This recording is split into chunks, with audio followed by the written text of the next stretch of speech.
You are listening to Bratva Baby by Nyx Adrien, and this is fourth book in series of the Bratva Sins. Chapter 1, The Baby on Her Phone. Katia Monroe saw Roman Petrov for the first time in 2 years, while a senator's wife was praising the champagne. A string quartet was playing something soft enough to hide lies, and her phone lit up with a photograph of the daughter he did not know existed. For one suspended second, the ballroom tilted, not dramatically, not like in movies. The chandeliers did not shatter, the music did not stop. No one gasped as the past walked in wearing a black tuxedo and the face that had once ruined her for ordinary men. The world kept moving around her, polished and expensive and cruelly indifferent, while Katia's lungs forgot their purpose. Roman stood near the marble archway, broad shoulders, cutting a dark shape against the gold-lit entrance of the Meridian Grand Hotel. He looked older, harder, 34 now maybe, though men like him did not age the way other men did. They became sharper, more dangerous, more impossible to ignore. His black hair was shorter than she remembered, clipped ruthlessly at the sides. A faint scar cut through one eyebrow, pale against his olive skin. His mouth, once capable of murmuring filthy tenderness against her throat, was set in a line that made powerful men step aside before he reached them. He was supposed to be gone, dead maybe, arrested maybe, married to some Bratva princess in Moscow maybe. Katia had tortured herself with every possibility during the months after he vanished, until grief became rage, and rage became survival, and survival became a toddler with Roman's eyes asking for pancakes at 6 in the morning. Her phone glowed again in her hand. A new message from her babysitter. Mila refused bedtime again. She says the moon is watching her. Below it was the photo. Her daughter standing in pink pajamas, dark curls wild around her face, holding a stuffed rabbit by one ear and grinning with all the reckless sweetness Katia had built her life around protecting. Katia's thumb moved fast, instinctive, locking the screen. Too late. Roman's eyes had already dropped. Across 20 feet of champagne flutes, donors, diamonds, bodyguards disguised as guests, and men who moved like knives in tailored wool, Roman Petrov looked at Katia Monroe's phone. Then he looked at Katia. Then at the blank screen in her hand. The blood drained from his face so quickly that, for one vicious moment, she was almost glad. Good, she thought, hating herself for it. Let it hurt. Katia, Lydia Cross, touched her elbow, her pearl bracelet cold against Katia's skin. Are you all right? You look. I'm fine. Katia's voice came out smooth, because she had spent 2 years learning how to sound calm when panic wanted to crawl out of her throat. Excuse me. She turned before Lydia could ask another question, before Roman could move, before the past could put its hands on her again. The charity gala had been a mistake. She had known it when she accepted the invitation. Known it while sipping herself into a midnight blue dress she could barely afford, but had bought anyway because the foundation board expected elegance, not exhaustion. Known it when she kissed Mila's soft cheek and promised she would be home before midnight. But the clinic needed funding, and the donors in this ballroom wrote checks large enough to change lives. Katia had not come here as someone's abandoned lover. She had come as the director of a women's legal aid program that had saved 3 families from homelessness last month alone. She had come with a grant proposal, a calm smile, and an iron rule. No one got close enough to see where she was still cracked. Roman broke that rule by existing. She moved through the ballroom, past a table of silent auction items and a sculpture made of twisted silver vines, toward the corridor leading to the restrooms. Her heels struck the polished floor too sharply. Every nerve in her body screamed that he was behind her. She did not look back. Looking back was how women in old stories turned to salt. She reached the hallway, cooler and dimmer than the ballroom, with wall sconces casting amber pools over cream wallpaper. The noise dropped behind her, muffled by distance and money. Katia pressed a hand to the hollow beneath her ribs. Breathe. She had done harder things than see Roman Petrov. She had given birth with only a nurse holding her hand because the man who should have been there had disappeared before she could tell him there was a heartbeat inside her. She had signed a lease with shaking fingers. She had taken cases, fed a baby, built a career, and learned how to sleep with one ear open because single motherhood made even silence sound suspicious. She could survive 5 minutes in a hotel hallway. Katia, his voice was lower than she remembered. Or maybe memory had been merciful. It rolled over her like a hand closing around the back of her neck. Not cruel, not even touching her, but claiming attention from every part of her body before her pride could refuse. She turned. Roman stood several feet away, close enough that she could see the faint shadow beneath his eyes, far enough that he had chosen not to crowd her. 2 men lingered at the mouth of the hallway behind him, both in dark suits, both pretending not to watch. One had a scarred hand. The other had eyes so pale they seemed almost colorless. Katia's gaze flicked to them, then back to Roman. Call them off. His jaw tightened. They are not for you. I don't care who they're for. I don't speak to men with an audience. Something moved through his expression. Approval, maybe. Pain, maybe. The old Roman would have smiled at that. The man in front of her simply turned his head. A small motion. The 2 men vanished back toward the ballroom. Power, Katia thought bitterly. Still effortless. Still obscene. Roman faced her again. You are thinner.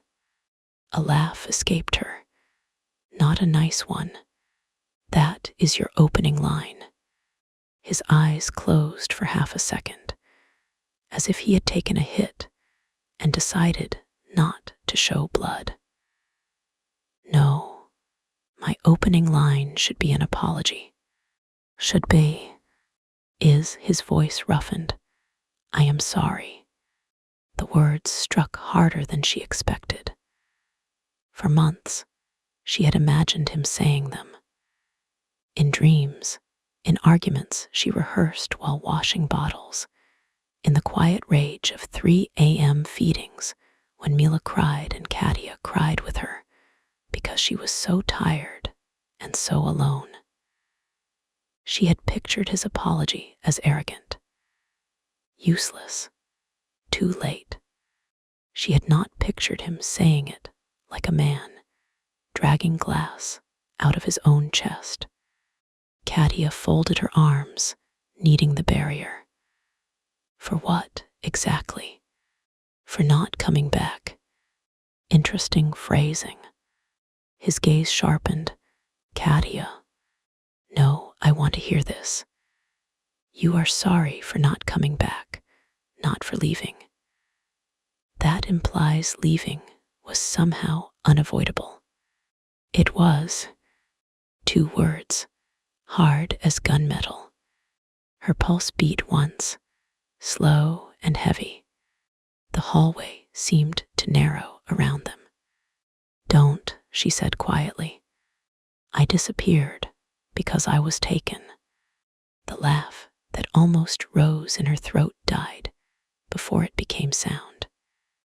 Roman stepped closer, then stopped when her shoulders stiffened. He noticed. Of course he noticed. He had always watched her as though the smallest shift in her breath mattered. 18 months, he said. A false passport. A dead man's name. Federal custody that was not supposed to be custody at all. I was moved twice before anyone loyal to me found the trail. Katia stared at him. The words made sense individually. Together, they were impossible. No. Yes. No, she repeated. Because if he had not left by choice, then her anger had been living in the wrong house for 2 years. You don't get to come here and turn this into some tragic story where I'm supposed to feel sorry for you. I do not want pity. What do you want?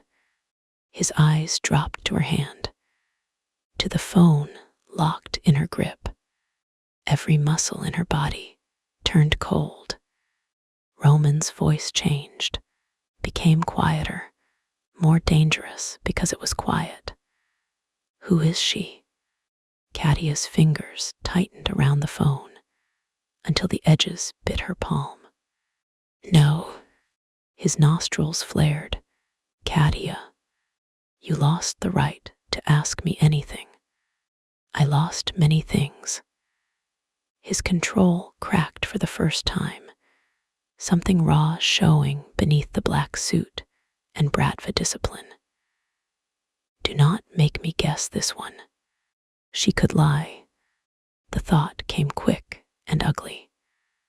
A survival instinct, not morality. She could say the child was her niece, a friend's daughter, anyone else. She could deny the resemblance, deny the math, deny the way Roman's blood had stamped itself into Mila's eyes. But Roman had seen the photo, and Roman, for all his sins, had never been stupid. Katia looked past him toward the ballroom. Laughter floated out, bright and careless. Somewhere behind those doors, a donor was bidding on a weekend vineyard tour that cost more than her first car. Somewhere in this hotel, danger had entered wearing cufflinks. I'm not discussing her here. A muscle jumped in his jaw. Her. He heard it. Of course he did. Roman looked as though the floor had vanished beneath him, and he was too proud to fall. How old? He asked. Katia hated him for making her answer. Hated herself more for the ache that opened in her chest at the look in his eyes. 22 months. The silence after that was not empty. It was a room filling with every night he had missed, every first word, every fever, every tiny sock, every time Mila had pointed at a bird and shouted, "Fly," like she had invented the sky. Every moment Katia had lived alone because the man in front of her had become a ghost. Roman's hand flexed at his side. "Name, that is not yours to take." His gaze lifted to hers. "I am not trying to take anything. Men like you always are." The words landed. She saw it. Good, she told herself again. This time it did not feel good. Roman's mouth softened, and the softness was worse than anger. "Her name, Katia, please. Please." He had not begged her that reckless weekend 2 years ago.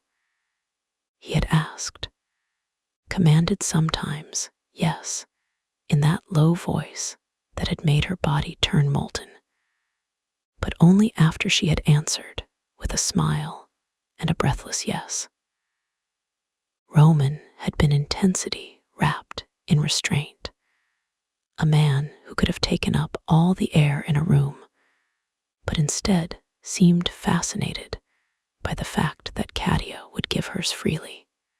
That had been the first trap, not his danger, his care. "Mila," she said before she could stop herself. "Her name is Mila." Roman's lips parted slightly. For a moment, he was not a crime boss, not a name whispered in court filings, not the man every investigator in her old office had warned younger attorneys to never be alone with. He was just a man hearing his daughter's name for the first time. "Mila," he repeated, and the way he said it hurt her. It sounded like a vow. Katia turned away. She could not do this in a hallway. Not with him close enough to smell the faint smoke and cedar of his cologne. Not with memories pressing hot and unwanted against her skin. Roman in a hotel room in Chicago, shirt open, eyes dark with restraint as he asked, "Tell me if I move too fast." Roman laughing quietly when she stole his cufflinks. Roman kissing the inside of her wrist like the world had narrowed to the pulse there. One reckless weekend. One stupid, shining, devastating weekend. Then nothing. No call, no explanation, no Roman. Just a positive test and a phone number that no longer worked. "You should go," she said. "No." The old arrogance flashed, and with it came the anger she understood better than grief. Her head snapped back. "No, no," he said again. "Not until I know you are safe. I have been safe for 2 years without you." His eyes moved over the hallway, not like a lover, like a predator counting exits. "No," he said, "you have been lucky." Katia stepped closer before she thought better of it. "Do not do that." "Do what?" "Walk back into my life and start issuing warnings so you can feel necessary." His gaze returned to hers. "I do not need to feel necessary. I need you alive." The words were too blunt, too Roman. A chill brushed the back of her neck. "What aren't you telling me?" Before he could answer, a waiter turned into the hallway carrying a tray of untouched champagne. He was young, maybe mid-20s, with nervous eyes and a too-stiff smile. Katia noticed him only because Roman did. Roman's attention cut to the waiter with such precision that the man's step faltered. The tray tipped. One glass slid. Roman moved fast enough that Katia barely tracked it. His hand caught the glass before it shattered, his other arm coming across Katia's body without touching her. A barrier made of instinct and restraint. The waiter whispered an apology and hurried back toward the service door.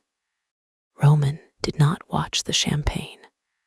He watched the man's shoes. "What?" Katia asked. Roman set the glass on a side table. "He is not staff." Her stomach tightened. "How can you possibly know that?" "Shoes." She looked down the hallway. The waiter had already disappeared. Roman's voice went flat. "Hotel staff wears black non-slip soles. His were Italian leather." For 1 second, the absurdity almost made her laugh. Of course, Roman Petrov could identify a threat by footwear at a charity gala. Then the fear came. Real fear. The kind she had not felt since Mila was 3 weeks old. And a dark sedan sat outside her apartment for 20 minutes before driving away. Katia had told herself it was nothing. She had told herself many things were nothing because the alternative was admitting Roman's world might have followed her home. "Maybe he's a guest," she said. "Guests do not carry trays through staff corridors. Maybe rich men do whatever they want." Roman's gaze flicked to hers. "Yes, that is the problem." The ballroom doors opened again, spilling music and applause into the corridor. A woman in a red gown stepped out, laughing into her phone. Roman angled his body slightly, placing himself between Katia and the hallway without making a show of it. She noticed. She hated that she noticed. "You said you were taken," Katia said. "By whom?" "I am still confirming." "Don't give me that." "I will give you what does not get you killed." Her anger snapped hot. "I am not one of your men." "No," his voice dropped. "You are the woman I looked for the moment I could breathe free." The words slipped under her defenses like a blade. Katia's throat tightened. "Don't. I found your old apartment empty. Your phone disconnected. Your firm said you resigned. I thought you chose to disappear from me." "I did. After I disappeared first." The truth stood between them, ugly and alive. "I was pregnant," she said, each word controlled, because if she lost control, she might never get it back. "I was pregnant, Roman, and alone, and terrified. And every person I asked about you either warned me to stop asking or looked at me like I had already signed my own death certif." Kate." His face changed, not dramatically. Roman's discipline was too deep for that, but something in his eyes broke open. "I did not know." "No, you didn't." "If I had." "What?" she demanded. "You would have come. You would have brought bodyguards to the delivery room. Put a gunman outside my apartment. Taught our daughter her first word should be loyalty." Pain flashed, followed by something darker. Shame, maybe. "I would have protected you. I protected myself. I see that. The quiet respect in his voice nearly undid her. Katia looked away first. There was a time when she had wanted him to see her. Not just look at her like a beautiful woman in a bar. Not just want her with that dangerous focus that had made the world feel briefly simple, but see her. The overworked attorney who drank cheap coffee and took pro bono cases because someone had to.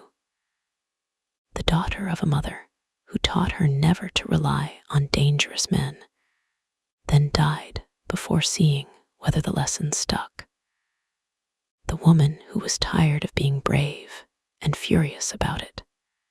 Roman had seen too much that weekend. That had been why losing him hurt, because it had not felt like losing a fantasy. It had felt like losing the one person who had noticed the armor and touched the woman beneath it. Now he stood in front of her with blood on his history and regret in his eyes. And she had no idea where to put the part of herself that still wanted to step closer. Roman seemed to read the movement she did not make. His voice gentled. I will not touch you without permission. Heat rose under her skin, humiliating and immediate. I didn't say you would. You were thinking of Chicago. Her breath caught. His eyes darkened, not with smugness, with memory, with restraint pulled tight.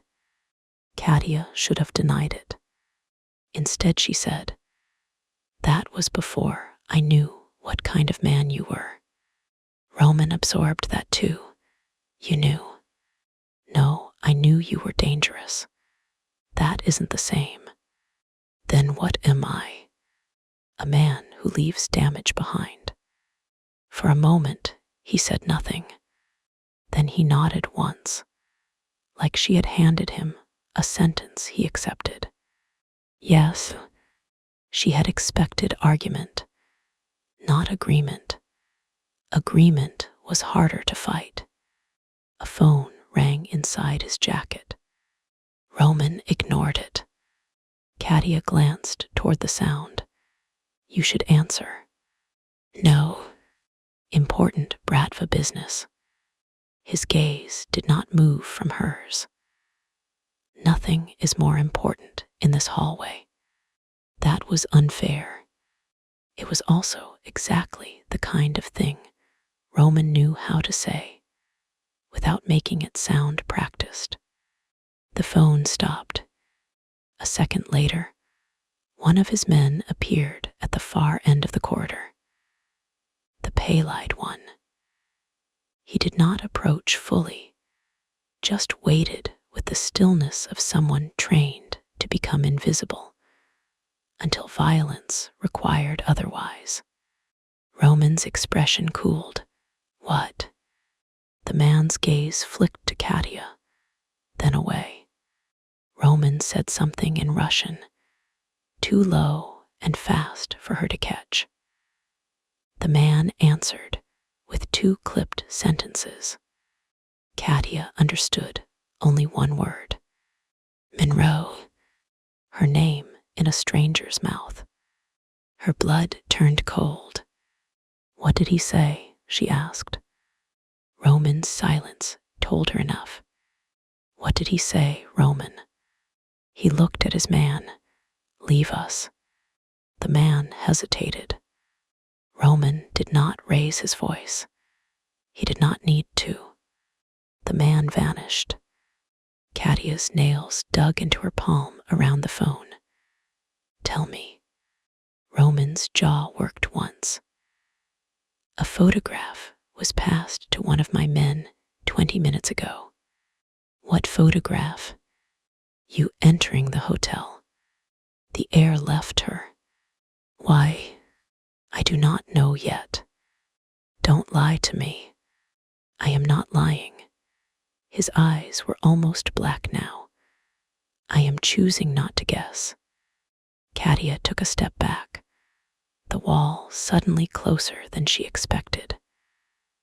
The hallway smelled of lilies from the enormous arrangement near the restroom entrance. Too sweet, almost rotten underneath. Is this because of you? Yes. At least he did not hesitate. Her laugh shook. Honest, how refreshing. Katia. No, I need to think. She pressed her fingers to her forehead. I need to call my babysitter. I need to leave. You cannot leave alone. I can do anything alone. I have had practice. His face tightened again, but he did not rise to it. Then let me say it differently. There is a threat inside this hotel. You are connected to me. That makes you visible. You may choose to hate me later. Right now, let me get you safely to your car. My car is 3 blocks away. His expression went lethal. You walked. It's a hotel district, Roman, not a war zone. Tonight it may be both. A cold bead of sweat slid down her spine. She unlocked her phone with trembling fingers, thumb moving to call Emma, the babysitter. Before she could tap the number, the screen flashed. Unknown sender. No message at first. Just an image loading. Katia stared as the photo sharpened pixel by pixel. A playground. A small fenced playground behind her apartment building. She knew the yellow slide. The chipped blue bench. The mural of clouds painted on the daycare wall next door. Her vision narrowed. Mila was not in the picture, but her stroller was. Empty, parked beside the bench. The message appeared beneath it. Pretty little secret, Roman. Katia's heartbeat stopped. Then Roman was beside her, not touching. Close enough that she felt the heat of him, the violent stillness. Katia, he said carefully, look at me. She couldn't. Her hand had gone numb around the phone. Every worst thought in the world clawed up her throat at once. Mila. Katia, Roman's voice sharpened, not cruel, but commanding enough to cut through panic. You told me she was with a babysitter. Call her. Now. That snapped her back. She hit Emma's contact. 1 ring. 2. Roman pulled out his own phone and spoke in Russian again. Words like bullets under his breath. 3 rings. Katia could not feel her feet. 4. Emma answered, breathless. Katia. Hi, sorry. Mila wanted water, and then she wanted the purple cup, but not the purple cup. Katia nearly collapsed. Her free hand flew to the wall. She's there. What? Yes.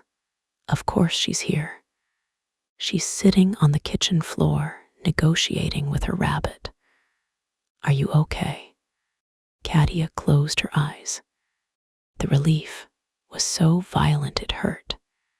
Put the chain on the door, she said. Her voice sounded unfamiliar. Do not open it for anyone. Not delivery, not the landlord, no one. Take Mila into the bedroom and stay away from the windows. Emma went silent. Then quieter, Katia. Do it now. Okay, I'm doing it. Roman's gaze stayed on Katia's face, but his attention was everywhere.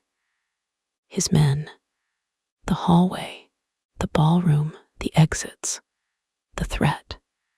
Katia ended the call, only when she heard the lock slide into place through the phone. Her hands shook. Roman reached out, then stopped before touching her. That pause almost broke her more than the touch would have. "May I?" he asked. 2 words. So simple. So devastatingly out of place in a world where someone had just sent a threat to her child.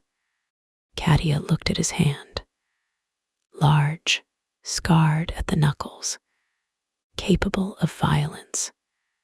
Capable, she remembered against her will, of holding her like something precious. She should have said no. Instead, because fear had stripped her down to truth, she nodded. Roman's hand closed gently around her wrist, steadying her. Not pulling, not claiming, just anchoring.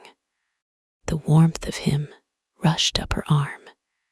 Her body remembered before her heart could object. "I will send men to your apartment," he said. "No, yes, no armed strangers near my daughter." His grip loosened immediately. "Then choose. I can send 2 women from my security team, plain clothes, no weapons visible. They will stay outside the building unless your babysitter lets them in." She looked at him. He had adjusted before she could argue, heard the boundary, respected it. Damn him. "Fine," she said. "But Emma opens the door only after I speak to her." "Done." His thumb moved once against the inside of her wrist. Not a caress, exactly. Worse, comfort. She pulled her hand back. Roman let her. The ballroom doors opened again. This time, no laughter spilled out. A man stood there, tall, blonde, elegant, smiling, as though he had been invited into every room he had ever entered. He wore a silver tie and a white rose pinned to his lapel. Handsome in a polished way that made Katia think of knives cleaned carefully after use. Roman went utterly still. The man's smile widened when he saw them together. "Roman," he said, voice smooth, accented. "There you are. Everyone is waiting." Katia felt the change in Roman before she understood it. The air around him hardened, his body becoming a wall between her and the man in the doorway. "Victor," Roman said. "Cousin," Katia remembered suddenly. Roman had mentioned him once in Chicago after midnight, when they were drinking bad hotel coffee in bed because neither of them wanted to sleep. A cousin raised like a brother. A man Roman trusted with the parts of his life that required trust. Victor's gaze slid to Katia, then to her phone, then back to Roman. His smile did not move. "So," Victor said softly, "this is the famous Katia Monroe." Roman's voice lowered. "Walk away." Victor lifted both hands in mock surrender, but his eyes stayed on Katia with a bright, unreadable interest. "Of course. I only came to tell you the council table is ready." His gaze dipped again, briefly, to her phone. Family business should never wait. Katia's skin prickled. Roman did not answer. Victor stepped back into the glow of the ballroom. But before the door swung shut, his eyes found Katia one last time. He winked. Her phone buzzed again. Unknown sender. One lined. "Ask Roman what happened 18 months ago and why his own blood wanted him gone. Chapter 2. The Man Who Came Back Wrong. Katia read the message twice because the first time her mind refused to hold it. Ask Roman what happened 18 months ago and why his own blood wanted him gone.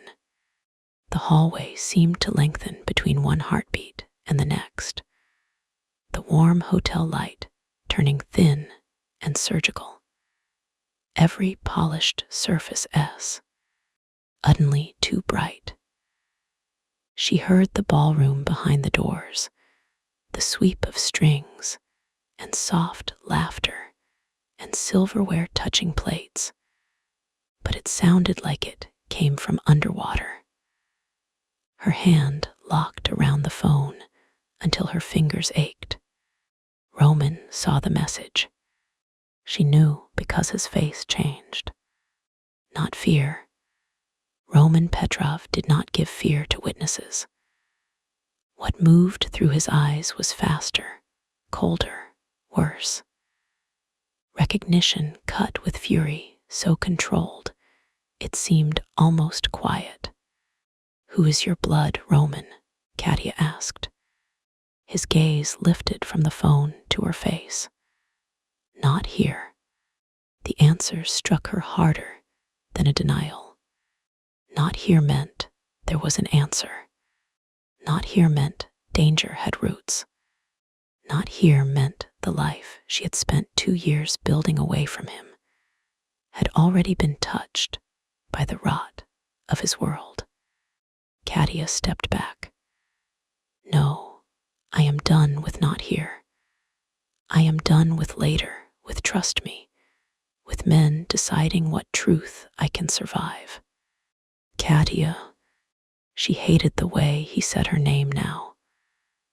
Not as a command, not as seduction. As if it was something he had almost lost the right to speak and knew it. Tell me who Victor is. His mouth tightened. My cousin. The one who just winked at me like he had sent the message. Roman's stillness deepened. That was all the confirmation she needed. A cold, rational part of her mind began laying pieces in order, the way it had when she used to build legal arguments at midnight with cheap coffee and shaking hands. Roman appears after 2 years. A fake waiter watches her. A photograph of her entering the hotel gets delivered to his men. Someone sends a picture of her apartment playground. Victor appears at the exact right moment and tells Roman family business should never wait. Then a message arrives pointing directly at Roman's blood. Either someone wanted her to suspect Victor, or Victor wanted her to know enough to panic. Both options were bad. Roman, her voice dropped. Did he know about me before tonight? No. You're sure? I was sure of many things. The bitterness in his voice stopped her for half a breath. Then she remembered the empty stroller in the photo and hardened herself again. That is not an answer. His phone buzzed. He looked at it once, then put it away without answering. Your babysitter, he asked. She's inside, door chained. Mila is there. Something flickered over his expression at the name again. A rawness he could not fully bury. It infuriated her that even now she noticed. My security team is on the way, he said. 2 women, Elena and Mara. They will not approach the apartment until you authorize it. You had them ready that fast. I always have people ready. Of course you do. I know how that sounds. No, I don't think you do. Katia glanced toward the ballroom doors. Victor had disappeared, but she could feel his presence like a fingerprint left on glass. I came here to raise money for a clinic. I wore a dress I can't afford and smiled at people who think charity is a hobby. I was supposed to go home, take off my heels, kiss my daughter, and pay Emma extra for staying late. That was my night. Then you walked in, and within 20 minutes someone sent me a threat. Roman's eyes did not leave hers. Yes. No defense. No excuse. Just that brutal yes. Do you understand what that makes me want to do? Run. Exactly. You should. That stole her next breath. Roman looked toward the exit at the far end of the hall. You should run from me, from this hotel, from every man who knows my name. But you cannot run blind. Not tonight. Her laugh came out thin. That almost sounded self-aware. Pain made me teachable. She did not want that sentence. Not from him. Not in that voice. It slipped too easily under the door she had nailed shut inside herself. The ballroom doors opened again, and the pale-eyed man reappeared. Roman turned his head slightly. Car is at the East Service entrance, the man said. His English was flat, precise. Lobby is not clean. Katia's stomach twisted. Not clean. Roman's gaze sharpened on the man. Explain. 2 men near valet. 1 photographer who is not press. 1 woman at coat check asking about Ms. Monroe. Her name again. A whisper of panic scratched up Katia's spine, but she pressed it down. Panic was a luxury. Panic wasted air. Roman looked back to her. We leave now. I'm not going anywhere with you. Yes, you are. The old Roman would have made that sound like possession. This Roman sounded like math. Cold, ruthless calculation. Katia lifted her chin. Try again. A muscle jumped in his jaw.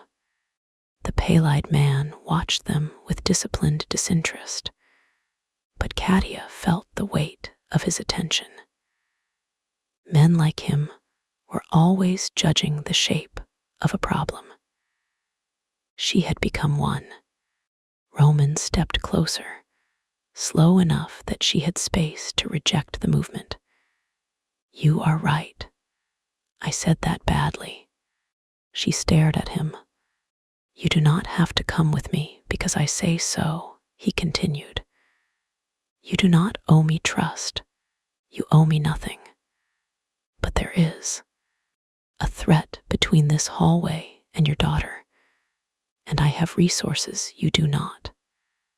Let me get you to her. Her throat tightened. That was worse. So much worse than orders. An order she could fight.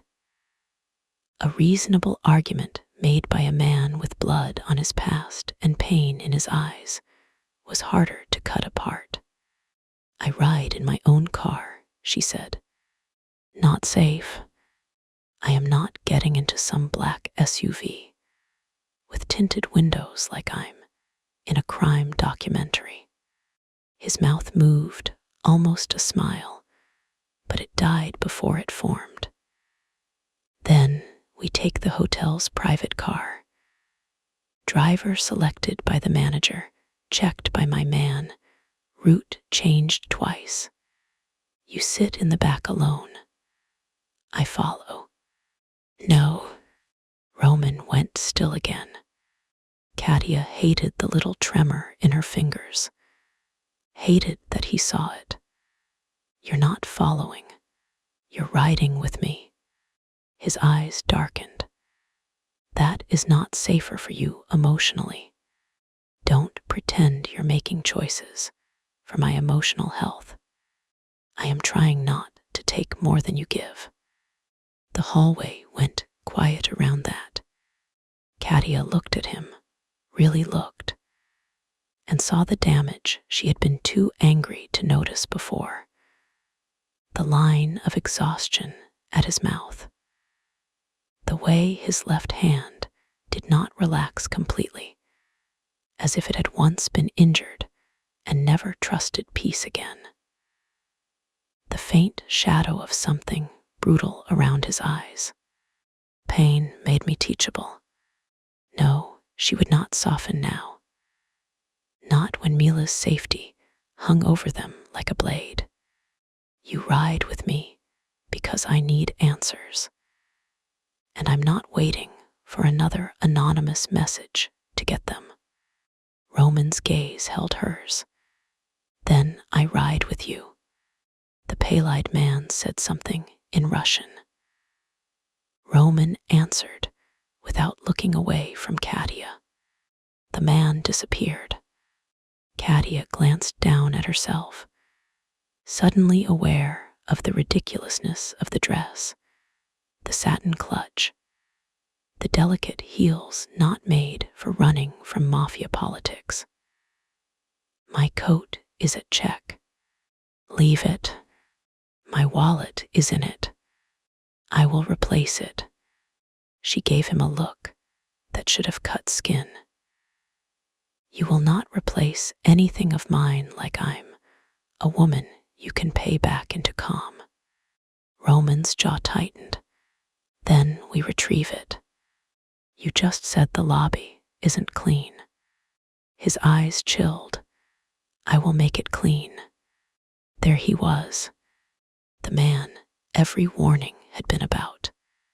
For a moment, the air between them filled with what Roman could do. What he had done.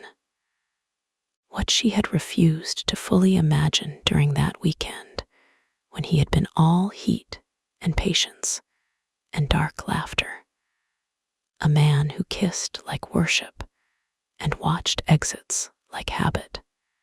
Without violence, she said. His attention returned to her. If possible. No, not if possible. If you are with me, you don't start a war over my coat. The faintest spark of incredulity crossed his face. Over your coat, no. Over me either. That landed differently. His voice lowered. Katia. No, hear me clearly. You want to prove you are not the worst thing that ever happened to me. Start by not turning my life into a battlefield, unless there is no other option. For several seconds, he said nothing. Then he nodded once. No violence unless necessary to protect life. It should not have moved her.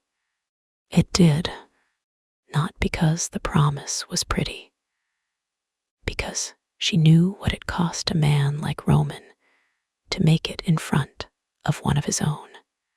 They took the staff corridor. The pale-eyed man led, another man behind them, and Roman walked at Katia's side without touching her. She felt his restraint like a second body in the narrow hallway. Every time their shoulders almost brushed, he shifted a fraction away. Every time a door opened, he angled toward the threat. He was careful without being theatrical, protective without pretending she was fragile.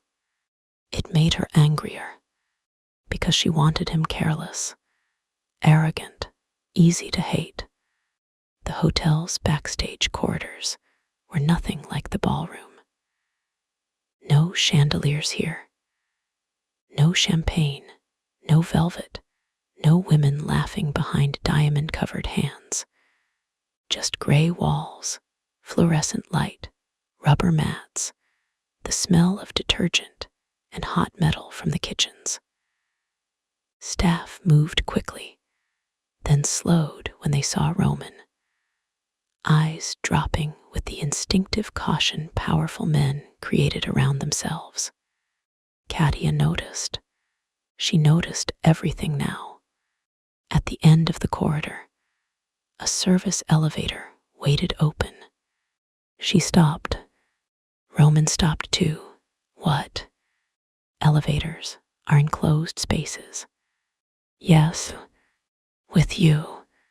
His gaze softened by a degree. I can take the stairs. It's 9 floors. I have survived worse than stairs. The dry answer surprised a laugh out of her. It was small and gone quickly, but Roman heard it. His eyes moved over her mouth before he forced them back to her eyes. The awareness hit hard and unwelcome. Not gentle, not sweet. Awareness had never been sweet with Roman. It had teeth. It had memory. It reminded her that her body had once trusted him before her life had reason not to. That she knew how his fingers felt tracing the delicate bones of her wrist. That he had asked, again and again, for her words, her wants, her permission, until consent itself had felt like a dangerous kind of intimacy. Her cheeks warmed. Roman looked away first. We take the stairs, he said. I didn't say. I did. The stairwell smelled like concrete and rain-soaked wool. Katia lifted the hem of her dress with one hand and gripped the rail with the other, moving as quickly as her heels allowed. Roman stayed one step below her, not above, below, where he could catch her if she slipped without crowding from behind. She hated that detail too. By the 5th floor, her calves burned. By the 3rd, anger and adrenaline were no longer enough to keep the fear from showing. By the 2nd, her phone buzzed again. She froze so abruptly Roman's hand came up, not touching, hovering near her waist. Katia looked at the screen. Emma, she answered before the 2nd ring. Is she okay? She's okay, Emma whispered. She's in the bedroom. I told her we're playing Quiet Castle. There are 2 women downstairs. One of them gave me a code word. Katia's eyes cut to Roman. He said moon. Emma whispered moon, yes. Katia exhaled, put one of them on. A moment passed. A woman's voice came through, calm and low. Ms. Monroe, my name is Elena Sokol. I am outside your building with Mara Vezin. We will not enter unless you request it. There is a black sedan parked on the west corner, occupied by one male. We have eyes on him. The concrete under Katia's feet seemed to shift. Police, she said. Roman's expression changed. No. Katia glared at him. I wasn't asking. Elena's voice remained steady. Ms. Monroe, police response, may scare him off or escalate him. Your call. My call, Katia repeated. Roman said quietly, yes. That mattered more than it should have. Katia closed her eyes for 1 second, forcing herself to think. Police meant reports. Questions. Roman's name. Her daughter's name. A public record. If the man outside was just watching, he might disappear before anyone arrived. If he was more than watching, lights and sirens could trigger panic. Keep him there if he moves toward the building, Katia said. Do not engage unless he tries to enter. I'm on my way. Yes, ma'am. Katia ended the call. Roman watched her, something like respect in his face. What? She snapped. You give orders well. I learned from raising a toddler. His mouth almost moved again. Almost. Then the service door at the bottom of the stairs opened from the outside. The pale-eyed man was suddenly in front of Katia, gun in hand, but low, angled toward the floor. Roman moved at the same instant, placing himself between Katia and the door. The movement was so fast, so seamless, that her body understood before her mind caught up. Danger. The door opened fully. A hotel manager stood there, white-faced, hands raised. Behind him, the loading dock lay half-lit and wet from recent rain. Mr. Petrov, the manager stammered. The car is ready. Roman did not lower his guard immediately. Where is Sergei? With the driver. Who else knows this exit? No one. I mean, my night supervisor. But I sent him to the front desk, like your man said. Roman watched him long enough that the poor man began sweating through his collar. Katia touched Roman's sleeve. It was barely a touch. 2 fingers against black wool. Permissionless, technically, and yet Roman went so still she might as well have put her hand over his heart. Roman, she said quietly, you're scaring him. His gaze shifted to her. For one wild second, she thought he might cover her hand with his. She saw the impulse flash, saw him stop it, saw the control lock back into place. Then he lowered his hand. The pale-eyed man's gun vanished under his jacket. The manager looked ready to faint. Thank you, Katia told him, because someone had to remind the hallway they were still human. The man blinked at her, as though gratitude was not a language spoken around Roman Petrov.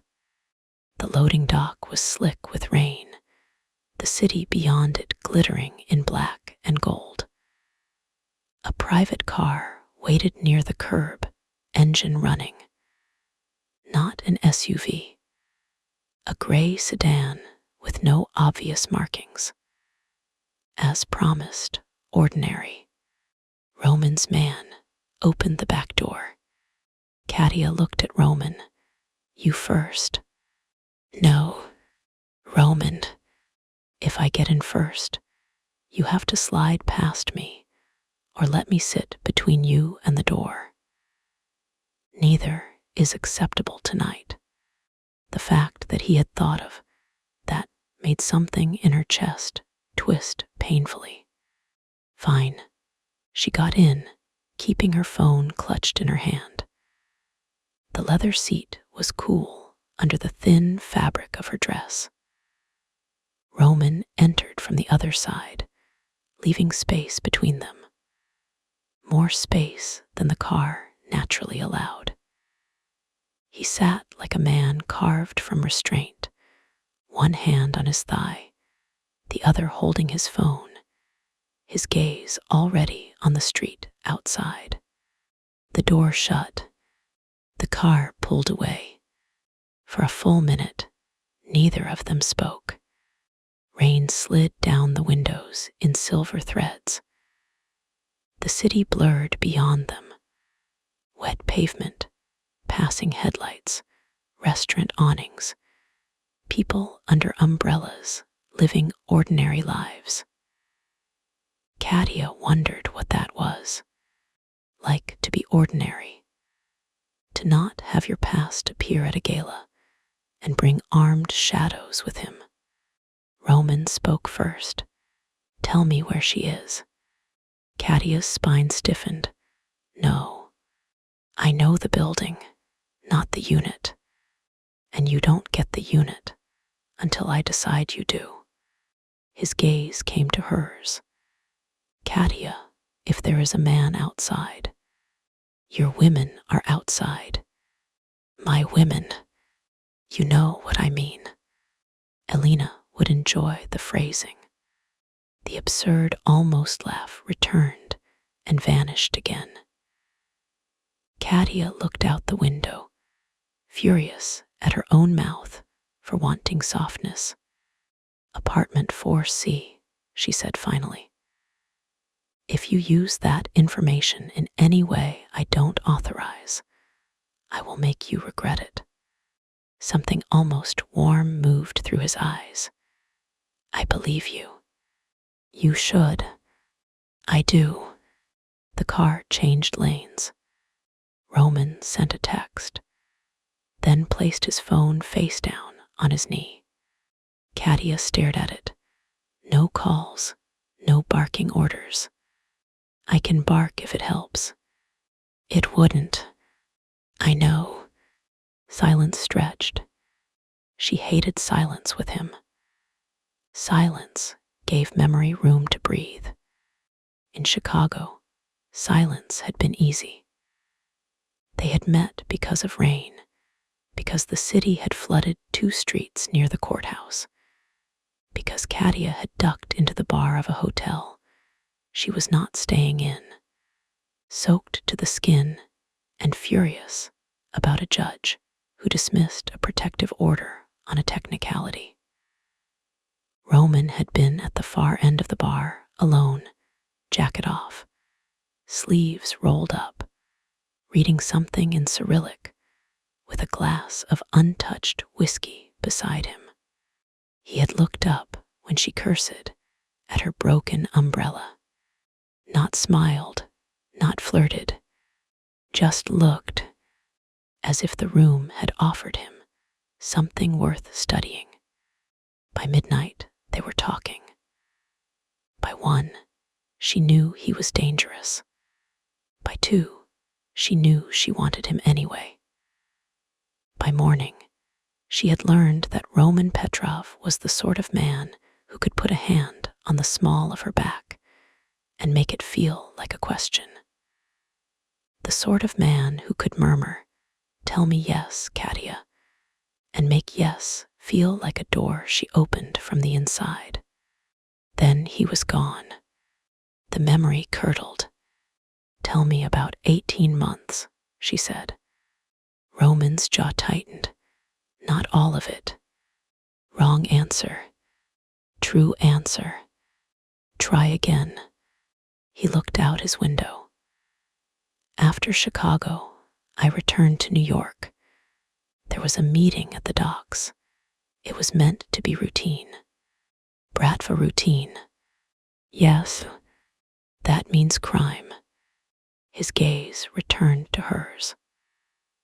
That means men with money discussing what they call business because it sounds cleaner. And you, I was trying to make parts of it cleaner. Katia laughed once. That is a convenient thing to tell a woman who runs a legal aid clinic. It is an inconvenient truth. Go on. He looked tired suddenly.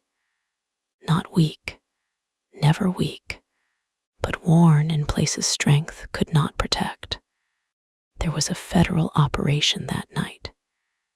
Names, badges, guns. Except when they processed me, I was not Roman Petrov.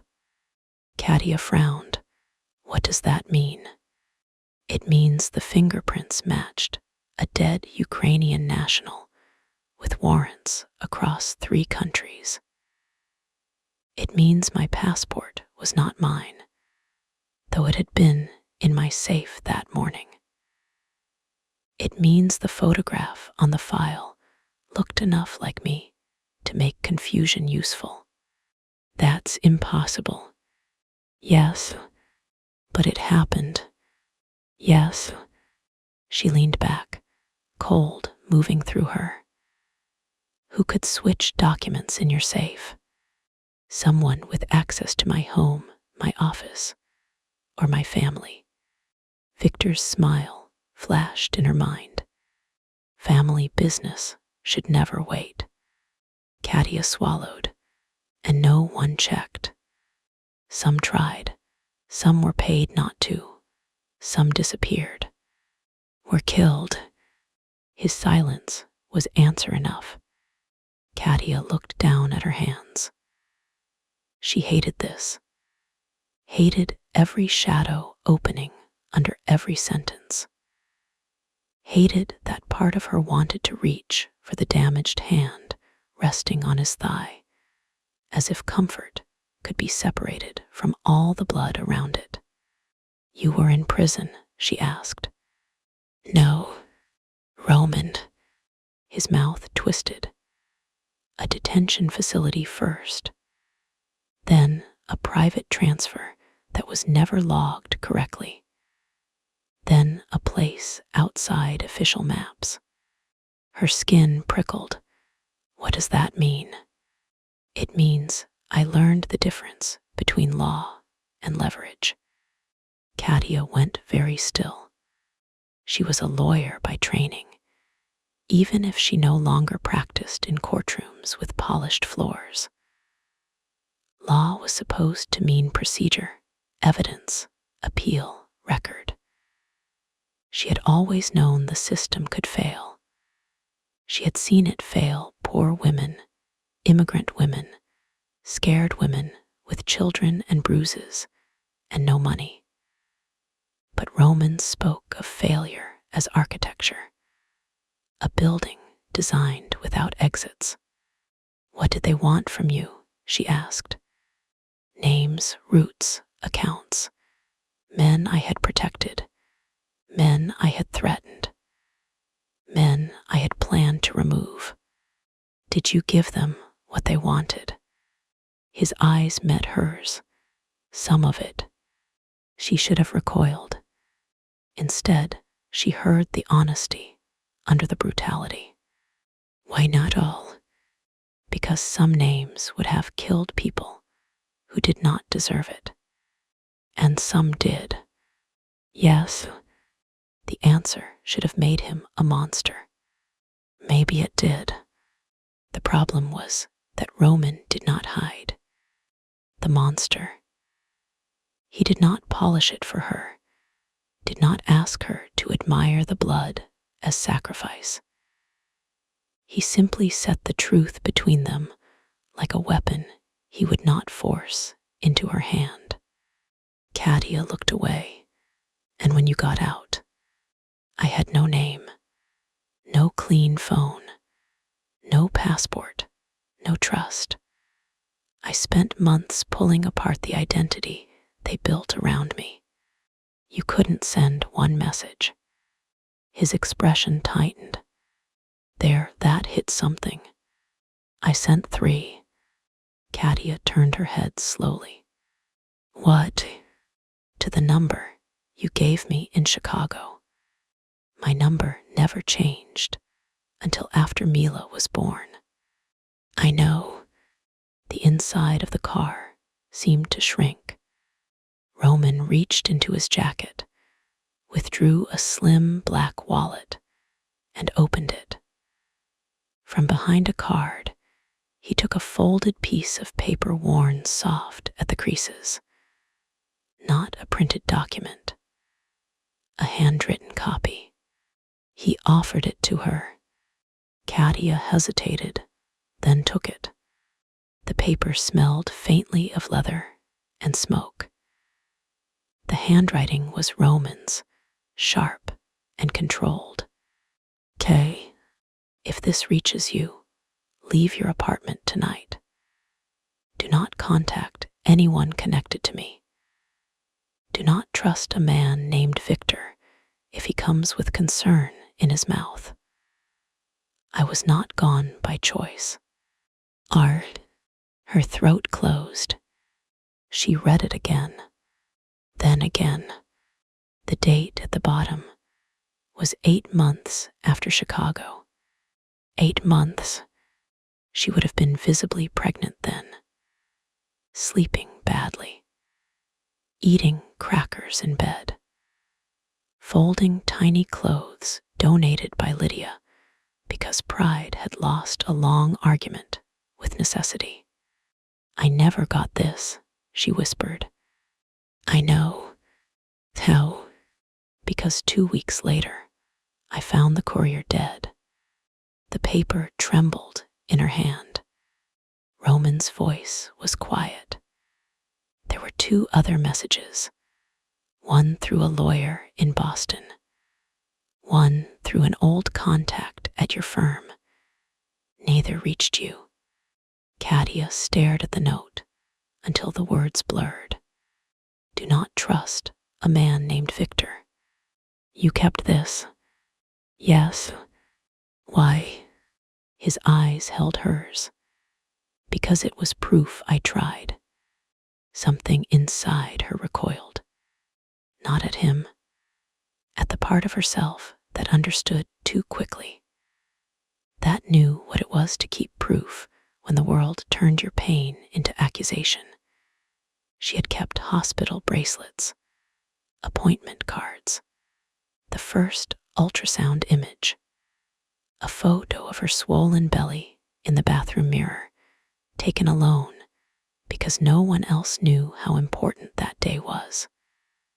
Proof that Mila had been wanted even when she had not been planned. Proof that Katia had survived. She handed the paper back carefully, because if she held it longer, she might cry. Roman took it, his fingers brushing hers. The contact was brief, electric, both of them stilled. Katia's body betrayed her with a flush of heat, so immediate she wanted to climb out of her own skin. Roman felt it. She knew he felt it because his pupils darkened and his breath changed, just slightly. A disciplined man losing 1 inch of control. "Don't," she said. His voice was rough. "I am not doing anything. That's not what I meant." "I know." The honesty in that almost undid her. The car slowed at a red light. Rain ticked softly against the roof. Roman looked at her hand, where it rested on the seat between them. "You are afraid of wanting me." "Yes," she said, surprising them both. His gaze lifted. She should have taken it back. Instead, the words came because fear and adrenaline had made her reckless. "I hate you for it," she said. "I hate that my body remembers you like you earned that kind of loyalty. I hate that you can sit there, half ruined and twice as dangerous, and some stupid part of me still thinks about your hands." His eyes closed once. When they opened, they were darker than the rain-slick streets. "You think I do not hate myself for the same." Her pulse kicked. Roman turned slightly toward her, still leaving space, still careful. "I have been in rooms with no windows thinking of your laugh, of your mouth, of the way you looked at me that second night when you told me you were not impressed by money, and then stole my shirt because you liked the fabric. Despite everything, despite the threat, the fear, the impossible night, a breathless sound escaped her. It was a good shirt. It was my favorite. You had 20. I had one that smelled like you." The air changed. Heat, grief, anger, need. All of it braided so tightly Katia could not separate one strand from another. Roman's voice lowered. "I am not asking for anything. I will not ask. Not tonight. Maybe not ever, if you tell me that is what you need. But do not think memory is only cruel to you. Her eyes burned. That's unfair, she whispered. Yes, you don't get to be lonely too. No, I needed you to be happy somewhere, or dead, or a liar. Something clean. His mouth softened with pain. I am not clean, Katia. I know. The red light changed. The car moved. Neither of them looked away. Then Roman's phone buzzed. The moment snapped. He glanced at the screen. Whatever he saw erased the heat from his face. What? Katia demanded. Elena says the sedan is leaving. Leaving where? Your apartment. Katia sat forward. Follow it.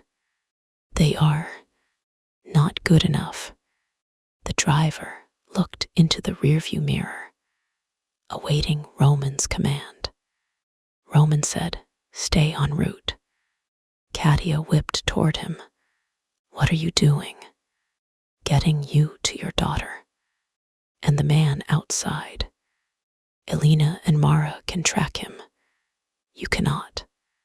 I can identify him if I see him. And he can identify your fear if you show up chasing him through traffic. She hated that he was right. Don't talk to me like I'm fragile. I am talking to you like you are the mother of my child. The words filled the car. Katia sat back as if shoved. Roman's face changed the moment after he said it, as though the words had escaped a locked room inside him. My child. She should correct him. She should say Mila is mine, not yours, not yet, not because blood says so. But the look on his face stopped her. He was not claiming ownership.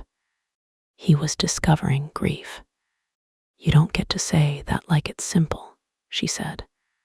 No, his voice was low. I do not. Mila's name hovered between them, too tender for the violence outside the windows. Katia looked down at her phone. No new messages. She texted Emma anyway. Still okay. The reply came fast. Quiet Castle continues. She wants cookies. I said maybe. Please say maybe. Katia exhaled hard, a sound that almost broke. Roman watched her. She is well. Yes, negotiating for cookies. His mouth moved again, and this time the almost smile stayed for a second longer. It changed his face so completely that Katia had to look away. She is like you, he said. You don't know her. No, but I know stubbornness with strategy. Katia's own mouth threatened to soften. She crushed the impulse. Don't make her into a symbol. I am not. Men like you love bloodlines, heirs, legacy. I heard Victor, family business, throne, crown. Whatever word you use for the thing that makes men kill each other in nice suits. Roman went silent. That silence was not empty either. Katia turned slowly. Tell me. No. Tell me, Roman. He looked at her, and for once she saw hesitation. Not because he feared the information, because he feared what it would do to her. My uncle is dying, he said.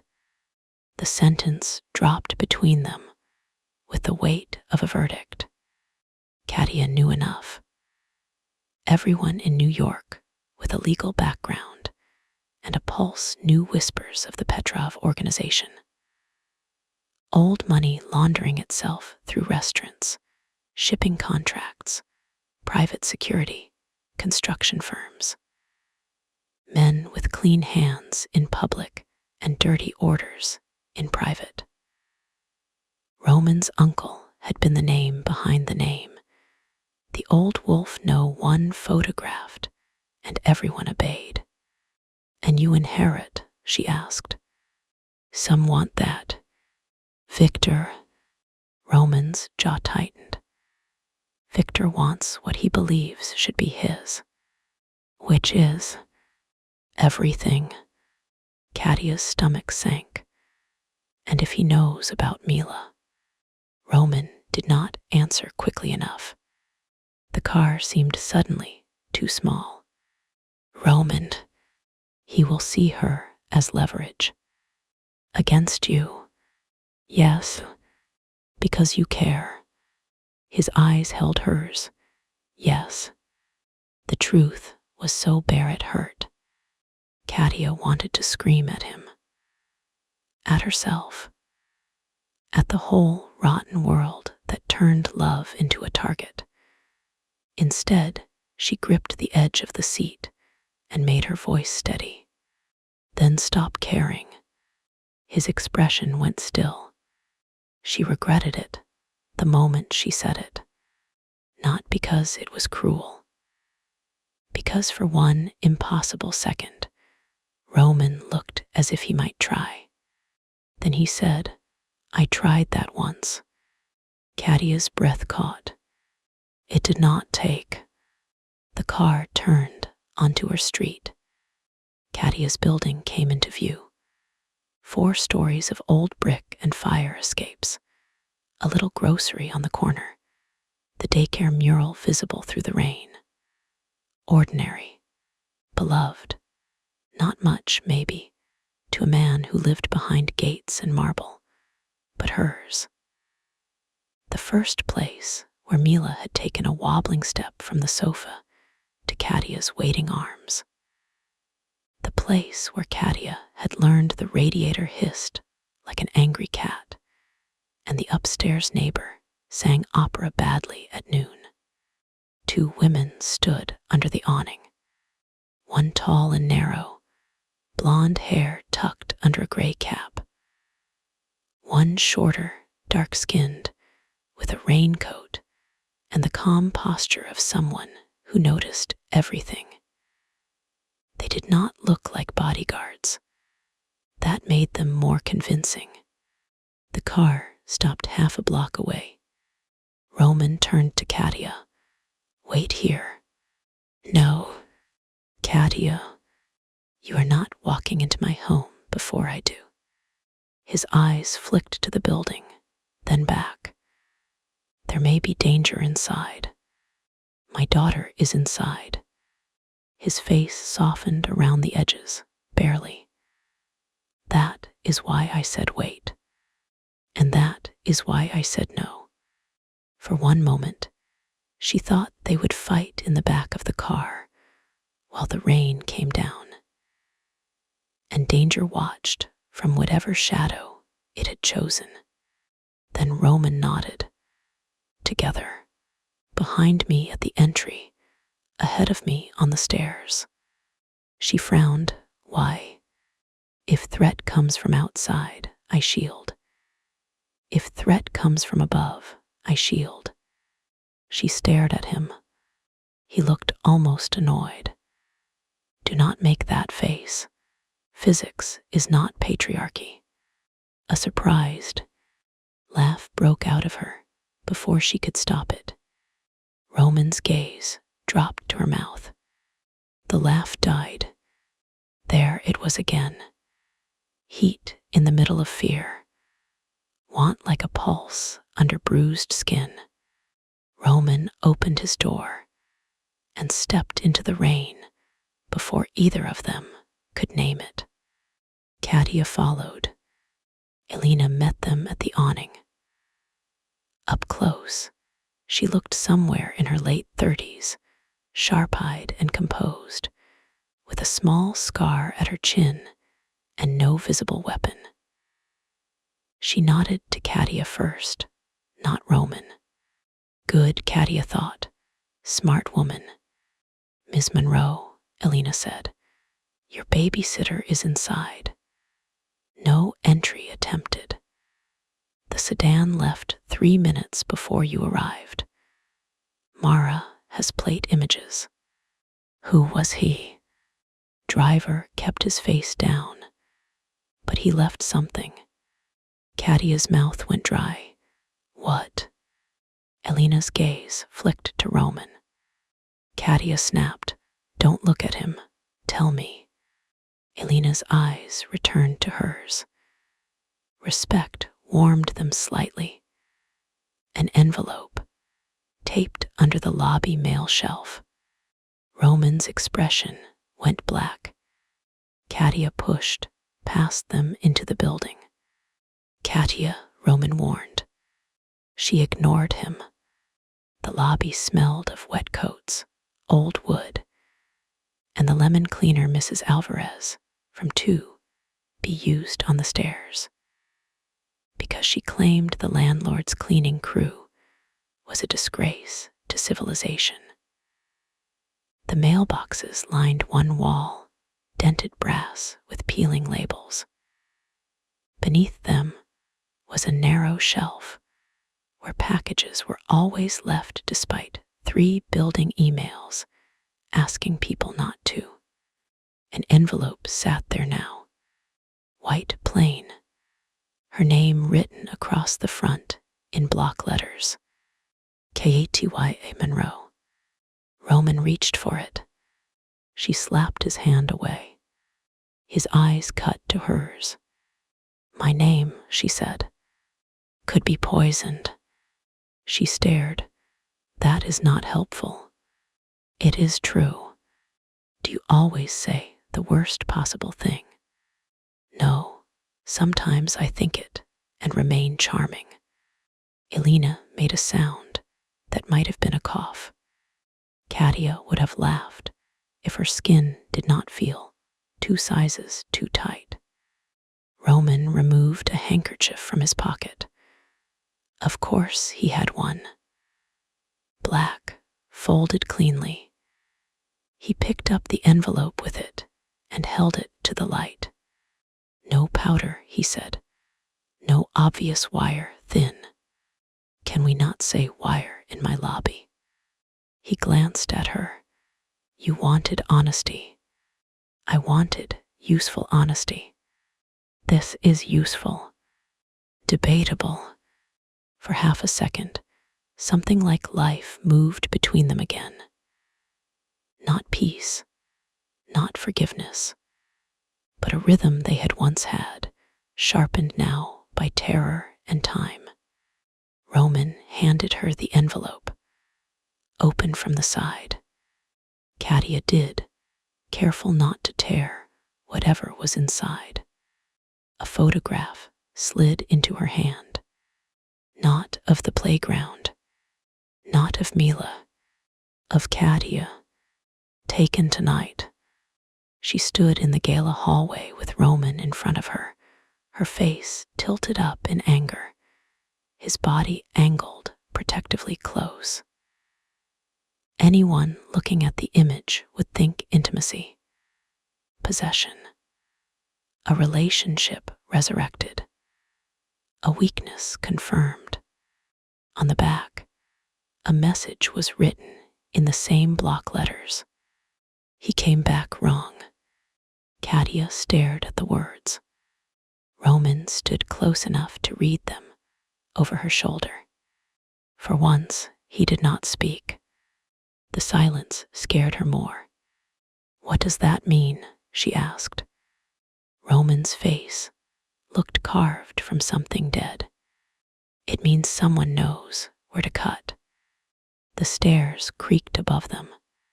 Katia moved before thought. Mila. Roman caught the door to the stairwell with one hand and looked up. Stay behind me. Not a chance.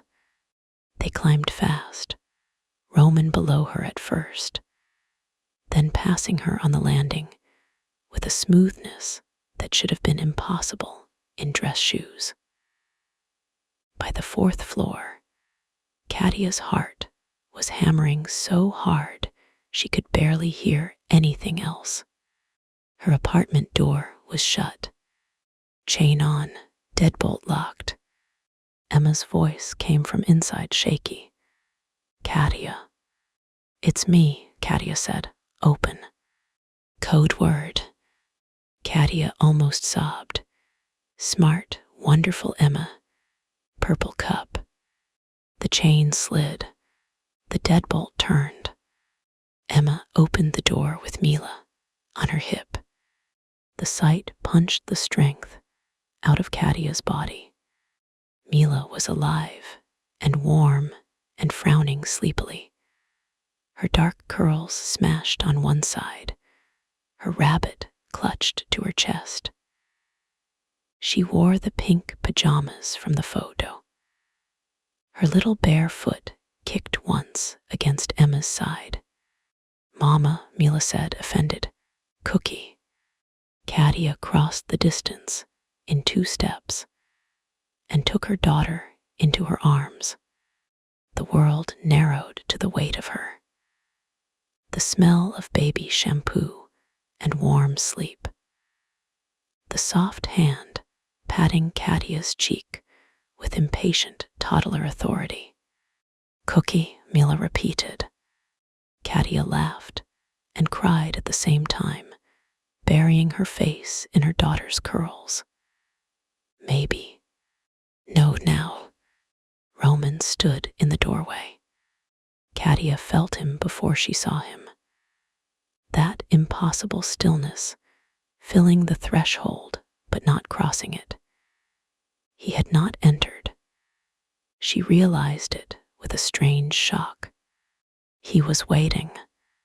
This man who could make hotel managers tremble, who had security teams moving through the rain, who wore danger like a second suit, stood outside her apartment because he had not been invited in. Mila noticed him. Her head lifted from Katia's shoulder. "Rome," and stopped breathing. Katia saw it, saw the moment land, saw Roman Petrov, brutal and brilliant and blood-marked, look at his daughter for the first time outside a photograph. Mila stared back with solemn suspicion. Then she held up her rabbit. "Bun," she announced. Roman's throat moved. For a second, he looked utterly lost. Not weak lost, as if he had faced guns, prisons, betrayal, and men with knives in their smiles. But no one had prepared him for a sleepy toddler, presenting a stuffed rabbit as formal introduction. Katia's heart cracked in a place she had not known was still breakable. Roman's voice, when it came, was rougher than before. "Hello, Bun." Mila frowned harder. "No, I'm Mila." Emma made a tiny sound behind her hand. Katia closed her eyes. Roman's mouth softened. Not a smile exactly, but something close enough to hurt. "Hello, Mila," he said. Mila considered him with Roman's own dark eyes, which was so unfair Katia nearly laughed again. "You wet?" Mila said. "Yes." "Rained?" "Yes." She nodded, satisfied with his grasp of basic weather. Then she tucked her face back into Katia's neck and announced, "Cookie now." Roman looked at Katia. Something passed between them that had nothing to do with desire and everything to do with damage. This was what he had missed. This absurd, holy little moment in a cramped apartment hallway with rain on his shoulders, and their daughter demanding dessert past bedtime. Katia turned away first. "Come in," she said, then immediately regretted how soft it sounded. Roman entered slowly, as if the apartment were sacred ground. Maybe it was. Her home was small, made smaller by the sudden presence of him. The living room held a second-hand sofa with a blue throw, a low table covered in children's books, a basket of blocks, and 3 stacks of clinic paperwork Katia had meant to sort before the gala. There were fingerprints on the TV screen. One wall had framed prints from thrift stores. The kitchen light flickered if the microwave and kettle ran at the same time. Roman looked at none of it with judgment. That almost made it worse. He looked like a man memorizing. Emma hovered near the door, pale and frightened, but trying hard not to show it. 23, responsible, a graduate student in social work, and now pulled into a nightmare because Katia had once loved the wrong man. Katia shifted Mila on her hip. "Emma, I'm so sorry." Emma shook her head. "Don't. Just tell me what you need." Roman spoke before Katia could. "A car will take you home if you want, or to a hotel under a different name. Your choice. You will be paid for the week." Emma blinked. Katia glared at him. "Roman." He looked at Emma, not as a bribe for disruption. Emma's gaze moved between them, then landed on Mila. "I don't want money." "Take it anyway," Katia said softly. "He has too much." Emma gave a shaky laugh. Roman's eyes warmed for one brief second. Then his phone buzzed. He answered this time. "Speak." Katia heard a man's voice, but not words. Roman's expression changed. The warmth vanished. "Send it," he said, and ended the call. Katia's body went cold again. "What?" He looked at Emma. "Pack a bag." Emma's eyes widened. "For me." "For you first, then for them." Katia stepped forward, Mila tightening her arms around her neck. "No, you do not order people in my home." Roman's gaze met hers, bleak and unyielding. The man in the sedan was found 3 blocks away. "And dead?" Emma gasped. Katia went very still, one hand covering the back of Mila's head, as if she could shield her from words. Roman's voice dropped. "He had your address in his pocket, and a second photograph." Katia swallowed. "Of what?" Roman's phone lit in his hand. He turned it toward her. The photo had been taken from across the street, through rain-streaked glass. Katia's apartment window. Her own living room.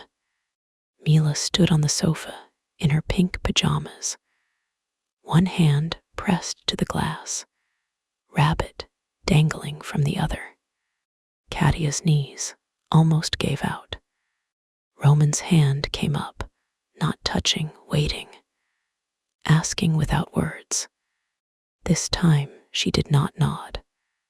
This time she stepped into him, because there was nowhere else for the terror to go. Roman's arm came around her, and Mila both, careful and solid, and shaking once before he mastered himself. He held them like he was afraid to grip too tightly and more afraid to let go. Katia pressed her face against his rain-damp shirt and heard his heart pounding. Not calm, not untouchable, pounding over Mila's head, Roman's voice went cold enough to frost the room. We leave now. Chapter 3. Guarded WALLS, Dangerous Hunger. Katia packed her daughter's life into 2 bags, while a dead man lay 3 blocks away with her address in his pocket. There was no elegant way to do it. No dramatic music. No time to fold things properly. She moved through the apartment with Mila heavy and half asleep against Emma's shoulder, throwing pajamas, socks, diapers, a stuffed elephant, 2 board books, medicine, wipes, and the purple cup into a duffel, while Roman stood near the door and did not touch anything that belonged to her. That was what nearly broke her.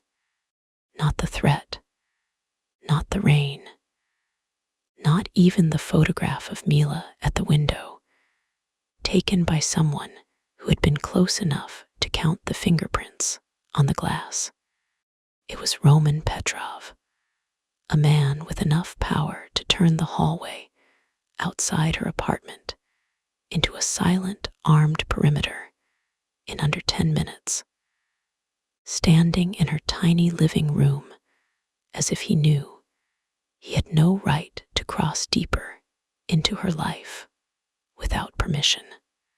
"Do you need documents?" he asked. Katia stopped in front of the little drawer beneath the microwave.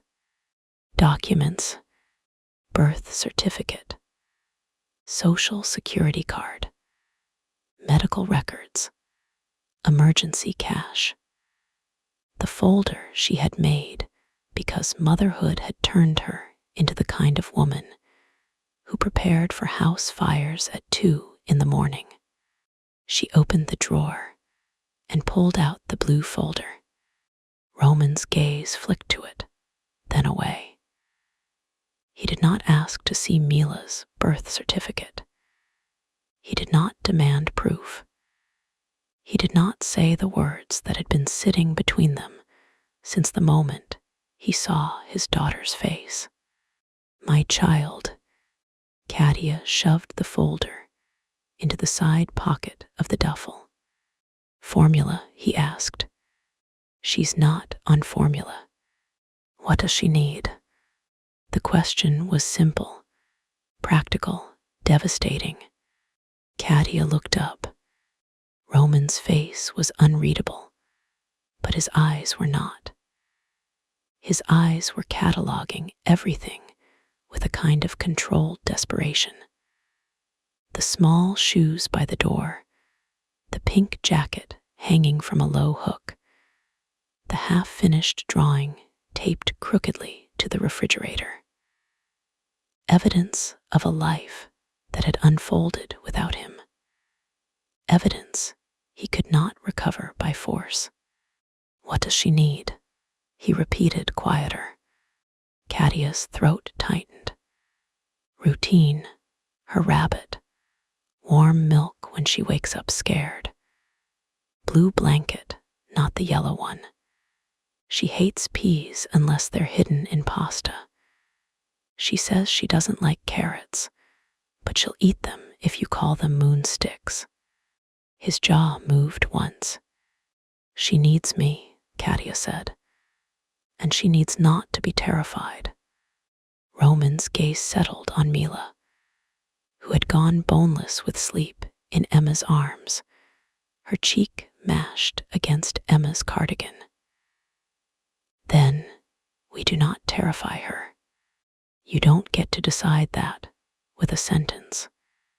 "No," his eyes returned to hers. "You decide. Tell me how." It was unfair. How fast he learned the right shape of an apology. Katia wanted him barking orders. Wanted him brutal and careless so she could point to the violence in him and say, see, this is why I kept her away." Instead, He stood there asking how to protect a child he had not known existed an hour ago without making her afraid. It made Katia angrier than cruelty would have. "Your men don't come near her unless I say so," she said. "Agreed. No guns where she can see them." "Agreed. No one calls her an heir." Roman went still. Katia felt the temperature in the room change. Emma glanced between them, wisely silent. Roman's voice lowered. "No one will use that word. Not even you. Especially not me. She is a child, not a bargaining chip. Not a bloodline, not proof of anything. She is Mila." Roman absorbed every word like a man accepting lashes because he had earned them. "She is Mila." Katia looked away first, because if she kept staring at him, she might see too much. Emma shifted Mila gently. "Katia, do you want me to come?" The offer was immediate and brave, and Katia loved her for it. "No," she crossed the room and touched Emma's arm. "You've done enough, more than enough." Emma's eyes were shiny. "I can help." "You did help. You kept her safe." "I didn't know there was someone outside." "That's not on you." Roman spoke from the doorway. "Elena will take you wherever you feel safest. Home, a friend, a hotel. Your choice. She will stay until you are behind a locked door." Emma looked uncomfortable. "I don't want to make things worse." "You won't," Katia said. "Please go with Elena." Emma nodded, then looked down at Mila. "Can I say goodbye?" Katia hesitated, but Mila was already stirring. Her little face scrunched, one eye opening. "Emma, go," Mila mumbled. Emma smiled, though it trembled. "Emma has to go home. You're going on a sleep adventure with Mama." "No sleep." "Of course not," Emma whispered. "How could I forget?" Mila lifted her rabbit. "Bun go." "Bun definitely goes." Katia took Mila into her arms, and the familiar weight steadied her. Here was the center. Here was the only thing that mattered. Warm little body, sleepy breath. Fist clamped in Katia's hair with complete ownership.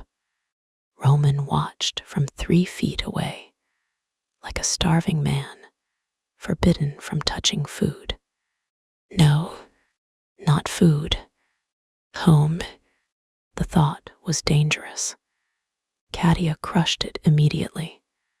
They left the apartment in layers of silence. Roman went first into the hallway, then Elena, then Katia with Mila, then Mara carrying the duffel and the blue folder because Katia's hands were full. No one argued when Katia insisted on locking the apartment herself. Her fingers shook so badly she missed the keyhole twice.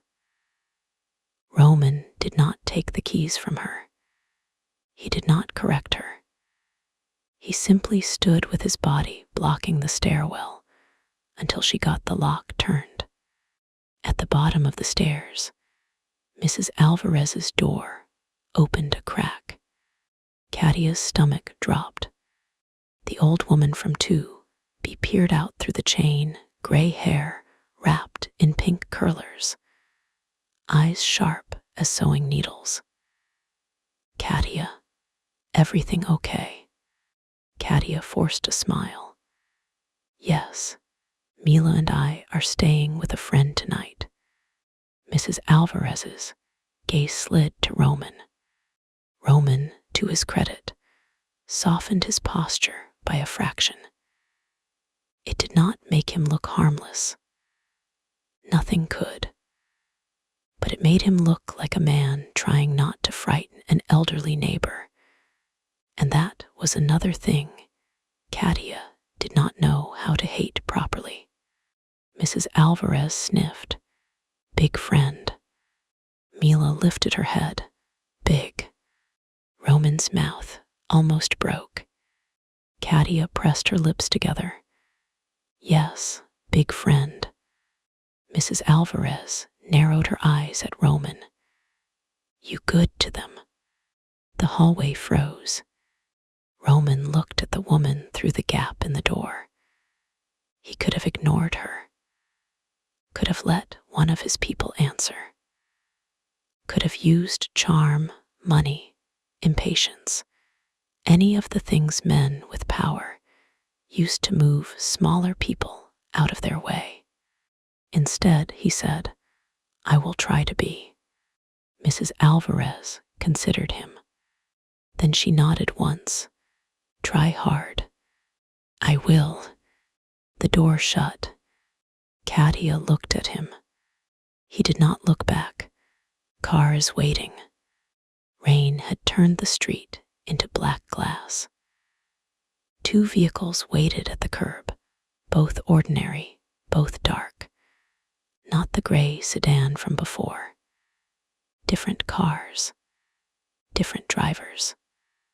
Roman's world moved around them with quiet precision, rearranging itself faster than fear could track. Mila woke fully when the rain touched her face. No, she announced. Katia tucked the blanket over her head. It's just rain, baby. No rain. I agree. Very rude of the sky. Mila made a sleepy, offended sound and buried her face in Katia's neck. Roman opened the rear door of the nearest car, then stepped back. Katia paused. Who's driving? Myra. The shorter woman lifted a hand from the driver's seat. Hi, Mila. Mila lifted her head just enough to glare. Mara nodded solemnly. Fair. Katia almost smiled. Roman did not get into the car. He looked at Katia. You and Mila ride with Mara and Elena. I will follow. The rain slid down his face and into the collar of his expensive shirt. He did not seem to notice. Katia should have accepted. Distance was sensible. Distance was safe. But the second vehicle looked too far away. The street looked too open. The photograph of Mila at the window flashed behind her eyes.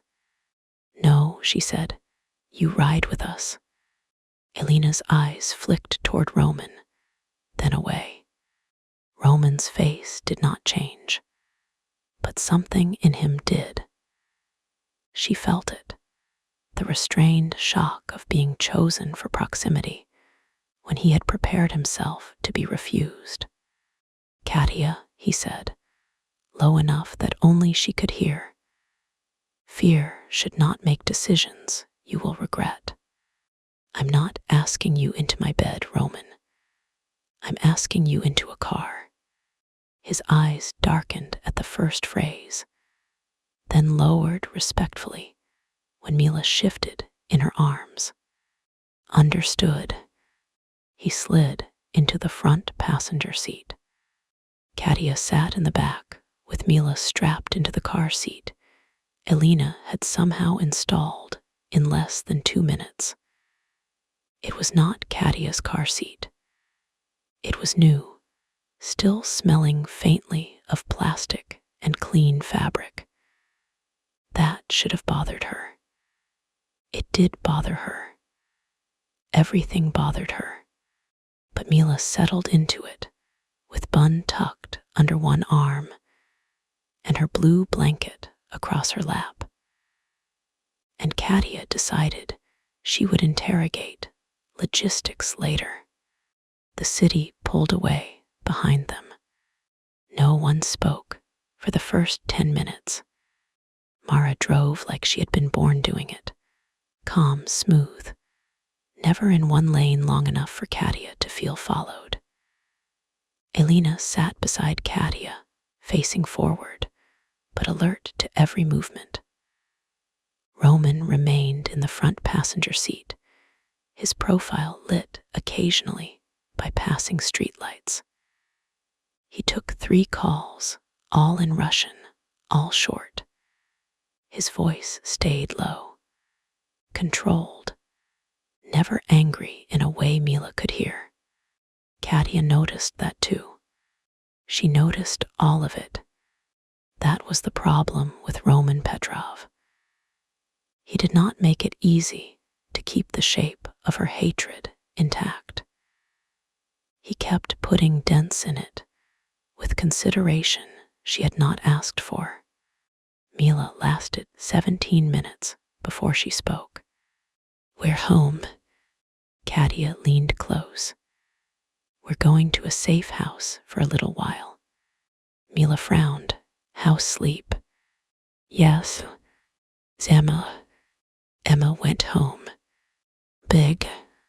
Katia blinked. "Big what?" Mila pointed toward the front seat with Bun. "Big friend." Roman's shoulders went still. Katia closed her eyes briefly.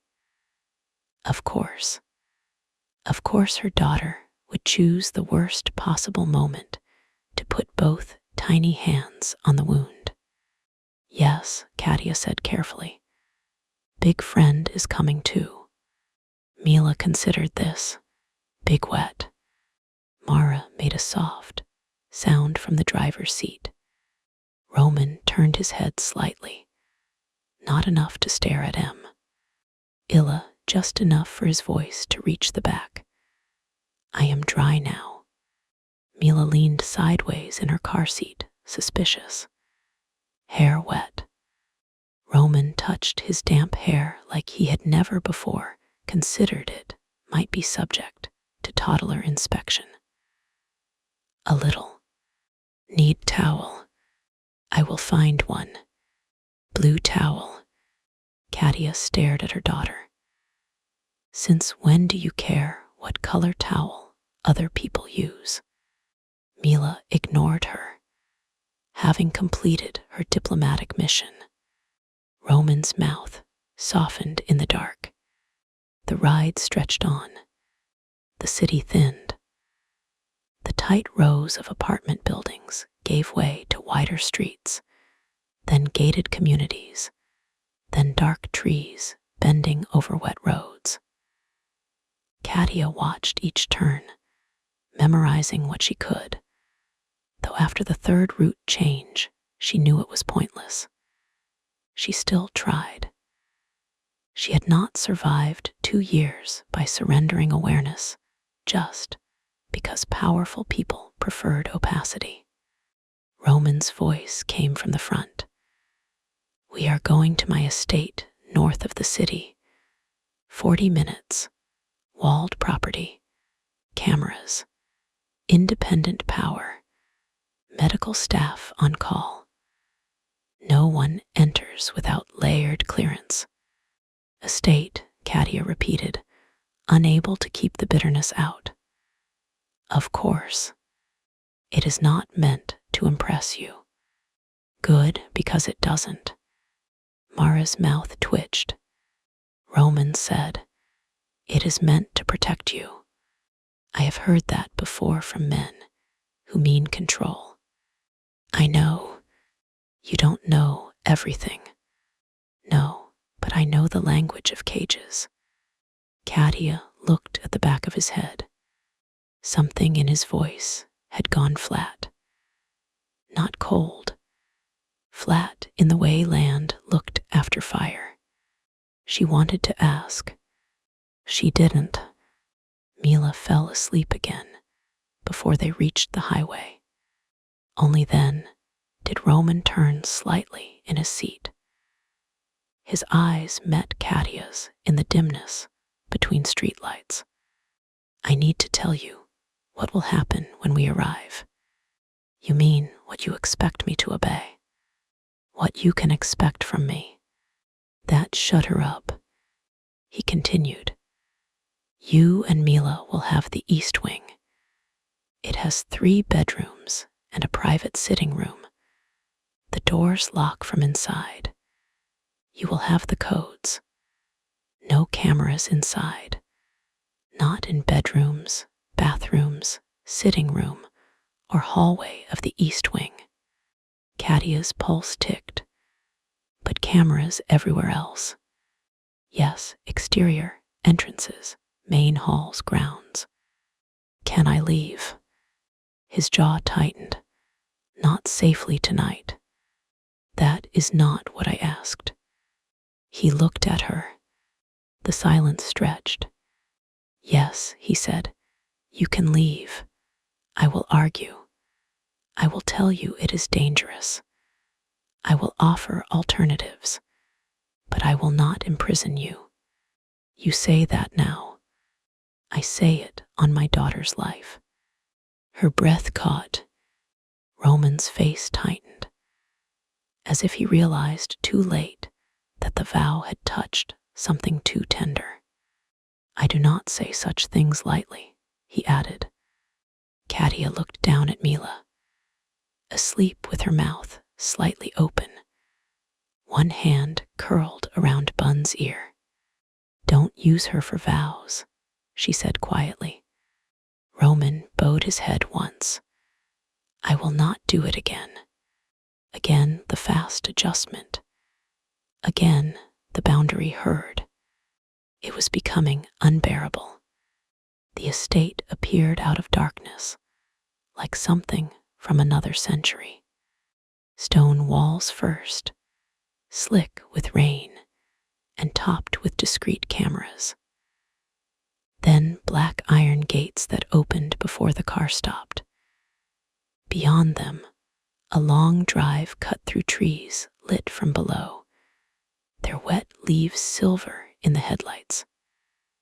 The house rose at the end of it, not a house at all, but a mansion of dark stone and glass, broad-shouldered against the night. Katia hated it on sight. It was beautiful in the way fortresses were beautiful, built to keep people out, built by people who assumed the world wanted in. Mara drove into a covered entrance where 3 people waited.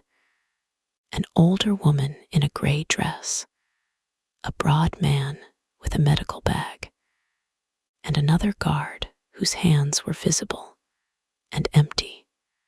Roman got out first and turned immediately toward the rear door, then stopped himself before opening it. He looked through the glass at Katia, waiting. She opened it herself.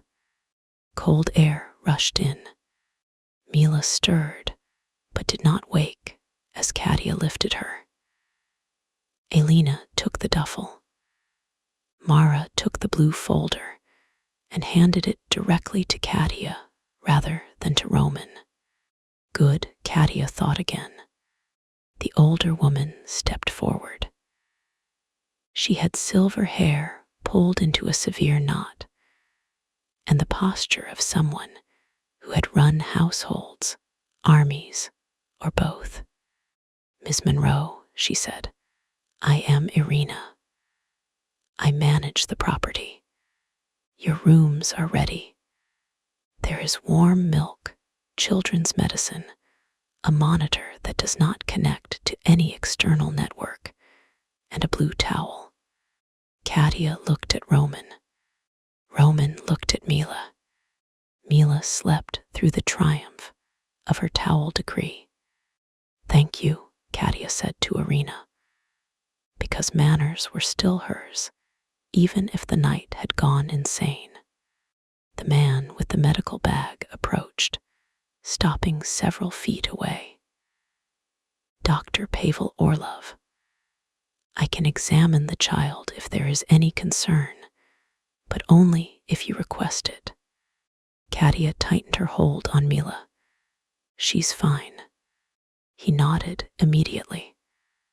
Then I am available if that changes. No pressure, no offense, just information. Roman had prepared these people, or trained them, or threatened them into excellence. Katia was too tired to decide which. Inside, the estate smelled of lemon oil, old wood, and rain brought in on coats. The entrance hall was vast, with dark floors, a sweeping staircase, and paintings that looked expensive enough to feed neighborhoods. Mila woke enough to lift her head and whisper, "Castle." Katia's heart squeezed. Roman looked back. "Yes," he said softly, "castle." Mila blinked at him. "Quiet castle. If you want." She nodded once, then fell asleep again. Irina led them through the main hall toward a quieter wing where the lights were warmer and the scale less intimidating. Less fortress, more home. The east wing had a sitting room with deep green sofas, a low shelf already stocked with children's books and wooden blocks, and a small adjoining bedroom where a toddler bed had been made with soft white sheets, and absurdly, a blue blanket folded at the foot. Katia stopped at the threshold. Roman remained behind her in the hall. Irina said, "We were not sure what she preferred. There are other blankets." Katia's voice came out rough. "This is fine." Mila woke as Katia lowered her into the bed, protested for exactly 4 seconds, then curled around Bun and went boneless again. Katia stood above her for a long moment with one hand pressed to her chest. Safe, for now. That had to be enough. When she turned, Roman was still in the hallway.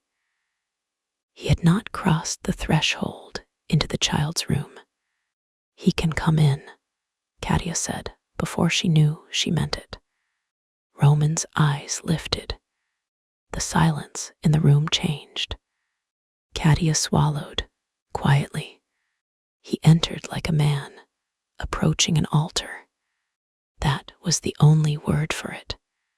He stopped at the foot of the toddler bed, hands at his sides, rain-damp shirt clinging beneath his open coat, face unreadable except for the grief he could not quite control.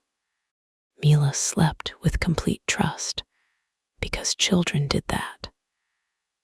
They surrendered when the world held them properly. Katia had once thought adulthood meant learning not to surrender.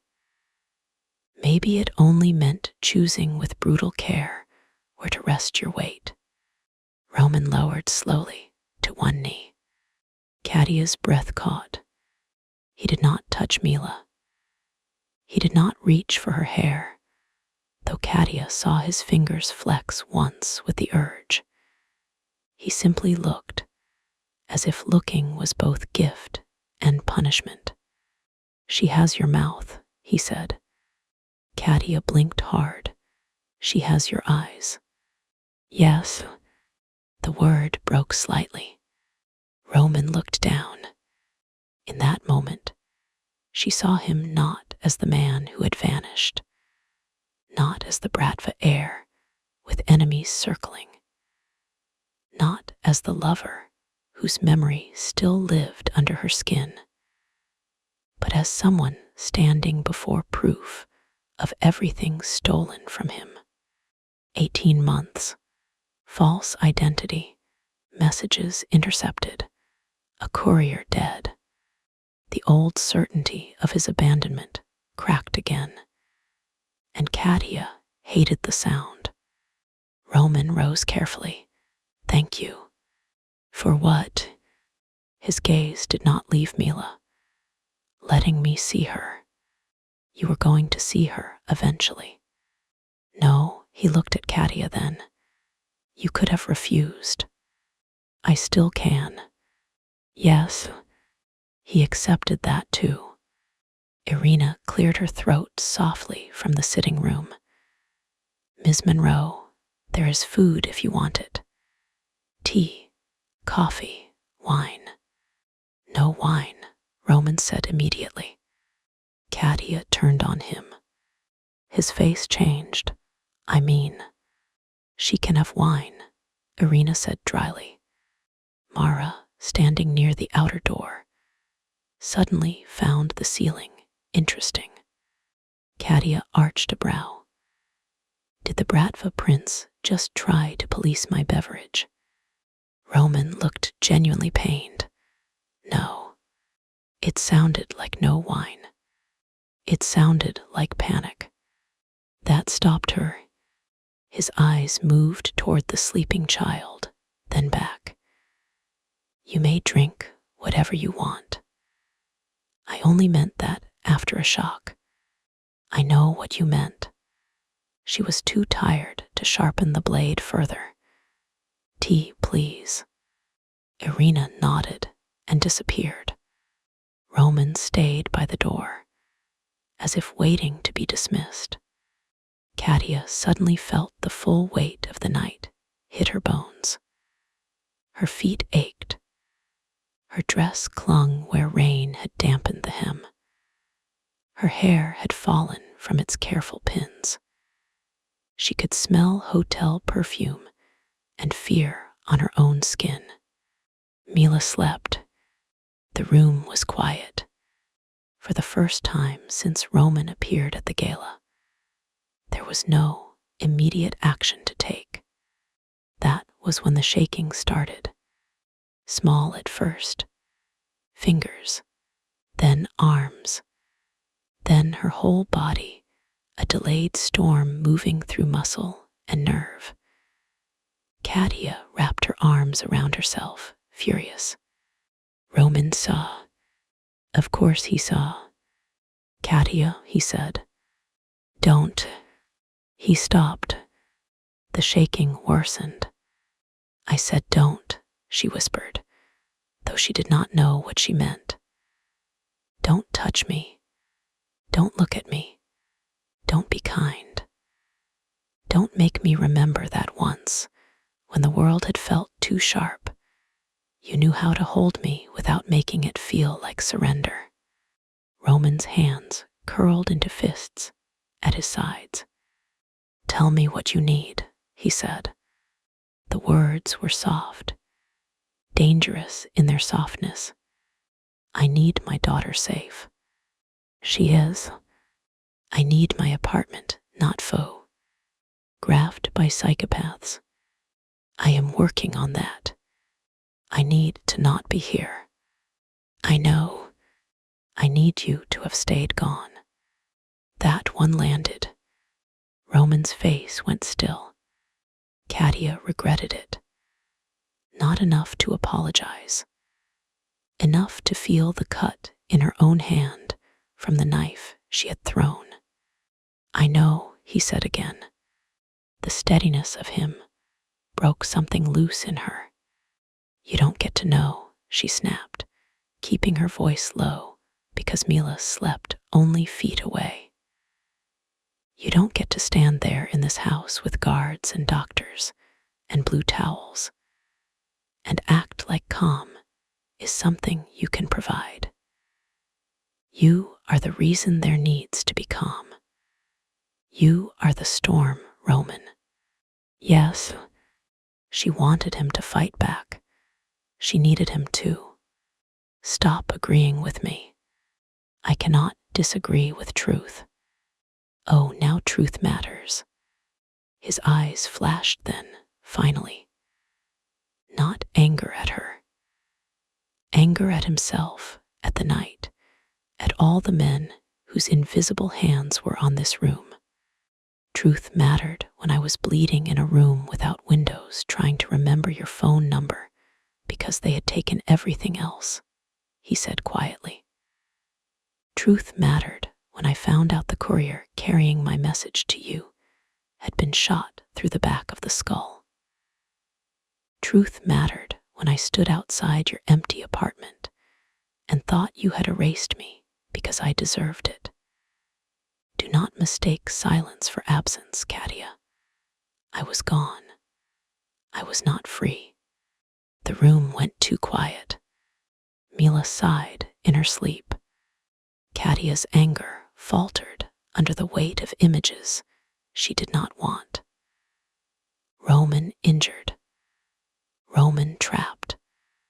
Roman trying to reach her through men who died for carrying paper. Her voice came out smaller than she wanted. Then, why didn't you come the second you got out? Because the men who framed me were still watching every road back to you. You knew I was alive. I knew you had been alive. That is not the same. The answer chilled her. Roman looked away. By the time I found your trail again, someone had buried it. Not erased. Buried, quietly, professionally. Your lease under a holding office. Your clinic payroll routed through a nonprofit shell. Your number changed. Your legal records clean. Katia frowned. Lydia helped me with the nonprofit paperwork. Lydia Cross. Yes, she's on the board. She's the reason I got the gala invitation. Roman's face went dark. What? Katia asked. Lydia is married to Andrew Cross. I know who her husband is. Andrew Cross launders reputation for men like my cousin. Katia's stomach dropped. No, I am not accusing her. I am telling you a connection.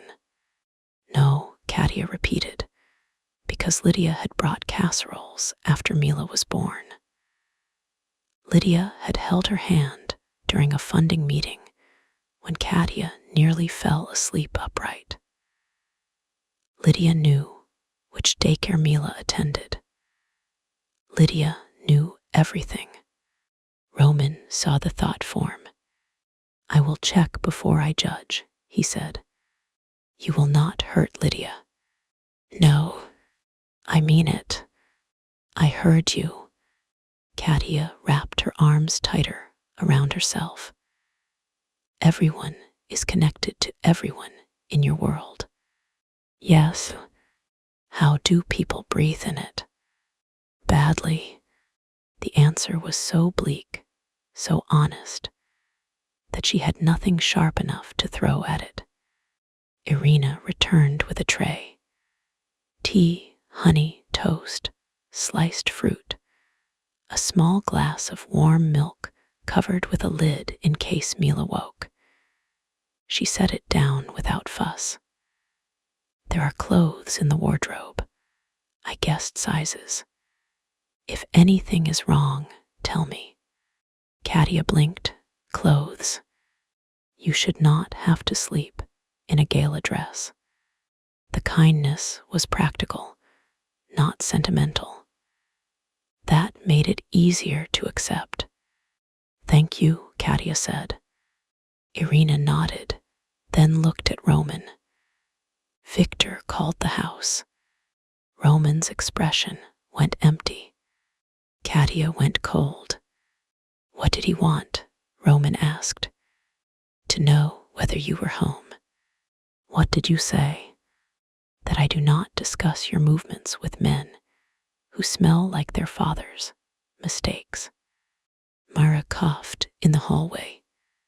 Roman looked at Irina for a long second. Careful. I am old, not fragile. You are necessary. Irina's face softened by a fraction. Then, do not make me bury you. The words opened a brief window into history. Katia saw it. Irina had known Roman as a boy.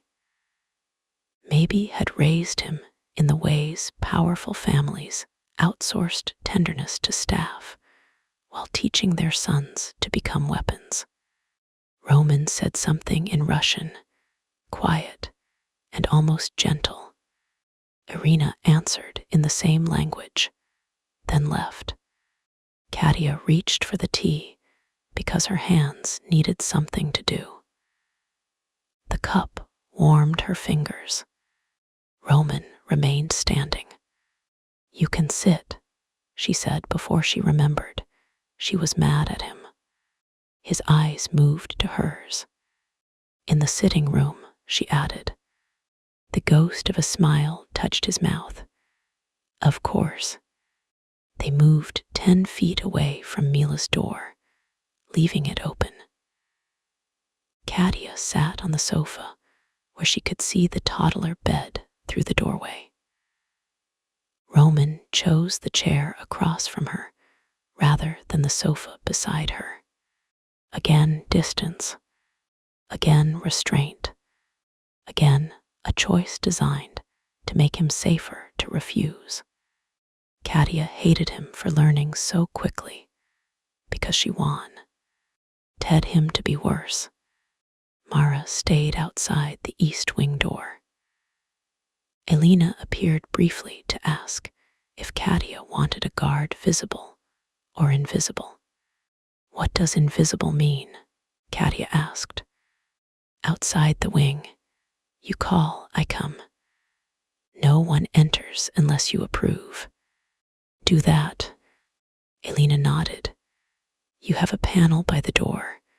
Top button calls me. Bottom calls Irina. Red calls everyone. Comforting. It is meant to be functional. Sorry, I'm handling terror with sarcasm." Elena's mouth curved slightly. "Better than screaming, though screaming is also allowed." Katia liked her despite herself. When they were alone, Roman finally sat back, exhaustion showing for half a second before he buried it. Katia drank her tea. It tasted like chamomile and honey. Her body wanted coffee, wine, and sleep in equal measure. She settled for heat. Roman watched the cup instead of her mouth. That small mercy did not stop her from remembering his mouth anyway. The room was too quiet, too intimate, too full of the child they had made sleeping in the next room. Katia set the cup down. "What happens now?" "I find out who sent the messages. Victor. Likely. Victor likes elegance. The dead man is not elegant." "What does that mean?" "It means the man in the sedan may have been hired by someone else. Or killed by someone who wanted us to find him before he talked." Katia pressed her fingers to her eyes. "This is insane." "Yes, you say that like it's normal. It has been normal for too long." She lowered her hand. "Did you ever want a normal life?" Roman looked toward Mila's room. The answer was there before he spoke. "No one asked me that before you." "In Chicago." "Yes," she remembered, barely. Morning light, his shirt on her body, a room service tray between them. She had asked him what he wanted that had nothing to do with money or power, and he had gone quiet for so long she thought she had offended him. Then he had said, "A kitchen with one light on." She had laughed because she thought he was joking. He had not been joking. Katia's chest tightened, and now I know the answer. She did not ask, could not. Roman looked at her anyway. The word landed softly. Not the mansion, not the guards, not the empire. This, a child asleep, a woman drinking tea with trembling hands, a door open between them. Katia stood because sitting still with that word in the room was impossible. Roman stood too, instinctive. "Don't," she said. He froze. "I'm not in danger," from the sofa. He sat back down slowly. Katia paced to the window, then thought better of standing in front of glass and stepped aside. The curtains were thick and already drawn. She touched the edge of one, heavy fabric, expensive, another layer between her and the world. "I don't know how to be here," she said. Roman's voice came from behind her. "You do not have to know tonight. I don't know how to let you near her. I will wait. She might love you." The sentence came out sharper than she intended. Roman said nothing. Katia turned. "That scares me more than her hating you." His face tightened. "Why?" "Because hating you would be simple. Loving you means one day you can hurt her." "I know." "No, you don't. Not like this. Not when every choice you make teaches her what love feels like." Katia's voice thickened, but she pushed through it. "She will think your voice is safety if you earn it. She will look for you at breakfast. She will ask where you are when you leave. And if you disappear again, Roman, it will not just break me this time." His hands were braced on his knees, knuckles white. "I will not disappear. You can't promise that. I can promise I will not choose to." The distinction hurt because it was the only honest answer. Katia looked away. Rain tapped against the hidden windows. Somewhere in the house, a low mechanical hum whispered through the walls. A fortress breathing. "I used to imagine what I'd say if I saw you again," she said. "It was always better than this." "What did you say?" "In my head. Yes, I told you to go to hell a lot," more eloquently. His mouth almost curved. "You are doing well. Don't make me laugh. I'm furious." "I know. And scared." His expression sobered. "I know. And tired. That I can help with." "How are you going to command me to sleep?" "I considered it." Despite herself, Katia huffed. "I would throw tea at you." "It is not good tea." "It's fine tea." "It is sleepy tea." Irina weaponizes herbs. A small laugh escaped, unwilling and fragile. Roman watched it like a man, watching dawn from behind bars. The laughter faded, leaving something worse behind. Awareness. It rose slowly this time, not the sharp electric shock of the car, but a low heat built from exhaustion, grief, proximity, and the cruel fact that the body sometimes reached for what the heart had not forgiven. Roman sat across the room, coat gone now, white shirt open at the throat, sleeves damp at the cuffs. The scar through his eyebrow caught the lamplight. His hands were still braced on his knees, as if he did not trust them loose. Katia remembered those hands. She remembered them unpinning her hair in a hotel room with reverence so intense it had felt like being studied in a language older than speech. Remembered him pausing every time her breath changed, asking for words when another man might have taken silence as permission. Remembered her own boldness with him, the startling freedom of wanting openly, because Roman had made wanting feel seen rather than used. Her skin warmed. Roman's gaze sharpened.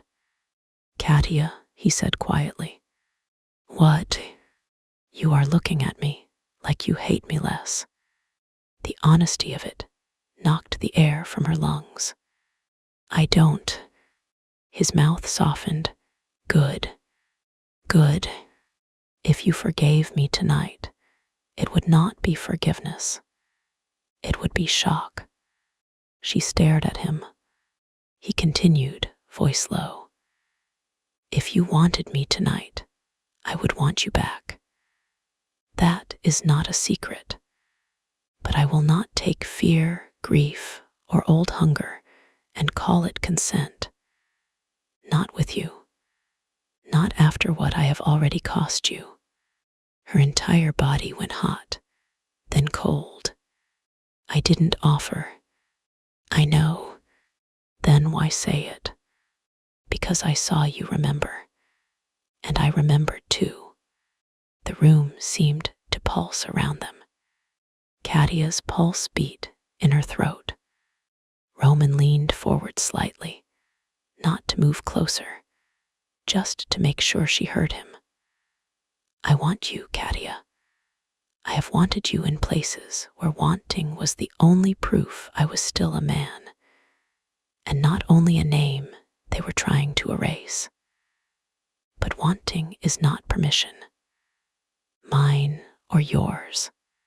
Her breath shook. Damn him for saying the thing that should have made distance easier, and somehow made the heat between them more dangerous. "You sound very noble for a criminal," she said. "I am not noble. No. I am trying to become safe enough to stand near you." The words went through her. Katia turned back toward the window, pressing her fingers to the curtain until the fabric crushed under her hand. She should walk away. She should go into Mila's room and curl up on the floor beside the toddler bed. She should call Lydia and ask if her friend had unknowingly delivered her to a room full of predators. She should do anything except stand here with Roman Petrov, admitting he wanted her, but would not touch her unless she chose it with a clear head. Instead, she said, "What did prison do to you?" Silence. Behind her, Roman did not move. Then very quietly, enough. She closed her eyes. "That's not an answer. It is the answer I can give without putting those rooms in your head. I already have images in my head. I will not add details." Katia turned. "Because you're protecting me. Because I am protecting what little tenderness I have left." The room went still. Roman looked almost surprised he had said it. Katia's anger faltered again, not gone, but displaced by something softer and more dangerous. Compassion was a doorway. She knew that. For women like her, compassion had to be guarded because too many men mistook it for permission to be forgiven without change. But Roman was not asking to be forgiven. He sat in a chair across from her, surrounded by wealth and violence, and looked like a man who had crawled back from hell with one human thing still beating in his fist. Her, no, Mila, maybe both. Katia crossed her arms. "You should sleep too."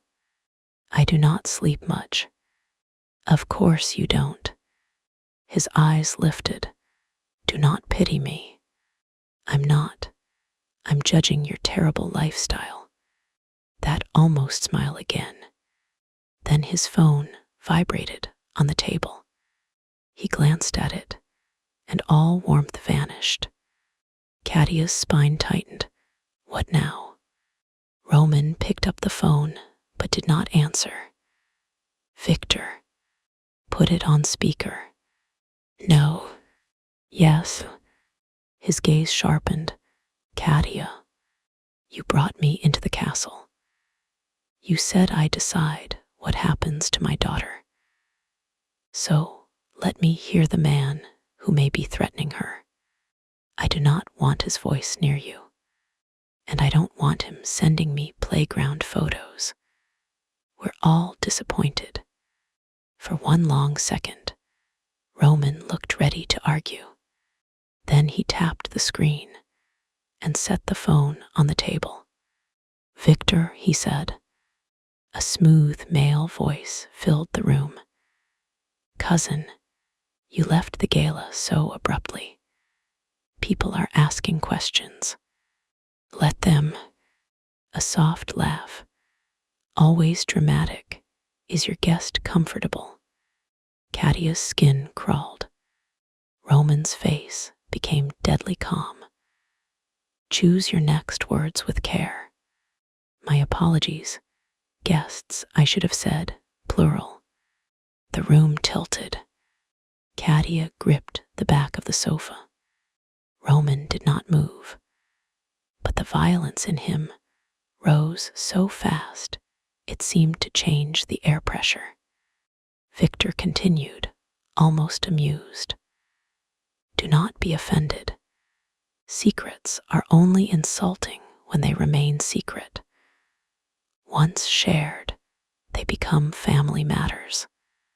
Roman spoke in Russian. One sentence so cold Katia did not need translation. Victor laughed again. English, please. We have a lady present. Katia stepped toward the phone. Roman's eyes snapped to her. She ignored him. If you have something to say to me, say it. Silence. Then Victor's voice warmed unpleasantly. Katia Monroe, the woman who made Roman careless once and may yet make him human. I admit, I expected someone softer. You sent a man to photograph my daughter. Roman stood. Katia lifted a hand without looking at him. Stay. To her shock, he did. Victor hummed. Such ugly accusations. Then deny it. I deny waste. If I wanted to frighten you, Ms. Monroe, you would not be asking whether you were frightened. You would know. Katia's stomach turned, but her voice held. You think threatening a child makes you powerful. No, I think children reveal where power ends. Roman's hand curled around the back of the chair, so tightly the wood creaked. Katia's gaze flicked to Mila's open doorway. Still asleep, she lowered her voice. Stay away from her. Or what? The question was soft, curious. Katia felt Roman's attention on her, not interrupting, not taking over. Good. She stepped closer to the table. Or I will make sure every woman with a checkbook in this city knows the Petrov family hides behind children, because its men are too weak to fight each other directly. Silence. This time, Victor did not laugh. Roman stared at her. Katia stared at the phone. When Victor spoke again, the charm had thinned. Careful, Ms. Monroe. Public shame is a dangerous weapon. It tends to spread. So does evidence. You have none. I'm a mother. We keep everything. A sound came through the phone. Not anger exactly. Interest. I see why he remembered you. Roman reached for the phone. Katia said no. His hand stopped an inch above it. Victor caught the exchange somehow, because his voice warmed again. Oh, this is fascinating. He obeys you. Roman's face went flat. Enough. Does she know yet? Katia's blood chilled. Roman did not answer. Victor continued softly, almost tenderly. Does she know what they did to you? Why you came back with blood in your teeth and no throne under you? Does she know you were not merely framed, cousin, but traded? Roman went motionless. Traded. The word opened something black in the room. Katia looked at him. Roman. His eyes stayed on the phone. Victor's voice slipped lower. Ask him who signed the transfer papers. Ask him whose name appears twice. Ask him why family business waited 18 months. Roman ended the call. The silence after was enormous. Katia looked at him across the sitting room. And for the first time since the gala, Roman Petrov looked less like a man hiding the truth than one trying to keep it from swallowing him whole. What does traded mean? She asked. He did not answer. Mila stirred in the next room, murmuring in her sleep. Katia lowered her voice. Roman, what does it mean? His hand was still on the phone. His knuckles had gone white. It means, he said at last, each word dragged out of him, that someone in my family did not only frame me. Katia's pulse slowed, heavy and sick. Roman lifted his eyes to hers. It means they sold the right to break me. Chapter 4. The cousin in the SHADOWS. Roman had said the words like a confession, but Katia heard them like a door locking. They sold the right to break me. For a moment, she could not move. The sitting room remained warm and softly lit, with untouched tea cooling on the table and rain tapping against the hidden windows. But the air inside it had changed. It carried the metallic taste of a truth dragged up from somewhere underground. Roman stood by the table with one hand on his phone, his shoulders broad and still, his face carved into that terrible calm she was beginning to recognize as the place he went when feeling too much would make him dangerous. Not to her. She knew that now, in a way, she hated and trusted at the same time. Dangerous to everything else. Mila shifted in the next room, sighing in her sleep. Katia glanced toward the toddler bed, instinct stronger than thought. Her daughter remained curled around Bun, one foot kicked free of the blanket. Safe. For now. Too small for all the ancient rot crawling through the walls of this house. Katia looked back at Roman. Who sold you? She asked. The question landed between them with the weight of a gun placed on a table. Roman's gaze stayed fixed somewhere beyond her shoulder. I do not know. Don't do that. His eyes came to hers. That careful answer, she said.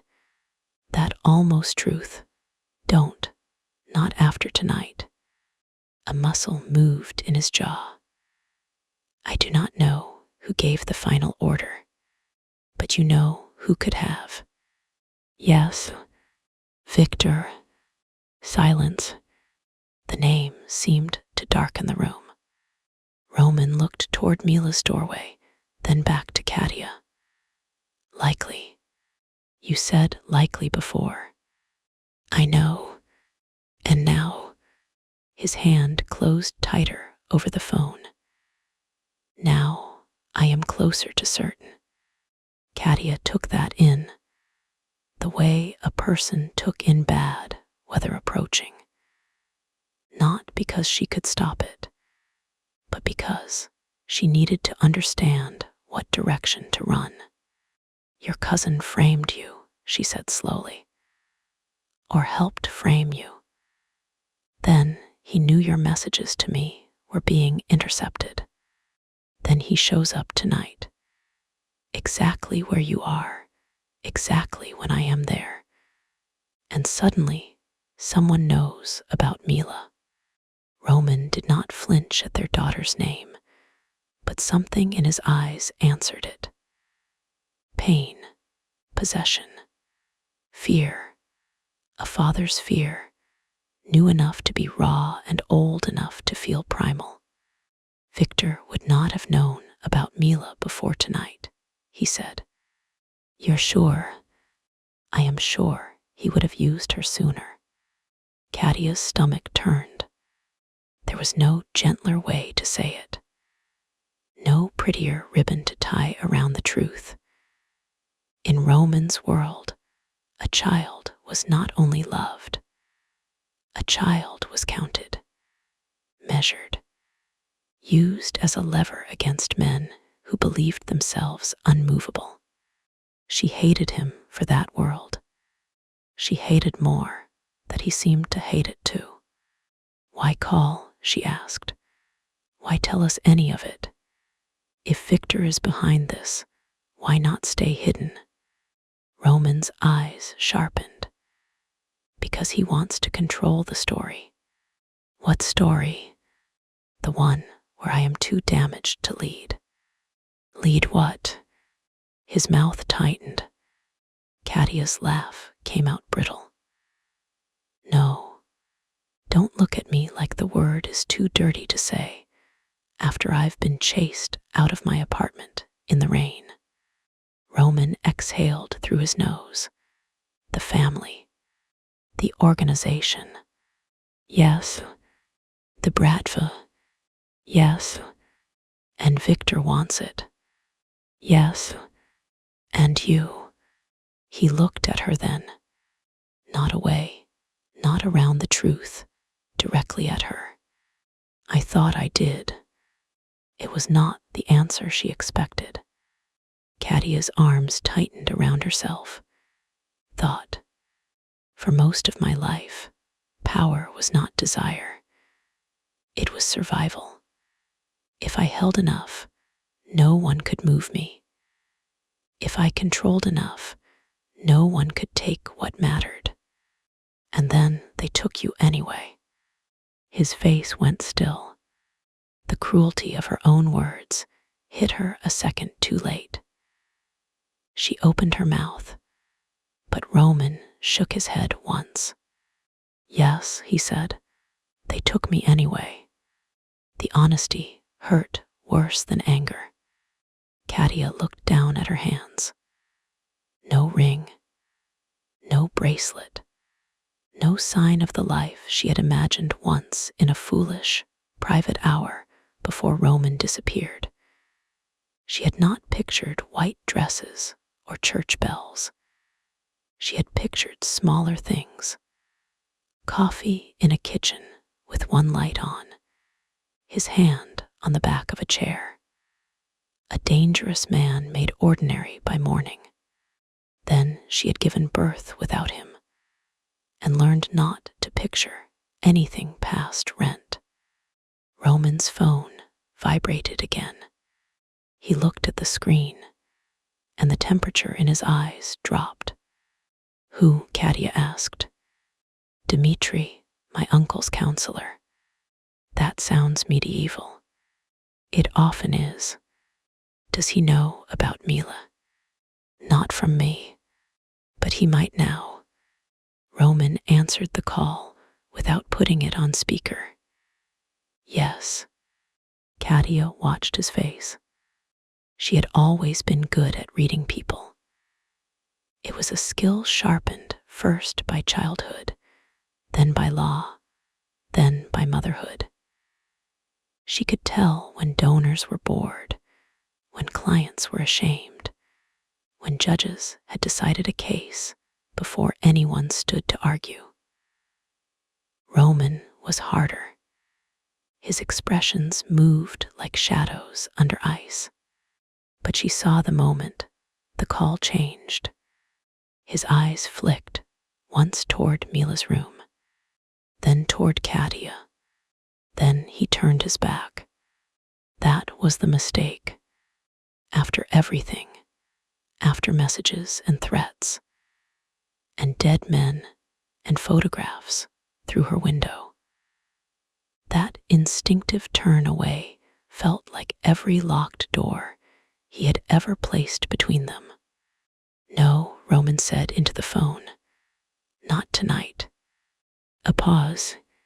His voice dropped. She is not a card on the table. Katia went still. Another pause. I said no. Katia stepped closer. Roman's shoulders tightened, but he did not turn. She has nothing to do with succession, he said. You will not speak her name in that room. You will not let anyone else speak it. Succession. Her stomach hollowed. Another silence, longer this time. Then Roman said, very quietly, if the council wants proof I am not weak, I will give them blood. Mine, Victor's, whoever asks the question twice. But they do not get her. Katia stopped breathing. Blood, counsel, proof, her. Mila whimpered softly in the next room. That sound cut through everything. Katia moved to the doorway, looked in, and saw her daughter still sleeping, brow furrowed. She rubbed a hand gently over Mila's back until the small body relaxed again. When she turned back, Roman had ended the call. He saw her face and understood at once. Katia. No. His expression tightened. What did you hear? Enough. No, you heard words without context. Her whisper was sharp because Mila slept only a few feet away. Is that where we are again? Roman took one step toward her, then stopped himself. Dmitri wanted me at a council meeting tomorrow. And I refused. You said if they wanted proof you weren't weak, you'd give them blood. His jaw hardened. Because if they are looking at you and Mila, I need their eyes back on me. Katia stared at him. There it was, the nightmare in noble clothing. You want to use yourself as bait.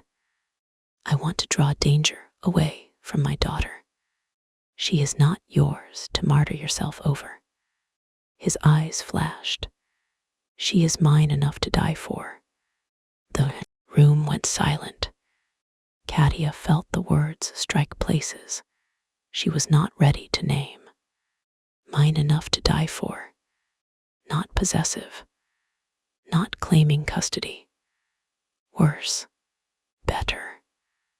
A man who had known his child existed for less than a night and had already placed himself between her and death, as if the shape of fatherhood had been waiting under his skin all along. Her voice shook. And what am I supposed to do with that? Be grateful. Admire the sacrifice. Tell Mila one day that her father loved her so much he got himself killed before she knew him. Roman's face changed. She saw the hit land. Good, she thought. No, not good. Nothing about this was good. You are twisting my words, he said. I am hearing them clearly. I will not let them touch her. You can't guarantee that. I can make it costly. There, that. Katia stepped toward him, anger rising because fear needed somewhere to go. That is your answer to everything. Cost, blood, power, men in rooms deciding whose pain counts. You say you don't want her treated like a card, but you still think like the men at the table. Roman's voice turned low. Because those men are coming whether I think like them or not. And if I leave, his body went still. Tonight, in general, then I make leaving as safe as possible. Do you? Yes. What if safe means going somewhere you do know? Somewhere no Petrov name can follow. His silence lasted 1 second too long. Katia laughed under her breath. There it is. Katia. No, that hesitation is the truth. You want me safe as long as safe is within reach of you. His face tightened. Because beyond my reach, I cannot protect you. Maybe I don't want to live within reach of a man who needs guards outside nursery doors.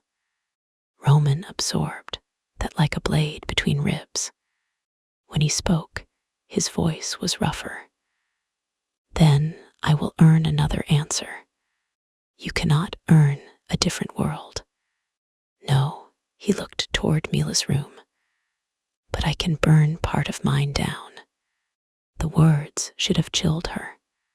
They did. They also pulled at something low in her body.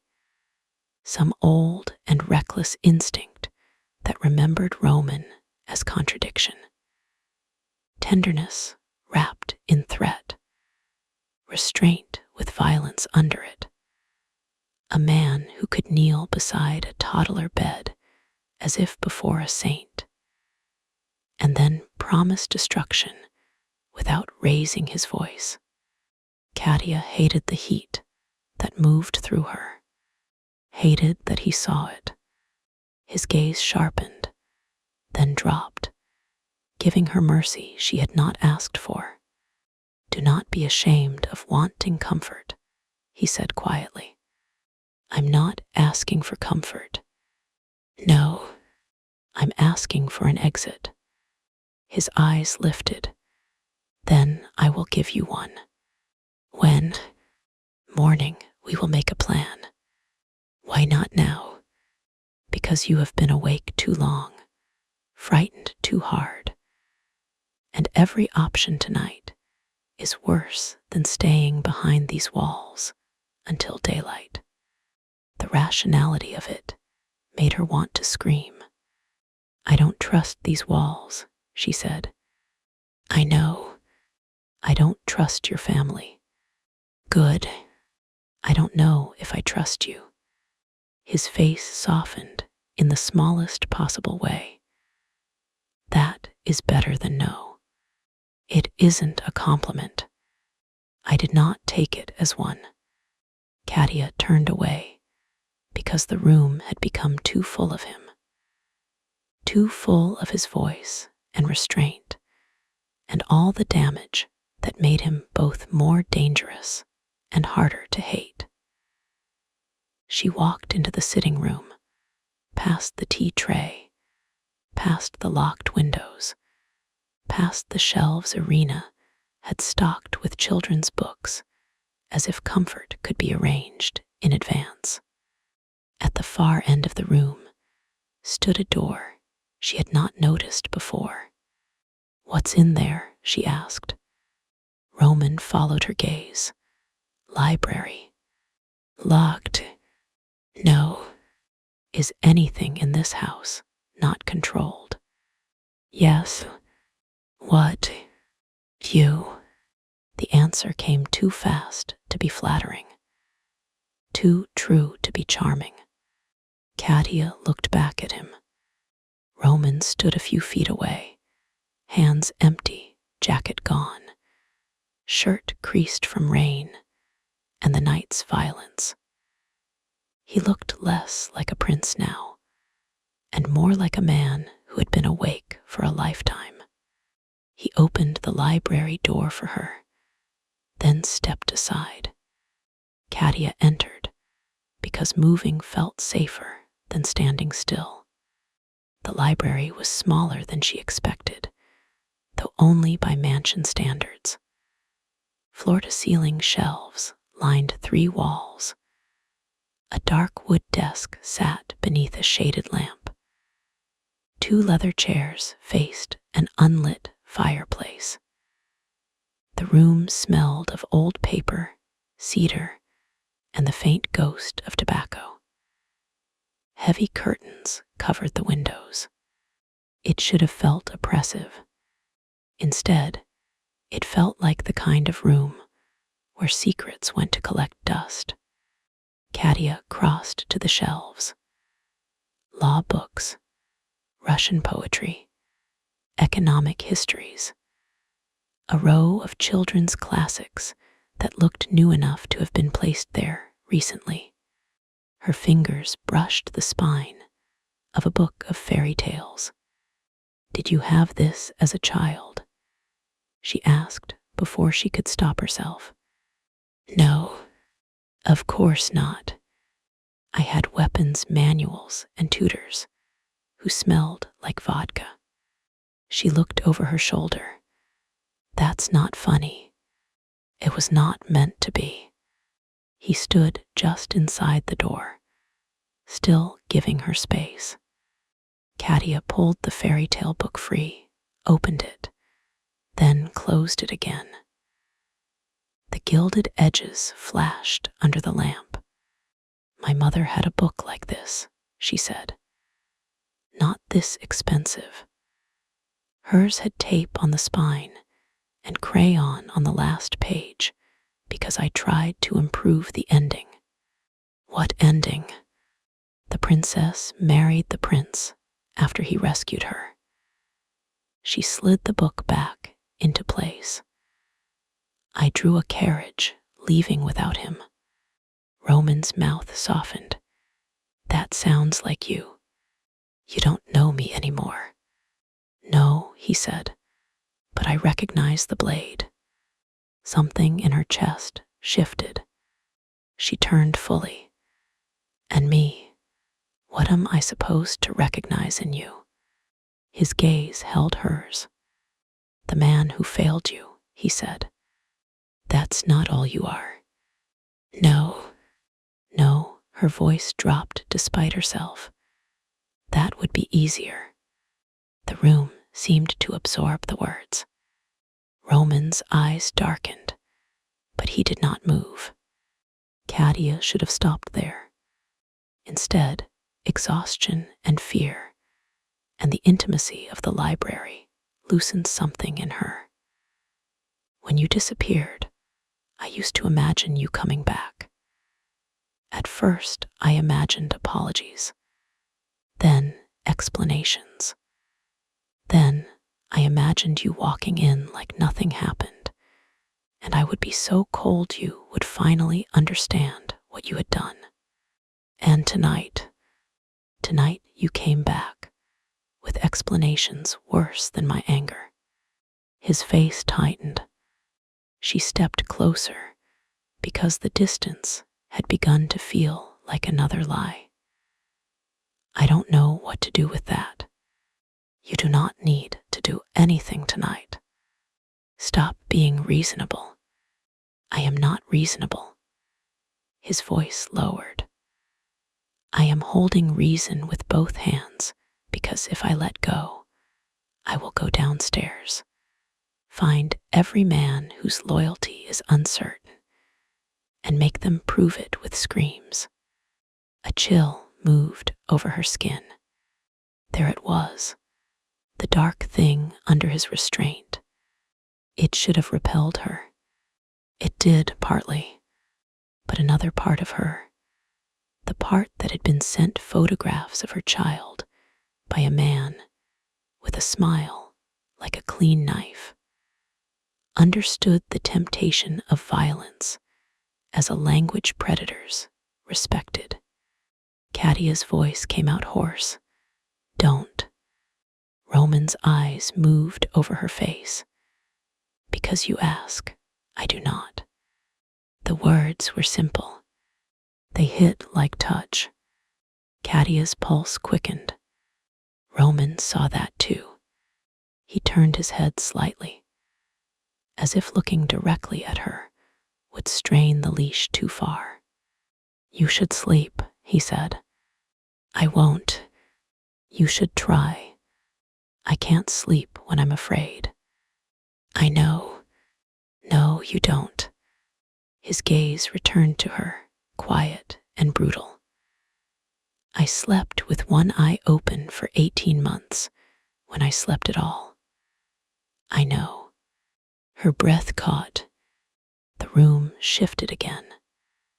Anger giving way to something more dangerous, because it was softer. Roman, she said. His name came out wrong. Not accusation, not warning. His eyes closed for half a second. Careful, he murmured. The words sent heat through her despite everything. Her body remembered careful in his voice. Careful had meant his hands pausing at her waist. Careful had meant tell me yes. Careful had meant the edge of surrender without fear. She hated that her skin came alive under memory. She hated more that she did not step back. Roman opened his eyes. Katia. What?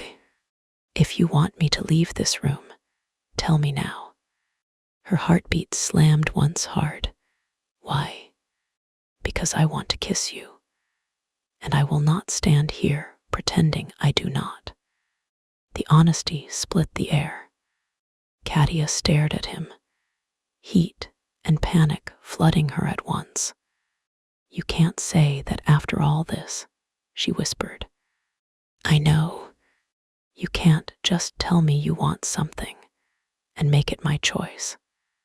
That is exactly what I can do. Her breath shook. I'm angry with you. Yes, I'm scared. Yes, I don't forgive you. I know. I might hate you tomorrow. I will deserve part of it. Her laugh broke, quiet and unsteady. You're making this very hard. His voice dropped. No, I am making it clear. Hard is already between us. The space between them felt charged enough to burn. Katia looked toward the open door. Down the hall, Mila slept. Elena stood somewhere beyond the wing. Victor's threat lingered like smoke.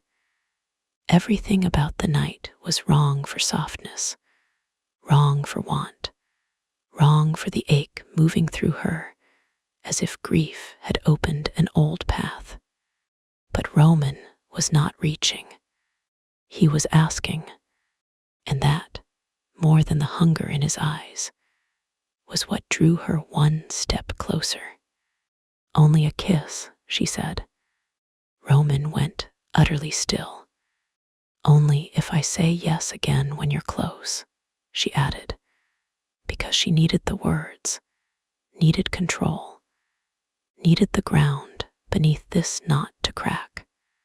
His face changed, something fierce and tender moving through the dark. Good, good, not impatient, not offended, good. He stepped closer slowly. One pace, then another. He stopped with a breath between them. Katia could see the pulse beating in his throat, could smell rain fading from his shirt, cedar and smoke beneath it. could feel the heat of his body without contact. His voice was rough, yes. Her heart pounded so loudly she thought he must hear it. Yes. Are you Sue? Ray? No, she swallowed. But I want it. Roman's eyes darkened. Wanting is enough for a kiss, not for anything you are unsure about. The words steadied her. Yes, she said again. Kiss me. He lifted one hand, slow enough for her to stop him. She did not. His fingers touched her jaw, barely at first, a question written in warmth. Katia's eyes closed on instinct and opened again because she wanted to see him, wanted him to see her choosing. His thumb brushed once along her cheekbone. More, he asked, voice low. The check-in should have cooled the moment. Instead, it turned the heat deeper, cleaner. Yes. Roman bent his head.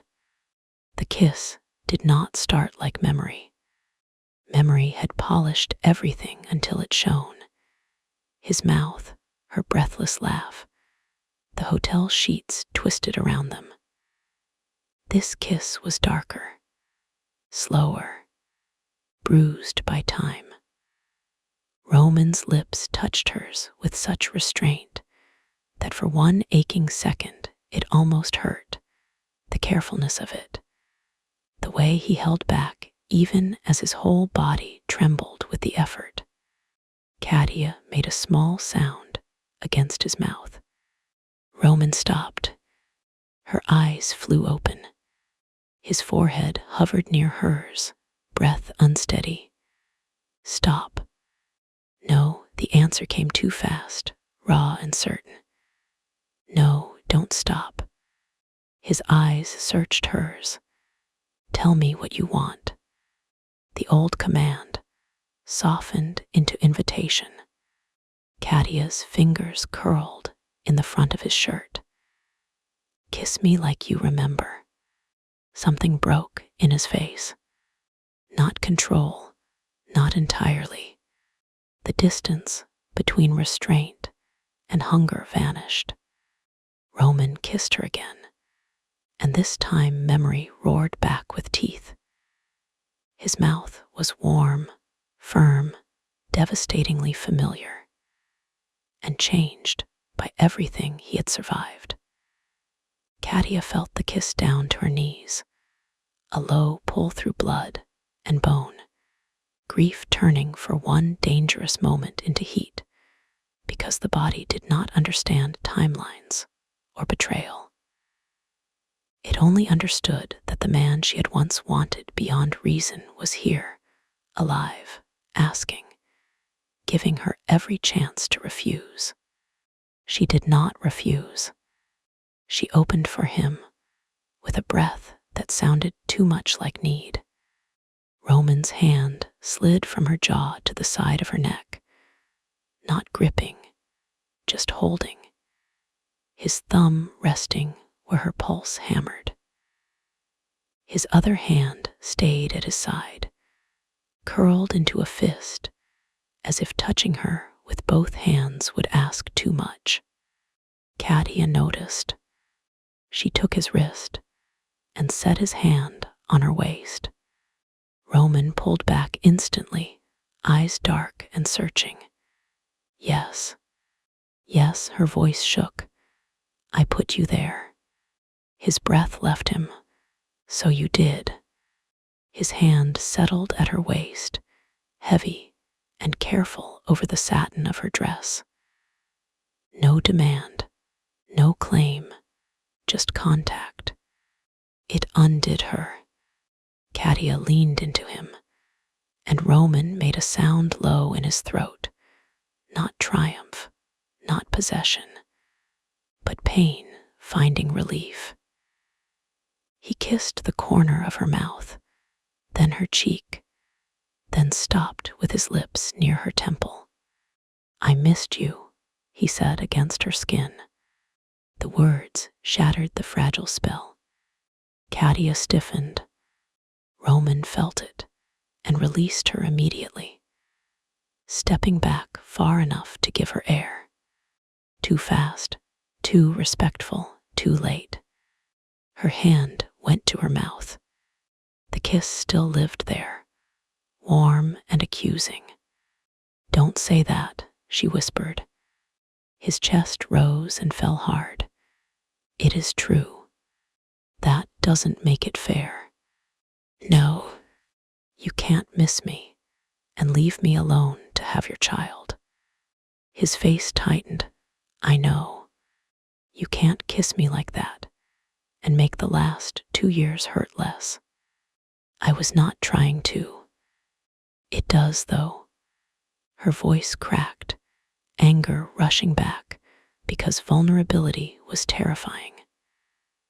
"For a second it does, and that makes me hate myself." Roman's eyes sharpened with immediate pain. "Do not. Don't tell me what to feel. I am not. I am asking you not to punish yourself for wanting comfort from a man you once trusted." "I trusted a ghost." "I know." "No, you don't." The tears came hot and furious, and she hated them. "You didn't see the test turn positive. You didn't sit on the bathroom floor counting weeks. You didn't make a list of names and cross yours out because you had become a warning. You didn't hold her the first night home when she cried so hard I thought I was failing before I'd even started." Roman's face went pale beneath his olive skin. Katia could not stop. "You didn't learn which grocery store had diapers cheaper by $2. You didn't lie to nurses when they asked for father's information. You didn't watch her first steps and feel joy so big it turned into grief because there was no one else to say, 'Did you see that? Did you see what she did?'" Roman looked as though every word struck flesh. "Good. This time, yes, good. She deserved more," Katia whispered. Roman's voice was barely audible. "Yes, I deserved more. Yes, and now you're here. And I don't know whether to scream at you or hold on, because someone is trying to kill you, and maybe us. And that is not fair either." "No," he said, "it is not." She wiped her cheek angrily. "Say something else." His eyes glistened, but no tears fell. Men like Roman had Babely been taught not to waste water on pain. "I wanted you," he said, "from the first night, not only in bed. Not only because you looked at me like you saw all my expensive rot and were unimpressed. I wanted your mind, your temper, the way you argued with waiters about labor law and tipped them too much afterward. I wanted the life that appeared around you when you talked about ordinary things." Katia went very still. Roman's voice roughened. "When I was taken, I held on to that. Not the empire, not revenge, not at first. You, a woman in my shirt drinking terrible coffee and telling me a kitchen with one light on was not too much to want."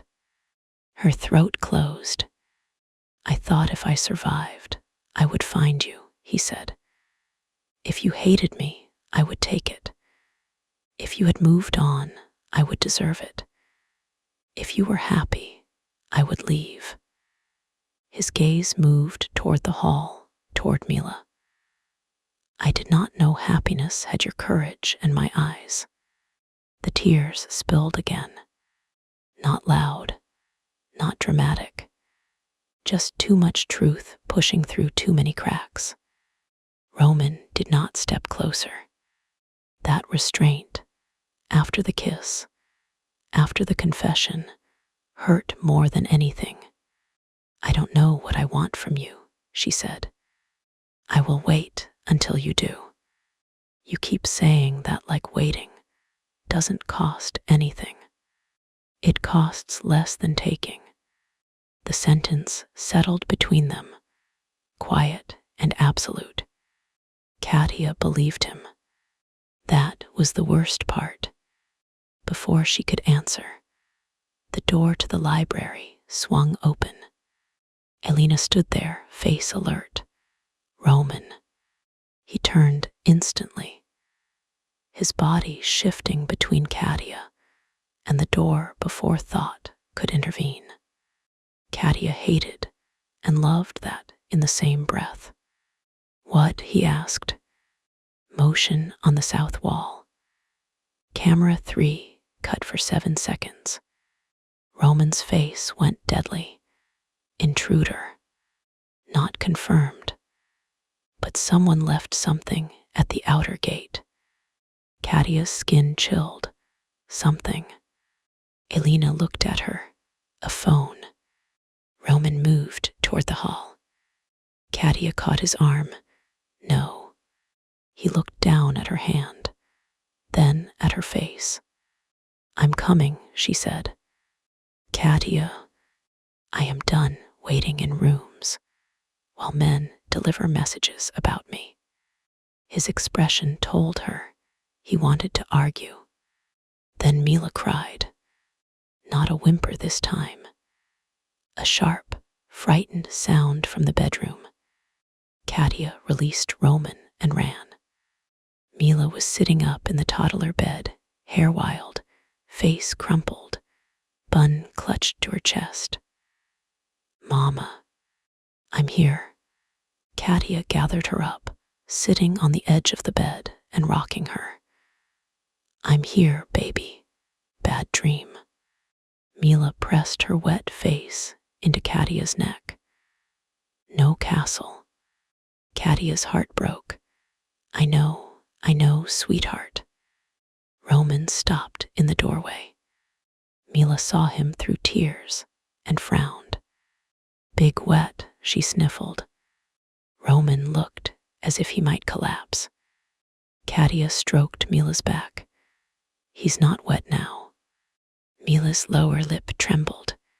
"Go home." The room went silent. Katia closed her eyes and held her daughter tighter.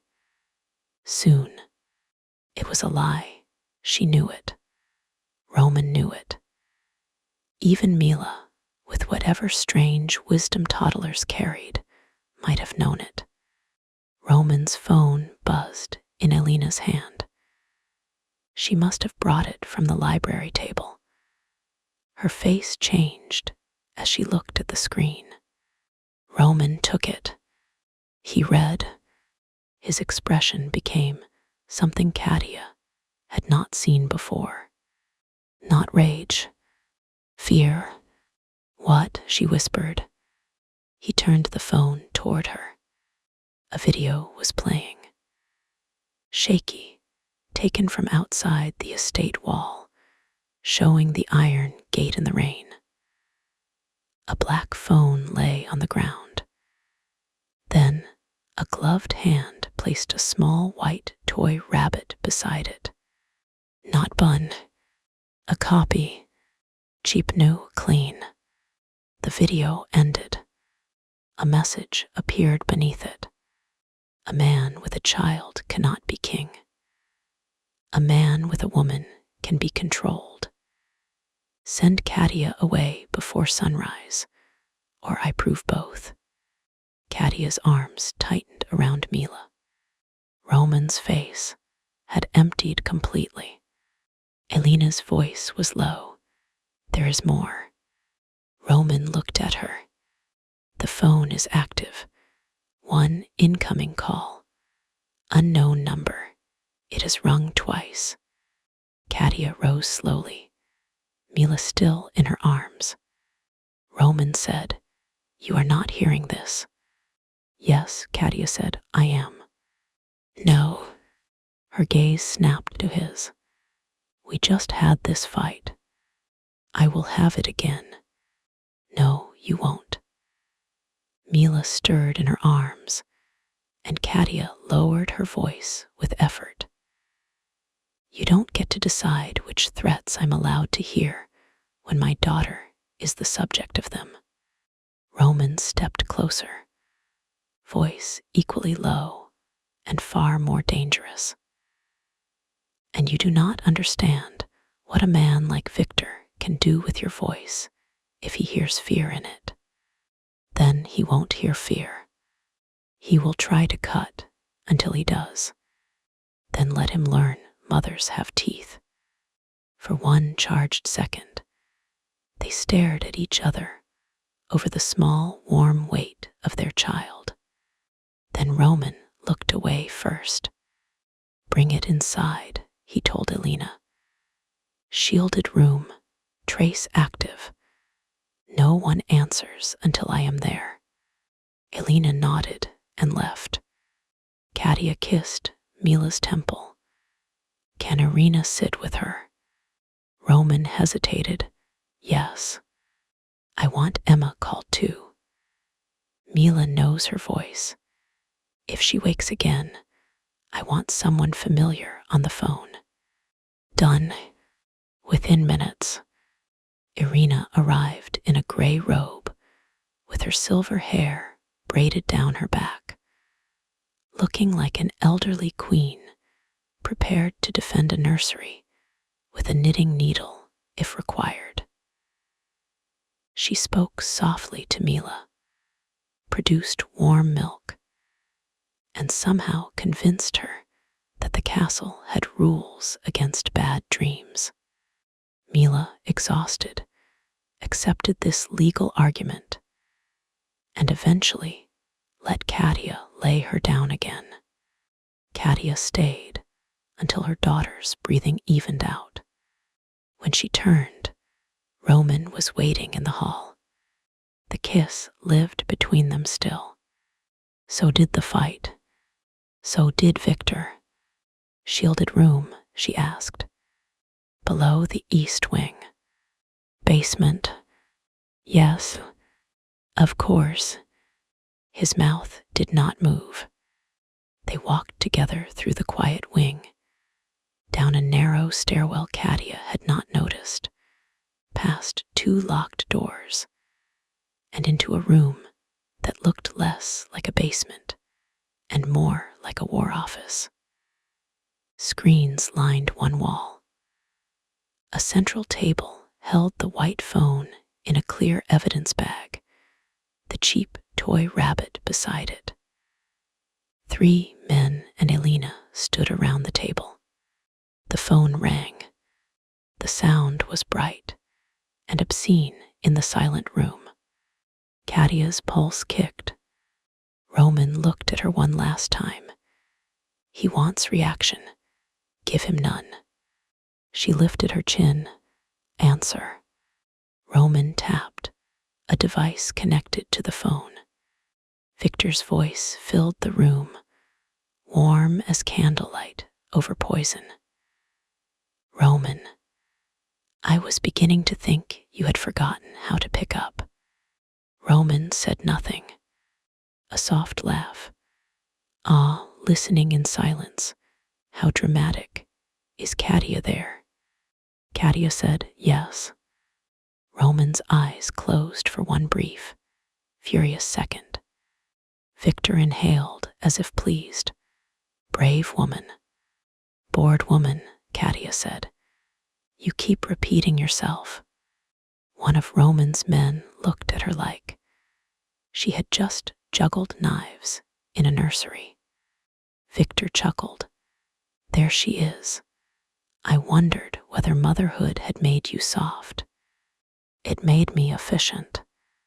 And has Roman been efficient? Has he told you he intends to walk into council tomorrow and make himself target enough that you and the little girl may slip away? Katia's gaze cut to Roman. His face gave nothing away, but his silence did. There it was, the plan beneath the plan, not just drawing eyes back to him, offering himself as the wound everyone could strike. Katia felt cold anger bloom in her chest. Victor heard the silence and laughed softly. "No, then." Roman spoke at last. "This is between us. Nothing is between us anymore. You brought a bloodline into it." Katia stepped toward the phone. "Her name is Mila." A pause.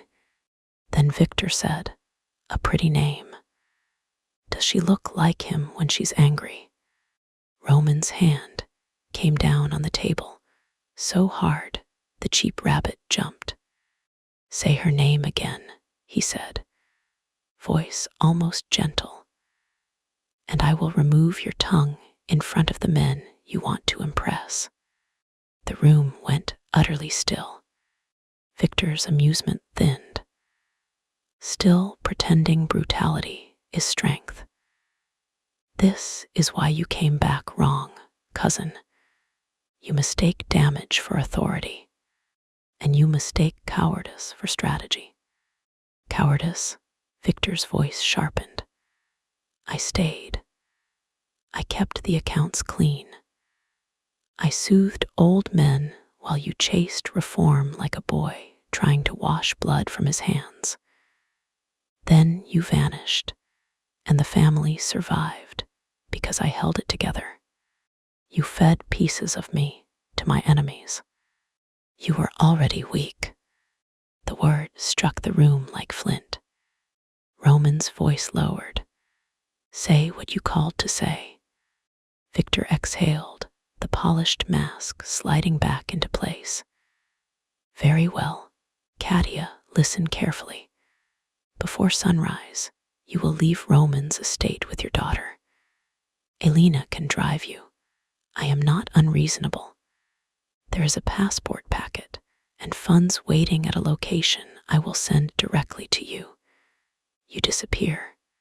New names, new city, no Roman, no Petrov council, no inheritance war crawling toward your child." Katia's heart pounded. Roman's eyes were fixed on the phone with lethal focus. "And if I do," she asked, "then Roman attends council tomorrow under accusation of hiding an heir, concealing a vulnerability, and placing family assets at risk. There are men who still respect him. That will make the challenge ugly, public, violent." Victor paused. "He may survive the first round. He will not survive all of them." Katia looked at Roman. He did not deny it. Victor's voice softened. "You want safety, don't you?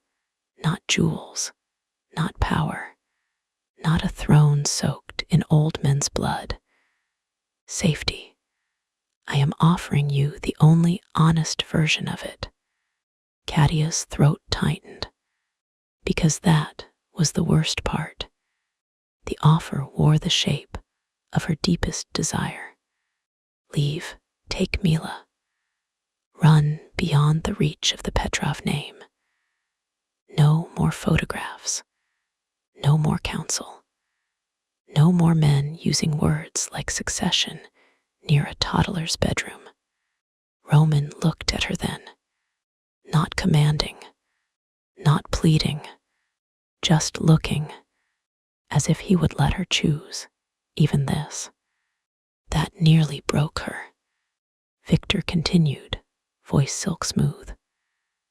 "Ask yourself, Katia, what kind of father gives a child his enemies before he gives her his name?"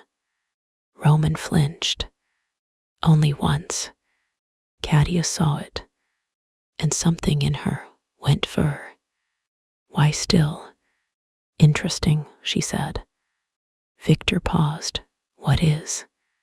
"You think I'm scared enough to confuse you, with an exit. A silence. Roman's gaze sharpened. Katia stepped closer to the phone. You're not offering safety. You're offering isolation. You want me away from Roman because he is harder to kill with witnesses. You want Mila hidden because a secret can be shaped into any lie you need. You want me running because running women are easier to frame as unstable, greedy, manipulated. Whatever story serves you at counsel. Victor said nothing. Her pulse hammered, but her voice stayed calm. I worked with frightened women for years, she said. Abusers love relocation when they control the destination. They love money that creates dependency. They love telling a woman the cage is protection if the bars are far enough from the threat. Roman stared at her as if she had become a flame in the middle of the room. Victor's voice returned colder. Careful. No, Katia said. You be careful. Because the next time you use my daughter as leverage, I will stop speaking to you like a mother and start speaking to you like evidence. The line went silent. Then Victor laughed, but the sound had no warmth now. I see, he said. Roman has infected you already. No, he underestimated me too. Roman's eyes lowered briefly, accepting the hit. Victor's voice turned soft. Then let me be clearer. If you stay, Roman dies. If Roman dies, every man who feared him will look at you and the child as unfinished business. Katia's stomach clenched. There is no love strong enough to make his world safe, Victor said. Ask him. He knows. Roman did not speak. Katia looked at him. Is that true? She asked. Every person in the room seemed to stop breathing. Roman's face was pale and hard, his eyes fixed on hers. He could lie. She saw it. Not because lying came easily to him now, but because love gave people stupid reasons to soften facts. He did not. Yes, he said. My world will never be safe. Victor made a satisfied sound. Roman continued, voice rough. But I can leave it. The words hit the room, harder than his fist had. Victor went silent. Katia stared at Roman. He was still looking only at her. I can leave the claim, he said. The council, the throne, all of it. Victor's voice cracked through the speaker. You cannot leave blood. Roman did not look at the phone. Watch me. The call ended. For several seconds, no one moved. Then every screen on the far wall went black at once. Elena cursed. One of Roman's men reached for his weapon. A red emergency light blinked over the door. Roman moved fast, crossing to Katia, not touching her, but close enough to shield. Status. A voice shouted from the hall in Russian. Elena looked at the tablet in her hand. East gate alarm. South wall motion again. Internal cameras cycling back. Someone used the call to push a system breach. Katia's blood froze. Mila. Roman was already moving. They ran. Up the stairs. Through the corridor. Past guards now fully armed, though every weapon lowered when Katia passed, because Roman had given orders. And for once, they mattered. The estate no longer felt like a fortress. It felt like a body under attack, lights flickering along the hall, voices snapping through radios, rain hammering the windows harder than before. Katia reached the east wing first. Irina stood outside Mila's room with a fireplace poker in both hands. The sight would have been funny in another life. Now it was holy. She is asleep, Irina said. No one entered. Katia rushed past her. Mila slept, one hand open on the sheet, bun tucked beneath her chin. Katia touched her daughter's cheek. Warm, safe. Her knees nearly buckled. Roman stopped at the doorway, breathing hard, eyes scanning the room once, twice, then landing on Mila with such naked terror that Katia saw the truth before he said another word. Victor was right about one thing. Roman could be controlled, not by power, by love. Elena appeared behind him. Roman. He turned. She held out a tablet. The internal cameras had returned. One feed showed the outer gate, another the south wall, another the corridor outside the shielded room. On the final feed, a figure stood beneath the covered drive. Tall, blonde, elegant. Victor looked directly into the camera, as if he could see them watching. Then he lifted one hand. Not a wave, a salute. Behind him, two men dragged something into frame. A chair, a man tied to it. Katia recognized him from the gala. The fake waiter. His face was bruised. His head hung forward.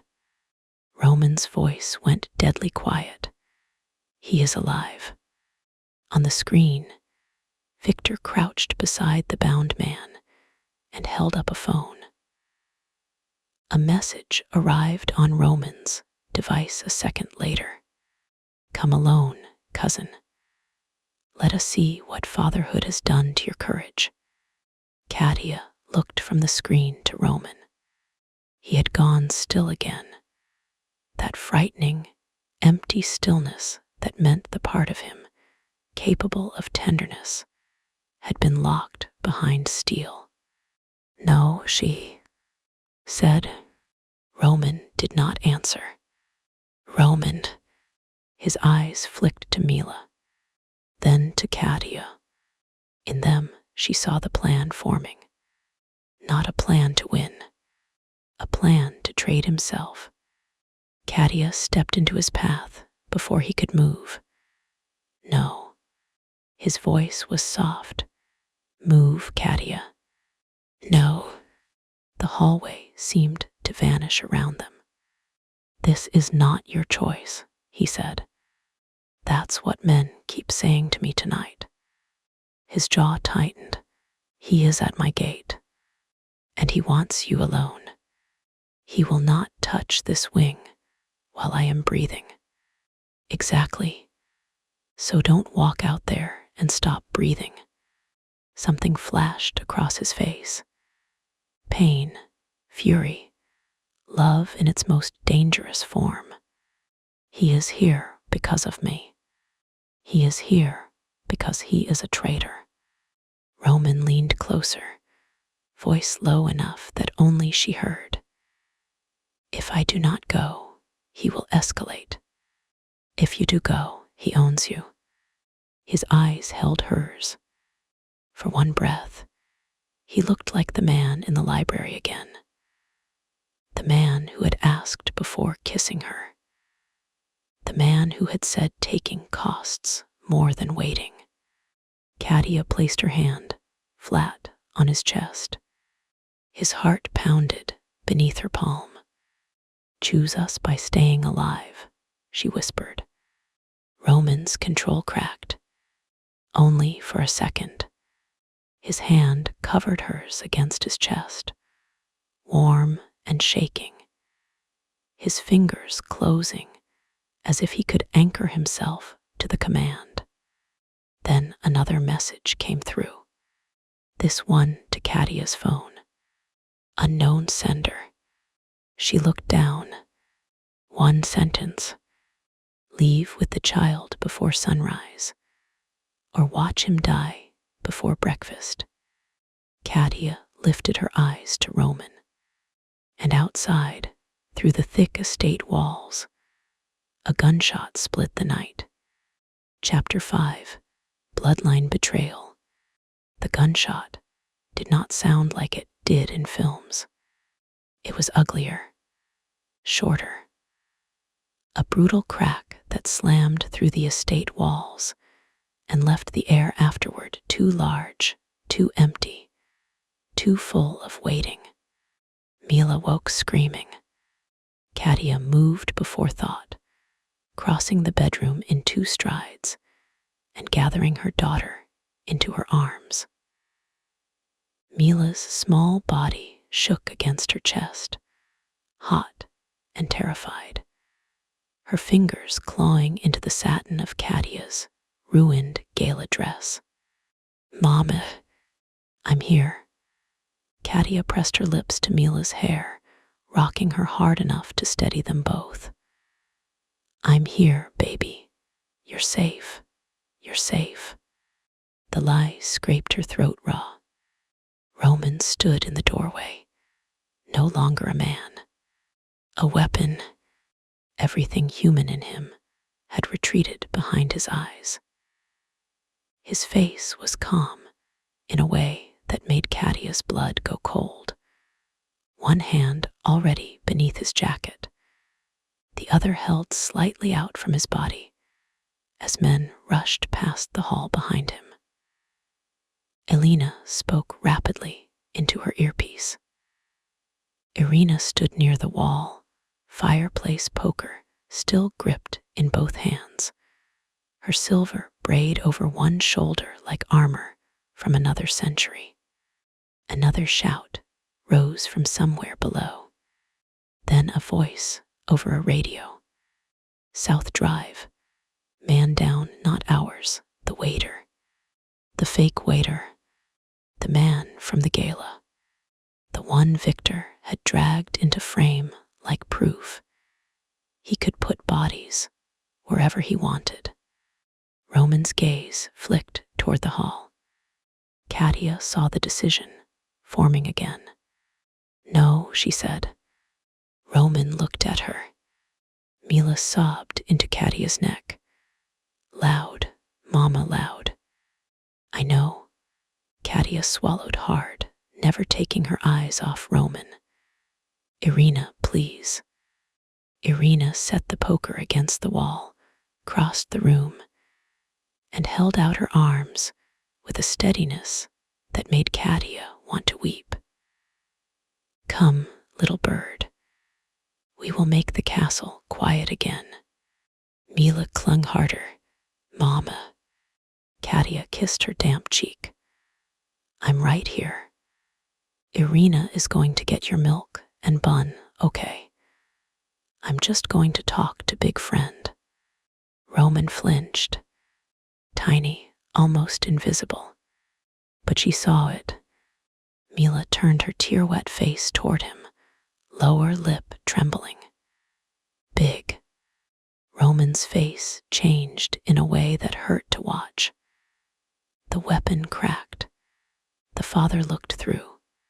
"I am here," he said, voice rough but gentle. "Loud," Mila accused. Yes, his throat moved. "I am sorry." "No, loud." "I will try." Mila stared at him with the merciless judgment of an exhausted toddler, then allowed Irina to take her.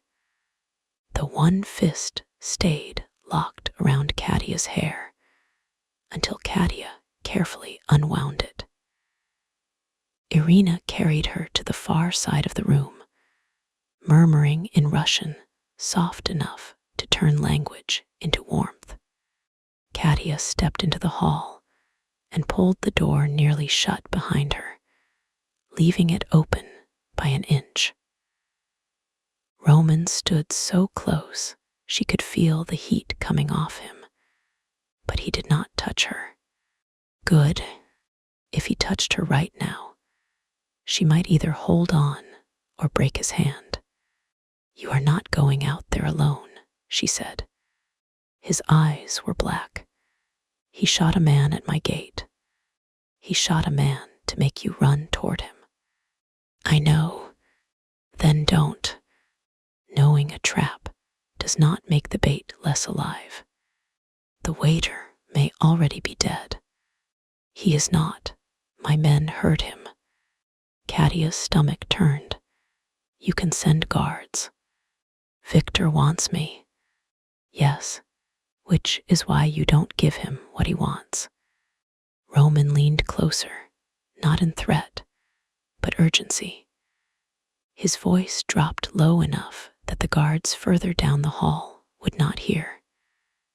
Katia lisped, and to me, if Victor is here, physically here, he is desperate. He is no longer playing only with messages. That makes him more dangerous, but also more vulnerable. If I let him leave tonight, he will disappear into 3 countries of money and men who owe him things. Then trap him. I intend to.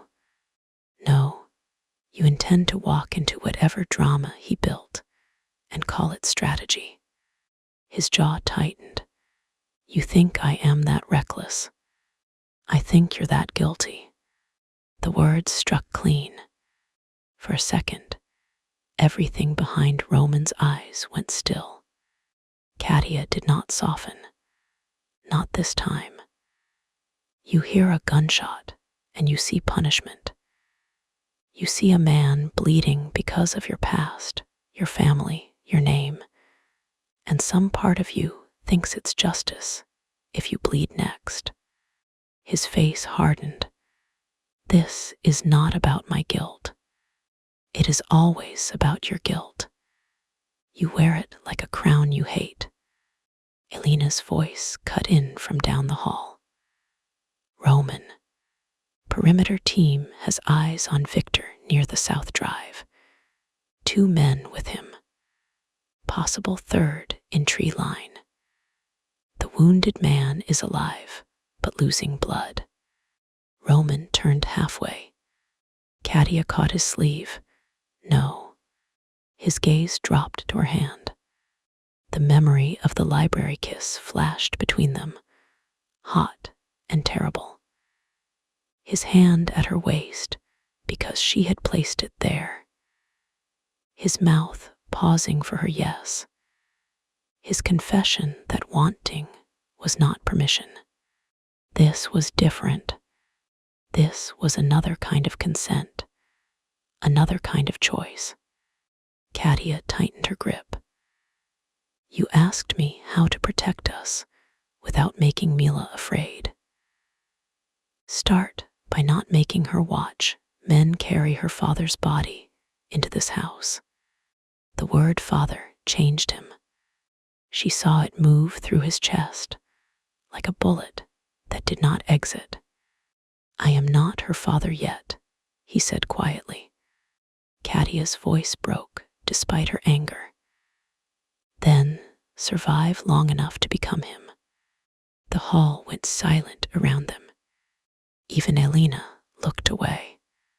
Roman's hand rose slowly and covered Katia's on his sleeve.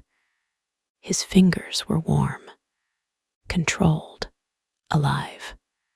I need to go outside, he said, but I will not go alone.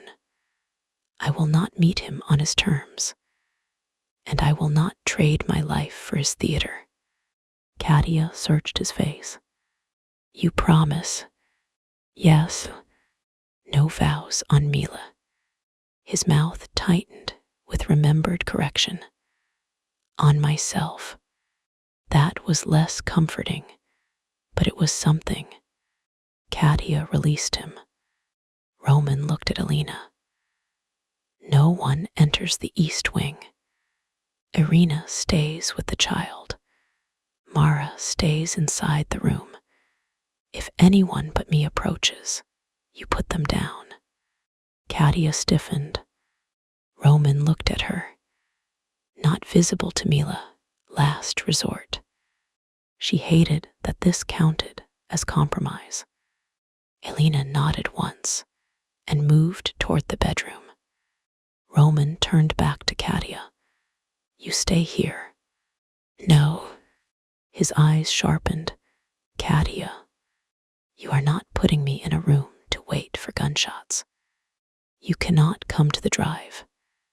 I didn't say I was coming to the drive. I said I am not staying here ignorant.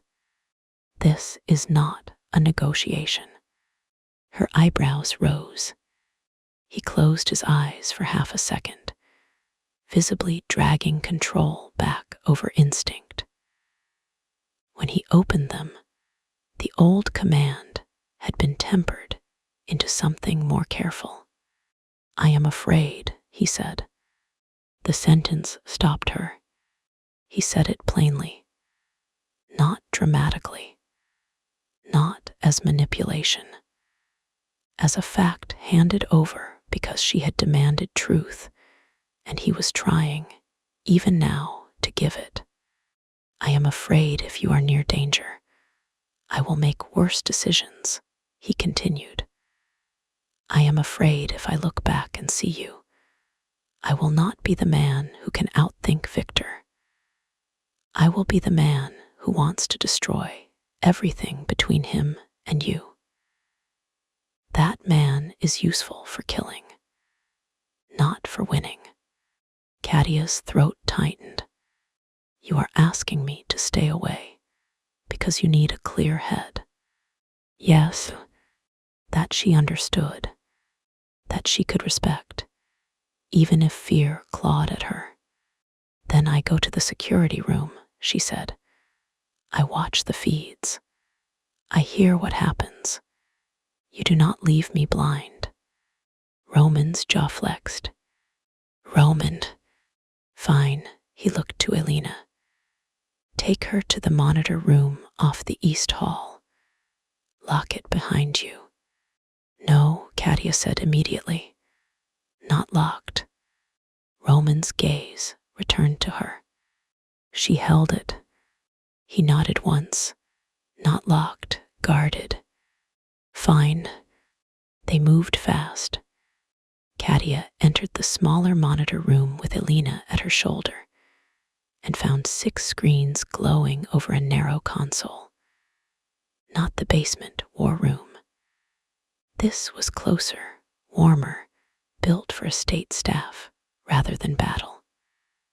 One screen showed Mila's hallway, another the front drive, another the south wall, another the gate where emergency lights strobed faintly through rain. On the largest screen, the south drive spread in grainy night vision. Wet gravel, black trees, a low stone guardhouse, and a body slumped in a chair beneath the covered entrance. The waiter's head hung forward. His white shirt was dark at the side. Katia pressed a hand to her mouth. Roman appeared at the edge of the feed with 4 men around him. He had changed in the time it took her to move rooms. Or rather, men had rearranged around the truth of him. His tuxedo jacket was gone. A dark tactical vest sat over his white shirt. A gun rested in his hand, low and controlled. Rain slicked his hair back from his face. He looked terrifying. He looked alive. Katia hated how her body reacted before her mind could correct it. The sudden pull low in her belly, the memory of his hands, the knowledge that danger, restraint, and tenderness lived in him in a combination she should have found repellent. Beside her, Elena watched the screen without blinking. "You've known him long?" Katia asked. "Since I was 22. How old are you now?" 39. Katia glanced at her. "You don't have to answer everything honestly." Elena's mouth twitched. "Roman prefers honesty around terrified women. Says lies make bad rooms worse." Something squeezed in Katia's chest. "Did he prefer that before?" Katia asked. "Or after?" Elena did not pretend not to understand. "After." On the screen, Roman stopped several yards from the wounded man. No Victor visible. A trap in the shape of absence. Roman lifted one hand. One of his men moved toward the chair, crouched, checked the waiter's pulse, then began cutting the bindings. A shot hit the gravel near his feet. Katia flinched. Roman did not. He turned his head slowly toward the tree line. A voice came over the monitor's audio, distorted by rain and distance. "Not him, Roman, you." Victor stepped from the shadows beneath the trees. He was still elegant. That was the obscenity of it. Long dark coat, blonde hair untouched by panic, posture relaxed, as if he had arrived for cocktails instead of blood. Two men flanked him. One held a gun. The other held nothing visible, which somehow made him worse. Roman's voice came through the speakers, calm as winter. "You shot an unarmed man." Victor smiled. "I shot a liability. He sent messages badly. You found him too quickly." The wounded waiter made a sound that crawled under Katia's skin. Roman's men froze, awaiting command. Roman did not look at them. "Let him be taken inside." "No," Victor said. Roman's head tilted slightly. "No. He leaves when I leave." "Then you leave now." Victor laughed. "Still giving orders as if the throne is already yours." "I do not want the throne." The words were quiet. Even through the speaker, Katia felt their weight. Victor's smile thinned. "You said that to the woman because women like sacrifice. Do not insult me by pretending it is strategy." "It is not strategy." "No," Victor stepped closer, rain silvering his coat. "Then what is it? Love, fatherhood, redemption. Shall we invite the council and weep together?" Roman's gun remained pointed at the ground. "Why did you sell me?" The question landed. Victor stopped walking. In the monitor room, Katia stopped breathing. Elena muttered something under her breath in Russian. On screen, Victor's expression did not change enough for most people to notice. Katia noticed. A tiny tightening around the mouth. A flicker of satisfaction disguised as outrage. "I did not sell you," Victor said. "I gave you time to learn humility." Roman's stillness altered. So did the men around him. There it was. Not denial, not shock. A confession wearing perfume. Roman said, "You signed the transfer papers." Victor's eyes flashed. "You were in federal custody under a dead man's name." No Petrov signed anything. Under which name, then? Victor smiled. Roman took one step forward. On the monitor, Katia saw the trap unfold before anyone fired. Victor wanted him closer, wanted rage, wanted witnesses who could say Roman lost control, wanted the council to see a man led by wounds. Roman, Katia whispered uselessly to a screen. As if he heard her, Roman stopped. Victor's smile faded. Roman's voice lowered. You always overplay the second hand. Victor's eyes narrowed. Roman looked toward the guardhouse camera, directly into its lens, directly at Katia, though he could not know which screen she watched from. Elena, he said. Elena leaned over the console. Here. Send file Black Ledger to Council channel. Full access. Include audio from this feed. Include the corrected transfer papers. Include courier report.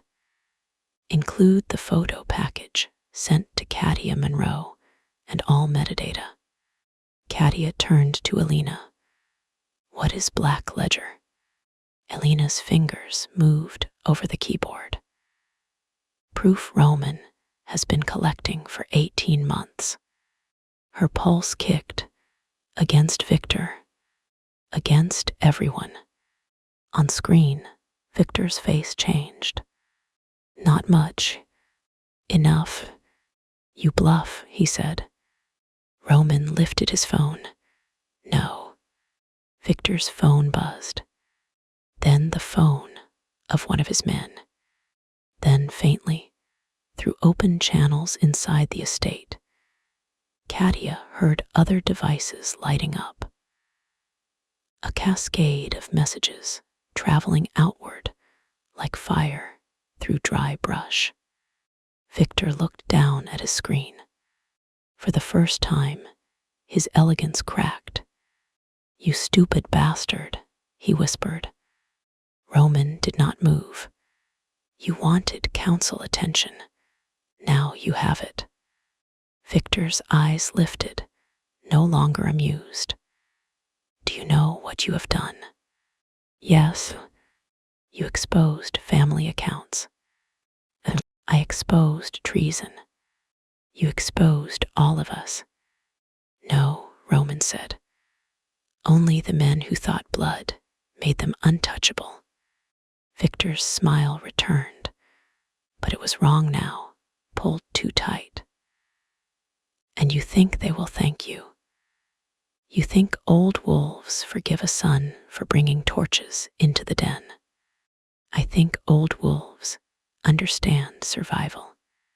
They will strip you of claim. I already gave it up. Victor stared at him. Rain fell harder. Roman's voice carried, clear through the speakers. I renounce claim before any councilman listening. I step away from succession, from accounts tied to Petrov command, from authority over territories held under my uncle's seat. I retain legal businesses in my name, personal properties, and protection of those under my roof. I make no move for the chair. The room around Katia seemed to drop out from under her. He was doing it. Not someday. Not after debate. Not as a romantic promise made in a library. Now, publicly, in front of his enemy, in front of whatever council of monsters had opened the files Elena had sent. Victor's face went white with fury. You cannot, he said. Roman's mouth curved without humor. Watch me. You think this saves her? Victor snapped. You think walking away makes Katia Monroe and your little mistake untouchable. Katia's hand clenched at the console. Elena went still. On screen, Roman did not. That was worse. His voice became very soft, Do not. Victor laughed. There he is, the father with teeth, the man who does not want a throne but still wants everyone to kneel when he snarls. What will you do, Roman? Kill me in front of council. Prove every word I said. Roman stayed silent. Victor spread his arms. Come on, cousin. Show her what kind of family she has chosen. Katia's blood turned cold because she saw it now. Not fully, maybe, but enough. Victor had already lost something. The files, the exposure, Roman's renunciation. Whatever plan he had brought to the gate was collapsing. So he wanted one thing left. Roman's ruin. Not death, necessarily. Exposure. A final scene ugly enough to make Katia recoil. To make the council doubt Roman's restraint. To turn the man who had just chosen family into proof that family made him unstable. Roman did not take the bait. Instead, he lowered his weapon fully and handed it to the man beside him. Katia's breath caught. Roman, Elena whispered. On the screen, even Victor looked briefly thrown. Roman removed a second weapon from his back and gave that away too. Then a knife from his belt, another from his boot. Katia stared. How many knives does one man need? She whispered. Usually, Elena said, one more than expected. Roman stood in the rain, empty-handed. You wanted counsel to see what fatherhood has done to my courage, he said. Let them see. Victor's expression darkened. Roman walked toward the wounded waiter. Slow, unarmed, his men shifted, tense, but disciplined. Victor's gunman lifted his weapon, then looked to Victor for instruction. Do not, Roman said, without looking at him. The gunman froze. It was not magic. It was authority stripped of title. The kind of command that lived in bone, earned through terror or loyalty or both. Roman reached the chair and crouched beside the waiter. The man lifted his head weakly. Roman said something too low for the microphone to catch. The waiter began to shake. Roman cut the last of his restraints. With a blade, one of his men handed him, hilt first, then immediately passed the knife back. He pressed one hand hard against the wound in the man's side. Pavel, Roman said. His voice carried. Inside the monitor room, another line opened. Dr. Orlov answered instantly. Medical team is moving. Victor's face twisted. How noble, saving the rat. Roman looked up at him. You shot him because he failed you. That is why men betray you. He betrayed me because you paid him more. No, Roman's gaze dropped to the waiter. Because you threatened his sister. The waiter's head jerked. Victor went still. Roman's voice was calm. Her name is Anya, 26, nursing student. You moved her to a safe apartment 2 days ago with your men outside and told him if he did not photograph Katia, she would be sent back to the man she ran from. Katia's stomach turned. On the screen, the waiter began to cry. I'm sorry, he gasped. I didn't know about the kid, I swear. I didn't know. Roman pressed harder against the wound. Stay alive and apologize to her. The medical team rushed into frame. 2 men and Dr. Orlov with equipment. Roman stepped back only when the doctor took over. Victor watched, eyes narrowed. You think saving one coward balances what you are. Roman turned to him. No. The simplicity of it cut deeper than any defense. Victor's lips peeled back from his teeth. You were always his favorite. Did you know that?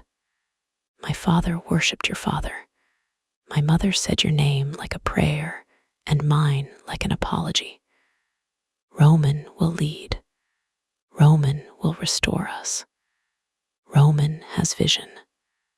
Roman has discipline. Roman has his father's blood. Roman said nothing.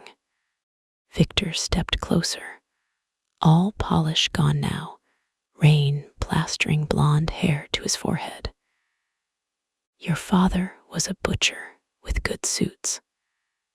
Mine was the man who cleaned his floors. And you thought the chair would make you taller. Victor's face contorted.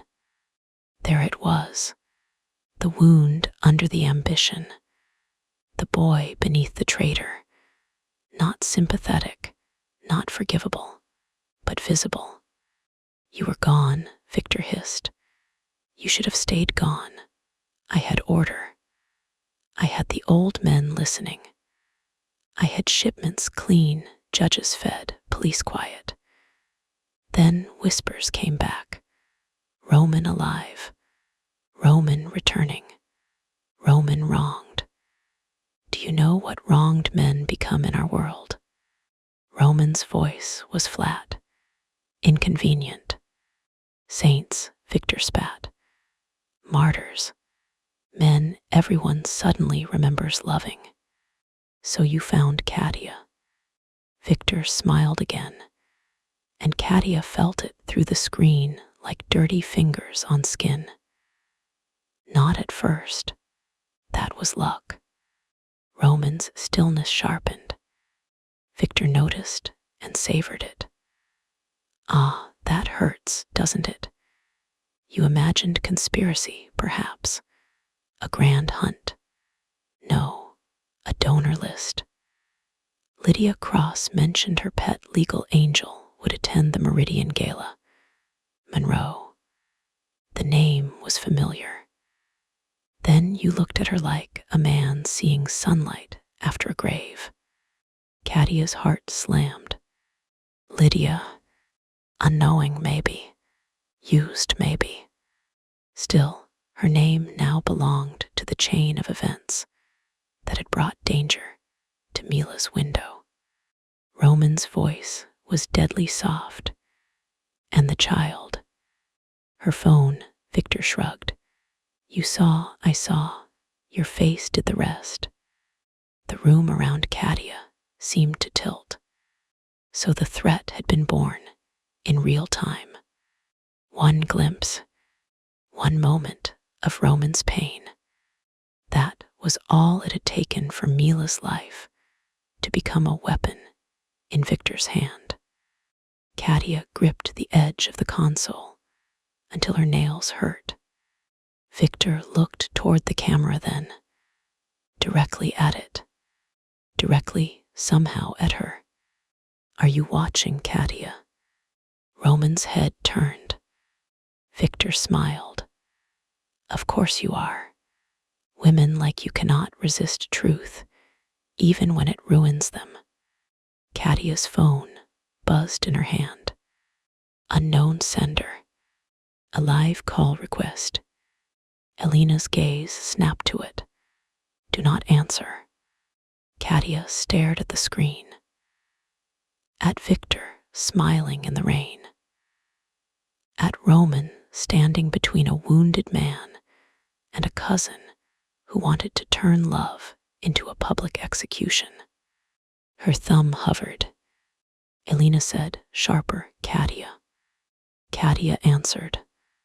Roman's head moved on the screen as Victor's phone connected. Her own voice, when she spoke, was steady. "I'm watching." On screen, Roman went utterly still.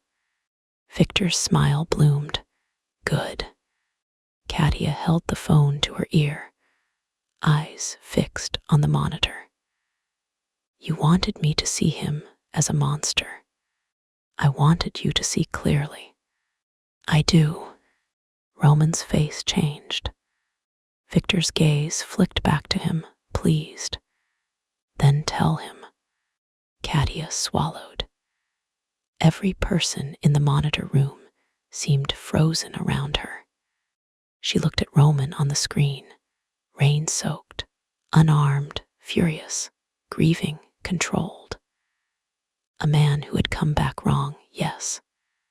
Damaged by rooms without windows and blood relatives, with knives hidden in paperwork. A man who had terrified her life by walking back into it. A man who had kissed her only after asking, who had stood outside his daughter's room waiting for permission to enter, who had given up a throne at the exact moment another man expected him to cling to it. "I see him," Katia said. Roman's eyes lifted toward the camera. Victor's smile sharpened. And you're right about one thing." Victor went very still. Katia's voice did not shake. Fatherhood did make him easier to control. Roman's face tightened. Victor breathed out a soft laugh. "There it is. He will stop for her," Katia continued. "He will think before he fires, because she might one day ask what kind of man he was. He will walk away from power if it puts her in danger. He will let old men call him weak if weakness means coming home alive." Victor's smile faded. Katia stepped closer to the console, as if the screen were a window, and she could push her words through the rain. "You think that makes him less dangerous because you don't understand men who love anything more than their own reflection." Roman looked at her through the camera. Even grainy, even distant, she saw the shock in him. "You wanted me to see a monster," Katia said. "I do, but it isn't him." Victor's face hardened. "Enough," he said. "No," Katia replied. "You called me." Victor's gaze turned icy. "I can still send men to your daughter's room." Elena's hand moved to her weapon. Katia's voice dropped. "Try." Roman shifted on screen, but she kept speaking before he could interrupt. "You think mothers are soft because we hold children. You think safety makes us beg. But every woman who has ever carried a feverish child at 3 in the morning knows something you don't. Fear can become work. Love can become strategy. And I have had 2 years of practice surviving without Roman Petrov." The words filled the room. Victor's mouth curled. "Brave bee. Behind walls. No, tired behind walls. There's a difference." Roman's expression changed again, and this time Katia could not read it fully. Pride, maybe. Pain, want, fear. Victor lifted his gun. Roman's men raised theirs instantly. Katia's heart stopped. The gun did not point at Roman. It pointed toward the wounded waiter. "You should have stayed quiet," Victor said. Roman moved. Not toward Victor, toward the waiter. Everything happened in seconds. Victor fired. Roman slammed into the medical cart, shoving Dr. Orlov and the wounded waiter behind the stone pillar of the covered drive. The bullet struck sparks from the metal frame of the cart. Roman hit the ground hard, rolled, came up behind the pillar as his men returned fire, not a wild spray, but 2 precise shots that sent Victor's gunmen diving for cover. Katia's ears rang, though the shots came through speakers. "Roman," she shouted into the phone. On screen, Roman touched his side. For one horrible second, she thought he had been hit. Then he looked toward the camera, shook his head once, and turned back toward the fight. Not hit, maybe. Victor had ducked behind the guardhouse wall. His second man fired toward Roman's team, forcing them back. Rain and muzzle flashes made the screen stutter with light. Elena was already moving. "Stay here." "No." "Katia." "No." But Elena was at the door, speaking into her radio, and 2 guards stepped into the hall outside. The monitor room had become a cage made of safety. Katia looked back at the screen. Roman was crouched behind the pillar beside the wounded waiter. He had no gun. Of course, he had handed them away to prove restraint, and Victor had chosen that moment to break the stage apart. One of Roman's men slid a weapon across the wet ground toward him. Roman did not take it. Instead, he looked toward the tree line. Katia followed his gaze on the screen. A shadow moved there. Third man. Elena had said possible third. He was not aiming at Roman. He was moving along the side wall, toward the east wing. Katia's blood turned to ice. She grabbed the radio from the console, pressing buttons without knowing which was right. "East wall," she snapped. "Someone is moving along the east wall, toward the wing." Static. Then Elena's voice. "Repeat." "Third man near the trees, east side. He's not at the fight. He's coming here." On the screen, Roman's head jerked up as he heard the report through someone's earpiece. Then he grabbed the gun. Katia's breath caught. The moment restraint ended was not dramatic. It was necessary. Roman moved like violence given purpose. He did not fire wildly. He did not rage. He took the weapon, looked once toward the tree line, then spoke into his radio with deadly calm. "Lights east." The estate exploded in white. Floodlights erupted across the grounds, turning rain into silver needles. The third man froze near the hedges, exposed mid-run. 2 guards emerged from opposite angles, weapons trained. He lifted his gun toward the house. Roman fired once. The man dropped. Katia's knees went weak. She gripped the console. Not dead, maybe. Hit in the shoulder from the way he spun. She could not tell. She did not want to tell. She only knew he had been running toward Mila's wing with a gun. Mila's wing. Her daughter's room. Something inside Katia went silent and hard. On the screen, Victor saw the third man fall. His face changed from fury to calculation. He began to retreat toward the trees. "No," Katia whispered. Roman moved before she finished the word.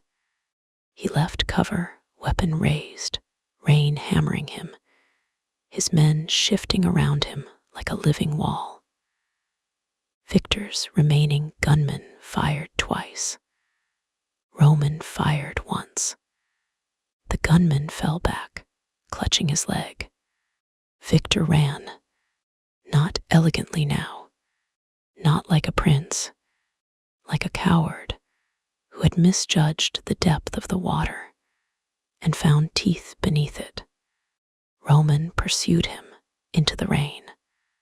The cameras switched automatically as they crossed the drive, then the side lawn, then the tree-lined path near the wall. Katia moved from screen to screen, phone still in her hand, Victor's line still open. She could hear his breathing now, harsh, uneven, wet with panic. "You think he chooses you?" Victor spat into the phone, no longer smooth. "He chooses the chase. He chooses blood. Watch him." Katia watched. Roman caught him at the base of the south wall. Not with a bullet, with his body. He slammed Victor against the stone so hard the audio cracked. Victor's gun skittered across wet leaves. Roman pinned him there, forearm across his chest, weapon at his side, but not aimed. Victor laughed breathlessly. "Do it." Roman said nothing. "Do it," Victor hissed. "Kill me, show her, show them all." Roman's face was inches from his cousin's, rain streaming over both of them. "You sold me." Victor's smile was bloody. "I saved us from you. You sent men toward my daughter. You made her matter." Roman's forearm pressed harder. Victor gasped, then smiled through it. "There, that is the truth. I did not. Make her your weakness. You did." Katia's hand shook around the phone. Roman's face changed. For one terrible second, she thought Victor had won. Then Roman looked toward the nearest camera, again directly into the eye of the estate, directly at her. Katia did not know if he could see her, but she spoke anyway. "Roman." The phone still connected. The room's systems still live. Maybe his earpiece carried it. Maybe not. "Roman," she said again, voice breaking. "Come home alive." His eyes closed. Just once. Then he stepped back from Victor. Victor sagged against the wall, laughing. Weak. Roman looked at him with something colder than rage. "No," he said, "chosen." He turned his head. "Secure him." Two of Roman's men moved in fast, forcing Victor to the ground, cuffing his hands behind his back. Victor fought then, all polish gone, shouting in Russian, then English, then Russian again. His words dissolved into accusations, threats, promises that old men would never accept this humiliation, that Roman had shamed the bloodline, that Katia and the child would never be free of the name. Roman did not answer. He stood in the rain until Victor was dragged away. Only then did his knees almost buckle. Katia saw it. Her heart lurched. No. Roman caught himself with one hand against the wall. "Elena," Katia shouted. "Something's wrong." The monitor room door opened. Elena rushed back in, saw the screen, and cursed. He said he wasn't hit. Katia was already moving. A guard blocked the doorway. "Move," she said. He looked uncertain. "Orders." "I said move." Maybe it was her voice. Maybe it was Elena's sharp nod behind her. Maybe the entire house had finally learned that Katia Monroe was done being redirected by men with guns. The guard moved. Katia ran. Barefoot, she realized halfway down the hall. She had kicked off her heels at some point and had no memory of doing it. The marble was cold under her feet. The house blurred past her. Dark paintings, emergency lights, guards speaking into radios, Irina at Mila's door with Mara beside her. Mila, Katia called. Asleep, Irina said. Go. So Katia went. Down the stairs. Across the entrance hall. Through the side corridor where the smell of rain grew stronger. Someone tried to stop her near the covered drive, but Elena snapped something behind her, and the person vanished from her path. The night hit hard.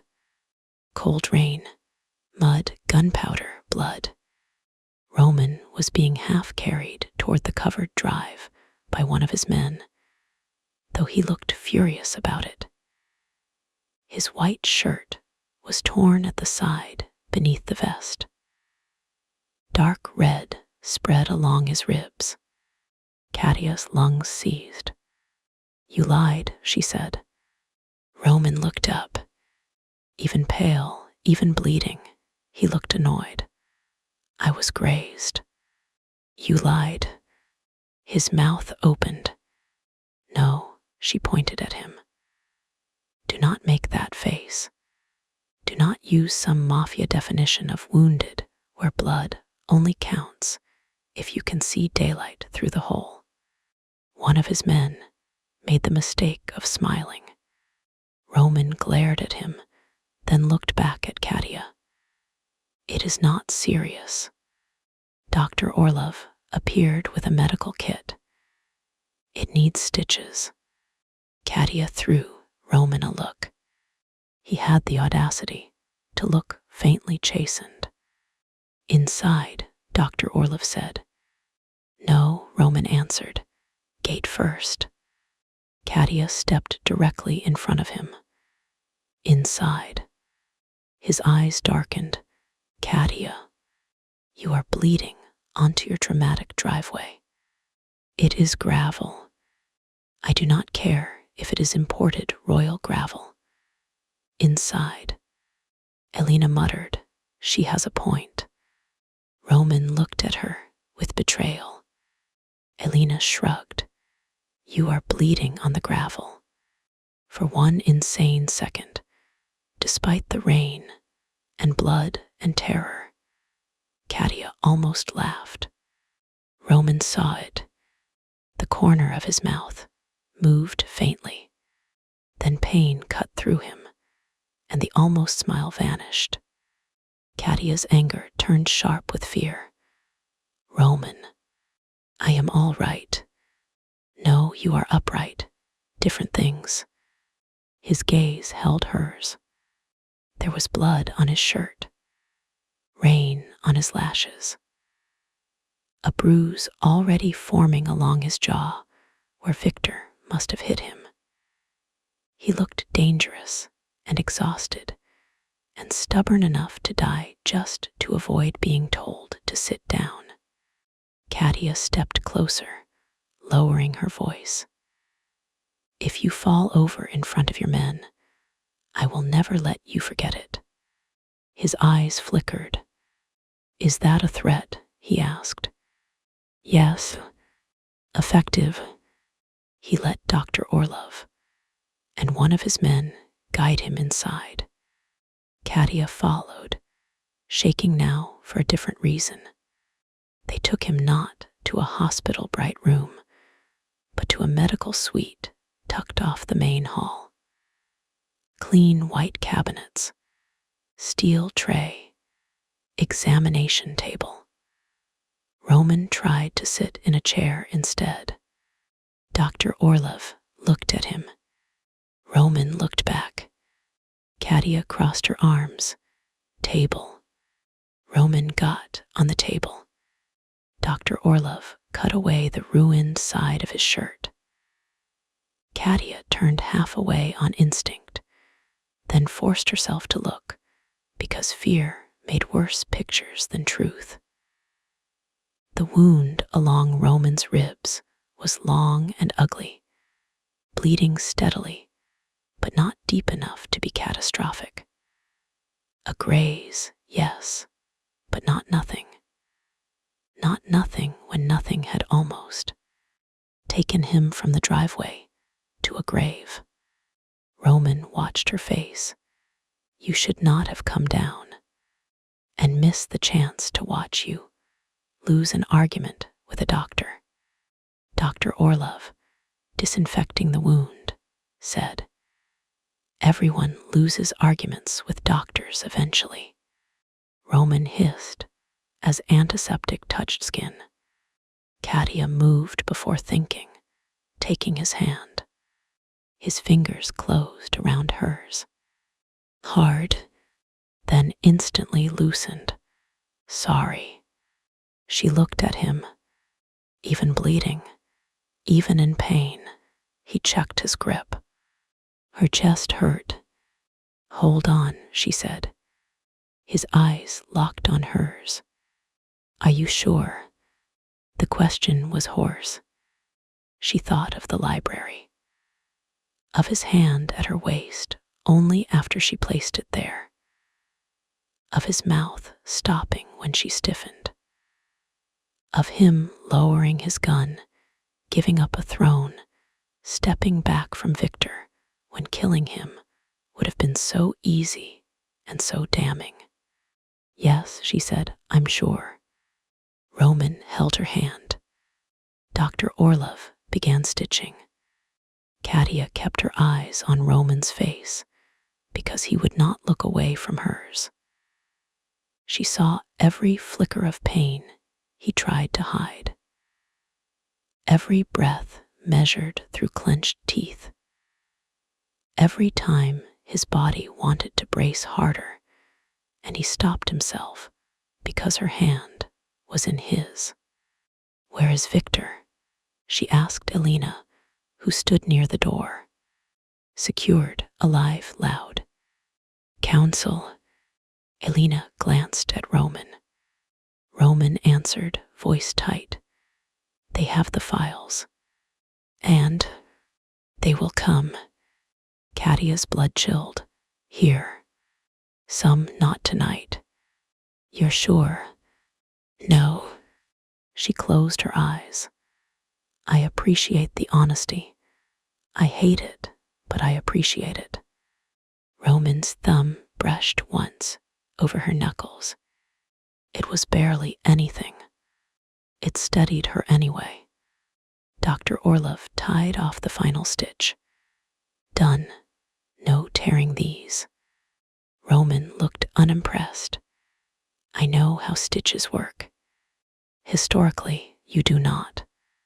Elena made another coughing sound. Katia looked at Roman. How many times has he stitched you? Too many, Dr. Orlov said. Roman glared. Dr. Orlov applied a bandage with the indifference of a man immune to intimidation. Rest. No fighting. No carrying anything heavier than a glass for 48 hours. Roman said, impossible. Katia said, done. Roman looked at her. She looked back. Dr. Orlov wisely left before the argument could develop. Elena followed, pausing at the door. Victor is asking for you.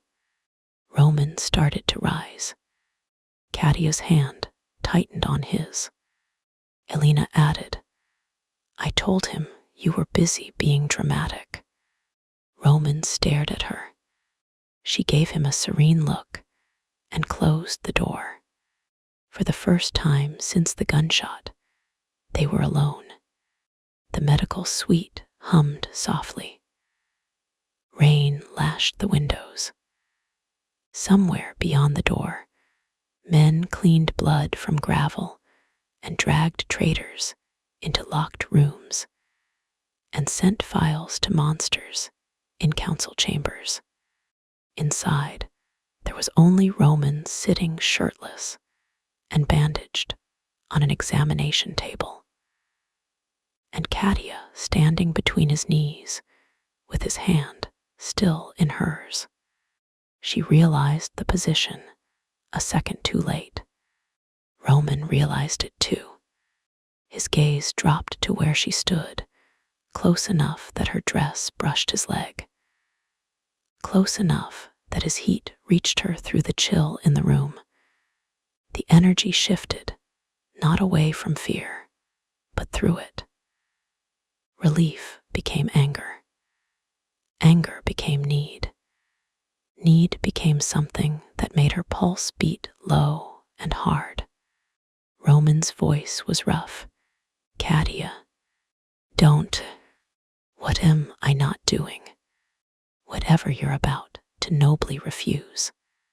His mouth parted slightly. Good. She wanted him off balance for once. He searched her face. You are frightened. Yes. Angry. Yes. Shaking. Yes. His eyes darkened. Then I should not touch you. You are touching me. Their hands.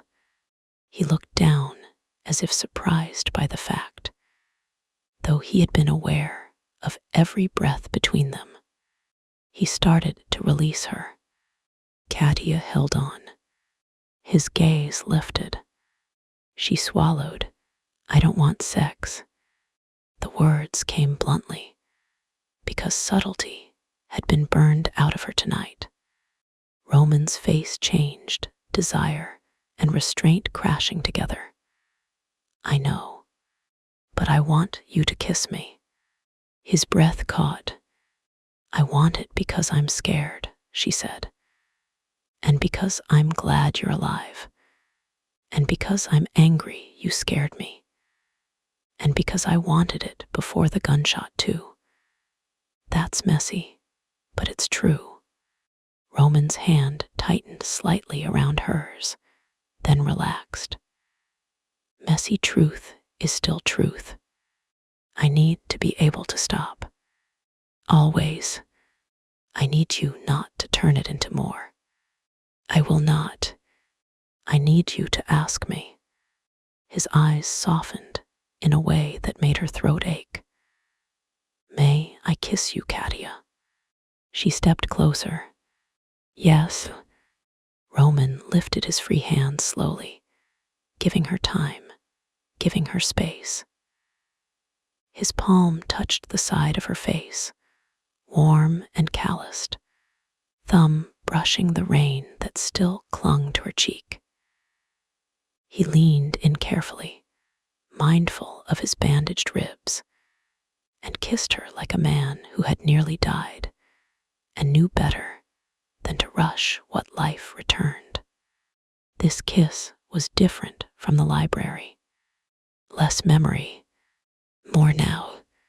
His mouth moved over hers with aching restraint, soft at first, then deeper when she made a sound and lean. D into him. Katia set one hand against his shoulder, feeling warm skin, hard muscle, the tremor he could not hide. The scent of him filled her. Rain, antiseptic, smoke, Roman. Her body answered with a heat that was almost painful, but beneath it was something more necessary than desire. Proof. He was here. He was alive. He stopped before she did. Forehead against hers, breathing hard, he whispered, more. The word went through her like a spark. She wanted to say yes, wanted to climb into the heat and forget the world. Wanted to use his body and her own to drown out the image of Mila's window, Victor's smile, the blood on the gravel.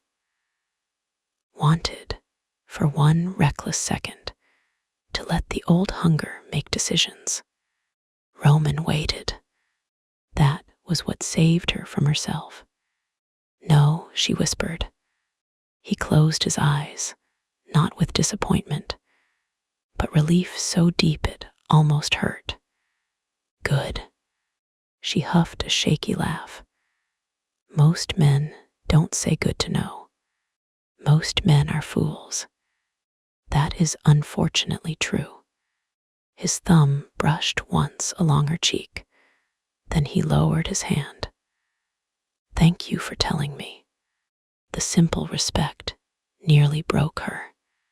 Katia stepped back because if she stayed close, she might cry into his bandages and embarrass them both. You should rest.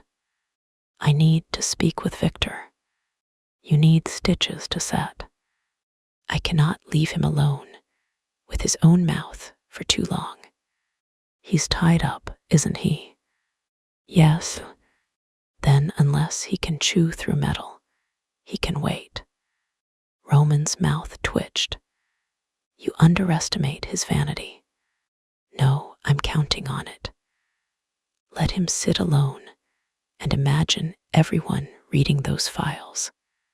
That made Roman pause. A slow, dark satisfaction touched his face. Cruel. Efficient. His eyes warmed. Motherhood did make you efficient. The line should have felt too close to Victor's words. Instead, from Roman, it felt like admiration. Katia looked toward the door. What exactly was in those files? Roman's warmth faded. Enough. No, full sentences, please. Tonight has earned me nouns. He looked at her for a moment, then nodded. Financial transfers tied to my false identity. The judge who signed the sealed remand order. The private facility that held me off book. Payments routed through companies connected to Victor. Communications between his men and federal contacts. Records of intimidation against witnesses. The courier's death. The 3 intercepted messages to you. Katia sat slowly in the chair opposite him. That last part hit hardest. Not the money, not the conspiracy, the messages.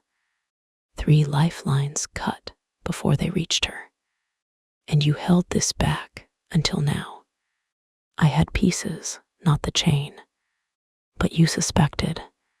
Yes. Why not expose him earlier? Roman looked down at his bandaged side. Because exposing Victor without exposing the men who allowed him to operate would have only made him a martyr. I needed the council to see he had endangered their money, not only me. Katia stared at him. That's horrible. Yes. And smart. Yes. And you still walked into the rain, unarmed. I needed them to see he would attack an unarmed man. You could have died proving a point. I did not. She narrowed her eyes. Roman sighed. I begin to understand this answer is not useful. It is possibly your least useful answer. He leaned back slightly, then winced. Katia stood immediately. Don't move. I am not glass. No, you're worse. Glass at least admits when it breaks. His eyes moved over her face with that dangerous softness again. What? She demanded. I have missed being insulted by you. Her heart twisted. Don't make it sweet. I cannot help how it tastes. Heat rose in her face. That was dangerously close to a line. It was sincere. Worse, he almost smiled. A knock sounded at the door. Katia stepped back. Roman's face closed. Enter. Elena came in, holding a tablet. Counsel responses. 4 demand live statement. 2 are silent. Dmitri requests private line. Victor's father has not answered. Roman's eyes narrowed. And my uncle. Elena hesitated. Katia noticed. Roman did too. What? He asked. Your uncle is awake. Something moved across Roman's face. Surprise, then wariness. He saw the files. Roman asked. Yes. And? Elena swallowed once. He is coming. Roman went still. Here. Yes. Katia looked between them. Your dying uncle is coming here. Now. Elena's gaze flicked to her. When Alexei Petrov says he is coming, death waits in the car. Katia did not know whether to laugh or be sick. Roman swung his legs off the exam table. Katia pointed at him. Absolutely not. My uncle can look at you sitting down. Roman's eyes sharpened. He is not a man one receives sitting. You have a hole in your side. A graze. A stitched graze. Elena, traitorously helpful, said. 11 stitches. Katia's glare intensified. 11. Roman looked at Elena, as if reconsidering years of professional trust. Elena shrugged. Accuracy matters. Katia turned back to Roman. You will receive your terrifying uncle in a chair. Roman's mouth tightened. This is not how our world works. Good, you left that world 40 minutes ago. Catch up. Elena's face went carefully blank. Roman looked at Katia for a long moment. Then he sat back down on the exam table. Elena blinked. Katia folded her arms. Roman said, Bring my uncle to the East formal room when he arrives. Not here. I will not have him smell blood and think it is invitation. Elena nodded. And Victor. Keep him secured, alive. No one speaks to him except me. Katia cleared her throat. Roman looked at her. Except us, he corrected, visibly pained. Elena's mouth curved. Progress. She left. Katia looked at Roman. I'm speaking to Victor. No, you just said. I corrected under pressure. Roman, he is dangerous. So am I, apparently. His eyes warmed despite everything. Apparently. The warmth faded almost immediately. But no, not tonight. He will try to use you against me.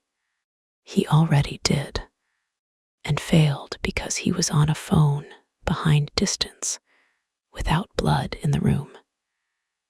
In person, he will find other knives. Katia looked toward the door. Somewhere in this house, Victor waited in restraints. The man who had stolen 18 months from Roman. The man whose actions had stolen 2 years from her. The man who had turned Mila into leverage after one glimpse of a phone screen. Her hands curled. I want to see his face, she said. Roman's voice softened. I know. No, I don't think you do. She turned back. For 2 years, I thought you chose silence. I built hatred around that. I needed it. It held me upright. Now I find out there were messages. A courier, a lawyer, someone cutting every line between us while I was pregnant and alone. Roman's face went still with pain. Katia's voice shook, but she kept going. He did not just betray you. He stole the truth from me. He stole Mila's father from her before she had a chance to know whether she wanted one. So yes, Roman, I want to see his face. Roman's gaze held hers for a long time. Then he said, not alone. I wasn't planning on asking him for coffee. Katia, fine, not alone. And not until after my uncle. Why? Because after my uncle, Victor may have less power to perform. That made sense. She hated when he made sense. A commotion rose faintly from the hall beyond the medical suite. Not panic. Movement. The shift of a house preparing itself for a king who had not yet died. Roman looked toward the door. His face had changed. The son or nephew or heir had returned, whether he wanted the throne or not. Katia saw his shoulders straighten despite the stitches, saw the pain vanish under discipline, saw the man who had survived rooms without windows prepare to face the old wolf who had raised him among knives. She stepped closer without thinking and touched his arm. He looked down at her hand, then at her. You don't have to become him to face him, she said. Roman's throat moved. For a second, he looked younger. Not soft, never soft, but like the boy who had learned power before tenderness and had never been given a choice about which language came first. Then he covered her hand briefly with his. No, he said, I do not. The east formal room was colder than every other room Katia had entered in the estate, not in temperature. The air was warm, the fire lit, the furniture deep and expensive. But the room had been built for old conversations between old predators. Dark red walls, heavy chairs, a long table polished to a mirror shine. Portraits of unsmiling men watched from above the mantel, their dead eyes full of judgment. Roman entered slowly, refusing help, though Katia saw the tightness at his mouth with every step. He wore a clean black shirt now, loosely buttoned over the bandage, his hair still damp. Katia walked beside him, not behind, not ahead. Beside, Elena noticed. So did every guard in the hall. Let them, Katia thought. She was done being the hidden variable in men's equations. Roman sat in the chair at the head of the table because Katia gave him a look when he hesitated. The smallest flash of amusement touched his eyes before it vanished. Katia chose the chair to his right. Roman glanced at her. You do not have to be here. I know. This will be unpleasant. I met your cousin. Point. The fire cracked. Minutes later, the doors opened. Alexei Petrov entered like a corpse that had not yet agreed to lie down. He was tall, though bent slightly with age or illness, wrapped in a charcoal overcoat despite the warmth of the room. His hair was white, his face deeply lined, his eyes the pale, hard gray of winter rivers. Two men followed him, one carrying carrying a medical case, the other simply watching everything with the dead patience of a career killer. Alexei's gaze went first to Roman, then to Katia, then briefly, with chilling precision, toward the hall that led to the east wing. Roman stood, too fast. Pain cut across his face and vanished. Katia's hands curled under the table. Alexei noticed, of course. He did. Sit, the old man said. Roman remained standing. Uncle, do not bleed on my floor out of pride. I have seen enough Petrov blood tonight. Roman sat. Katia hated that she was relieved. Alexei removed his gloves slowly. His hands were thin, but steady. He sat opposite Roman without invitation, which told Katia everything about who owned old power in this room. So, Alexei said, voice gravel over ice, you renounce my chair in front of half the council, expose my nephew as traitor, reveal compromised accounts, and bring a woman and child into my bloodline without informing me. Katia's spine stiffened. Roman's voice was calm. The woman has a name. Alexei's gaze shifted to her. Katia met it. Katia Monroe, she said. I know. I assumed. Men like you usually know before they ask. A faint movement touched the old man's mouth. Not quite a smile. Roman went very still beside her, perhaps unsure whether she had just impressed or doomed herself. Alexei leaned back. You are either brave or exhausted. Both. This time the old man did smile barely. Good. Bravery alone is often stupidity in evening clothes. Roman said, she and the child are under my protection. The child is under more than that, if she is yours. Katia's voice cut in. Her name is Mila. She is sleeping, and she is not available for bloodline discussions. Silence. Alexei's eyes fixed on her. Roman's hand moved slightly on the table, not to stop her. To be ready. Katia felt it and continued anyway. I understand you are powerful, she said. I understand everyone in this room probably has a long list of reasons I should measure my words. But I have spent tonight watching men use my daughter as a concept. Air, weakness, mistake, leverage, family business. I am done. Her name is Mila. Any conversation about her starts there or ends now. The fire cracked again.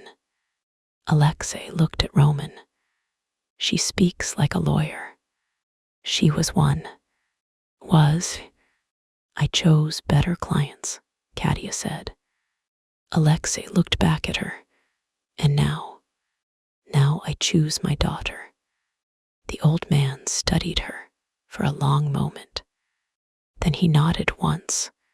Mila, then.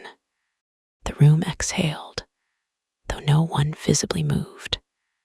Roman's gaze flicked to Katia, and the emotion there was so fierce she had to look away. Alexei placed a folder on the table. It was thin, black, old-fashioned in a world of encrypted files. Victor has confessed enough by implication, he said. The files you released provide the rest. 3 council members are already calling for him to be removed from succession consideration and tried under internal law. Internal law, Katia asked. Alexei's gaze did not soften. You do not want details. No, but I want outcomes. Roman's mouth almost moved. Alexei's eyes sharpened with something like interest. Outcomes. Practical. You may survive us yet. I'm not trying to survive you. I'm trying to avoid becoming you. This time, Roman did make a sound, very quiet. Alexei's gaze remained on Katia. Victor will not hold territory. He will not control money. He will not approach your child. That's not specific enough. The old man's brows lifted. Katia leaned forward. I want distance terms. Written. I want names of people who knew about the threats. I want confirmation that no one from your organization approaches my daughter, her school, her caregivers, my workplace, or my home. I want the photos destroyed after evidence is secured. I want Lydia Cross investigated before she is accused. If she was used unknowingly, she is not punished because your men are embarrassed they got outplayed by a donor list. Alexei stared at her. Then he looked at Roman. You chose a difficult woman. Roman's voice was quiet. Yes. Katia gave him a look. Roman's eyes warmed for half a second. Thankfully, Alexei made a low sound that might have been amusement or a cough. Your terms are not unreasonable. Katia blinked. She had expected resistance. Alexei continued. They are incomplete. You also need money separated from Roman's accounts, legal protection in your name, and a public explanation for your presence here that does not invite curiosity. Roman's face tightened. No public explanation involving her. Alexei ignored him. There is a Children's Foundation event in 2 days. You were already seen at the gala. A security threat involving donors is plausible. Boring enough for journalists to leave alone if fed properly. Katia stared at him. You're very good at this. I have buried more scandals than most men have sins. That is not comforting. No, it is useful. Roman said. She will decide what explanation is used. Alexei's gaze shifted to him. You truly mean to leave the chair? Yes. You understand what that costs? Yes. No, you do not. For the first time, something like anger entered the old man's voice. Not loud. Worse. Deep, weary, ancient. You think renunciation is a door. It is a wound. Men will test whether you still bleed authority. Enemies will wonder if love made you S. Oft, friends will wonder if softness is contagious. The council will not simply applaud your moral awakening and send flowers. Roman did not flinch. I know. You know nothing. You are young enough to think choosing love over power ends the story. It begins a bloodier one. Katia's stomach tightened. Roman leaned forward slightly. Then help me make it less bloody. Alexei went still. Roman's voice lowered. Not for the chair, not for the accounts, for her, for Mila, for the chance that one Petrov child does not learn love as leverage. The old man's face changed. Barely, but Katia saw it. There was a man beneath the monster too. Not a good man, not a safe one. but a man old enough to recognize the curse of a family repeating itself. Alexei looked away first. "You always did have your father's arrogance," he said. Roman's expression hardened. "Do not compare me to him tonight." "No," Alexei's voice dropped. "Tonight, perhaps not." A silence moved through the room. Filled with ghosts, Katia did not know. Then the old man opened the black folder. Victor did not act alone. Roman stilled. Katia's pulse slowed. Alexei slid a paper across the table. Roman did not touch it immediately. "What is this?" he asked. "The transfer authorization." Roman's eyes sharpened. "You had it." "I had part. You said you never saw." "I lied."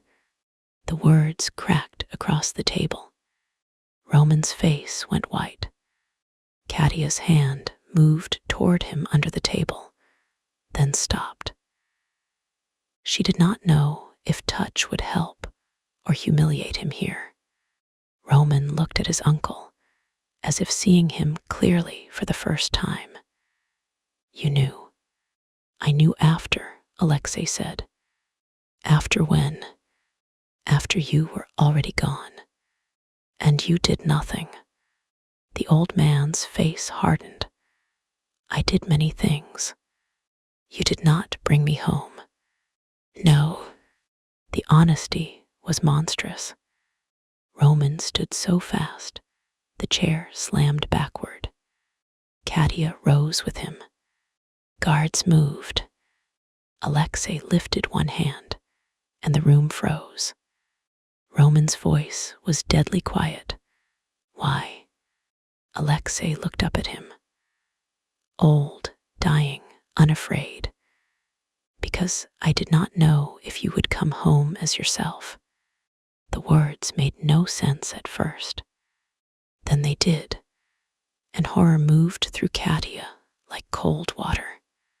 Roman's hands were fists at his sides. "Explain." Alexei's voice remained flat. "The men who held you had been hired before Victor took over the arrangement. That part is in the file. They were specialists.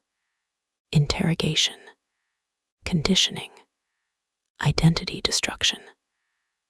I learned enough to know recovering you carelessly could bring a compromised heir back into the center of the family."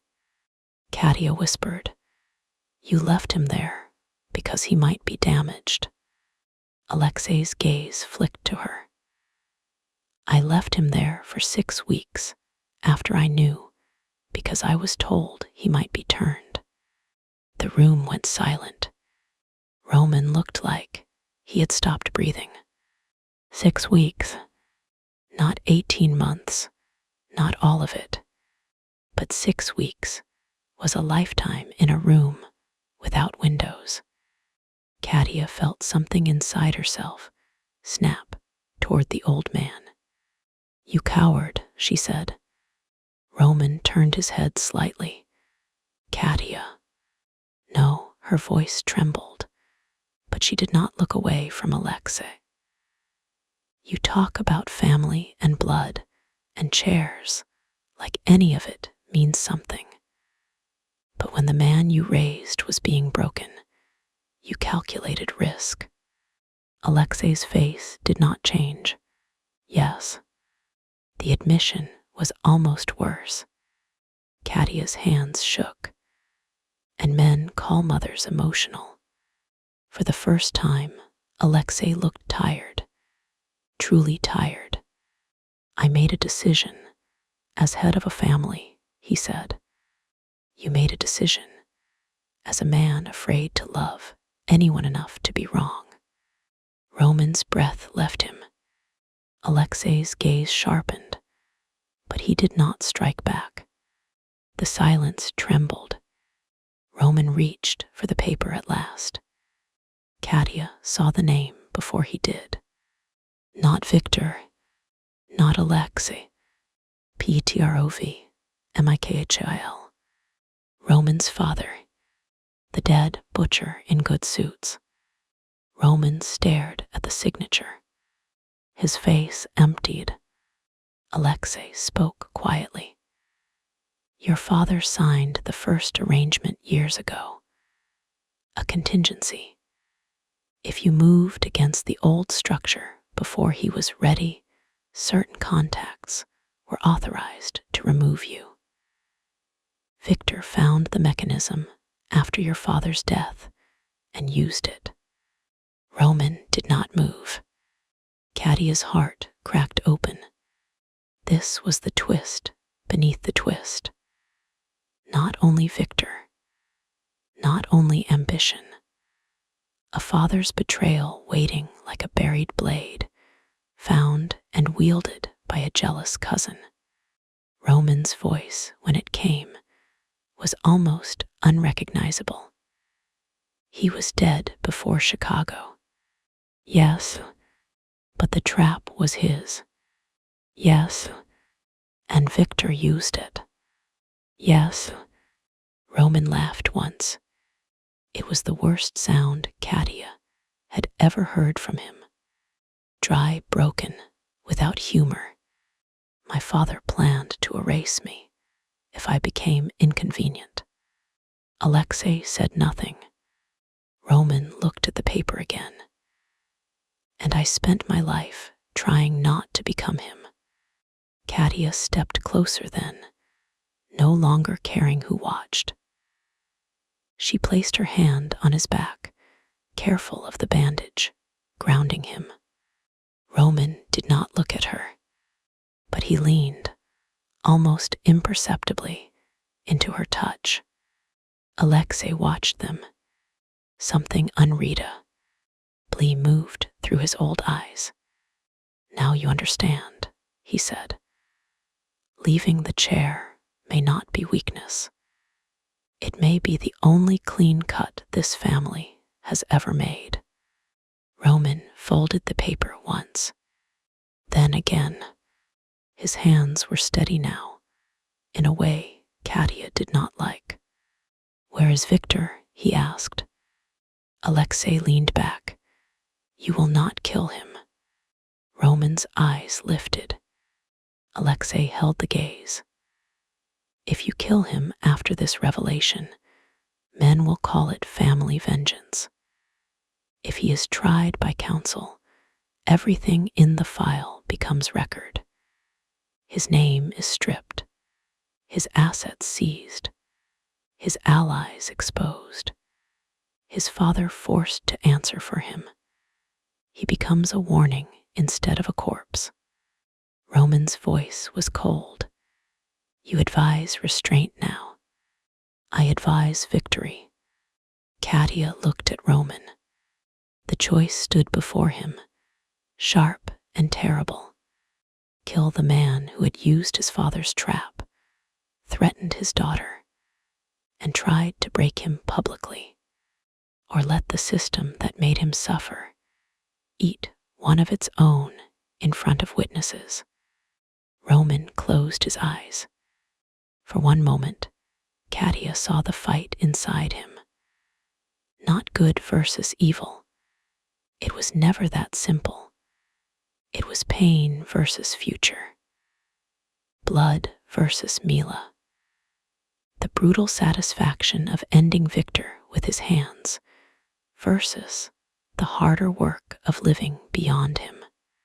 When Roman opened his eyes, he looked at Katia.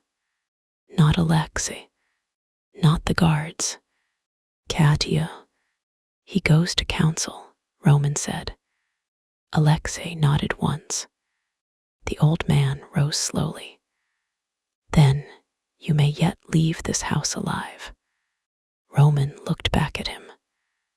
I am not leaving this house tonight.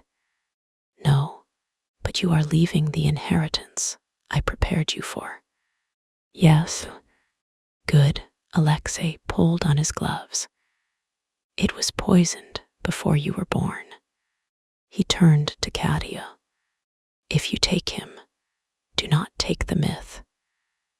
Men like Roman are ruined by women who love the monster and resent the man. Katia's chin lifted.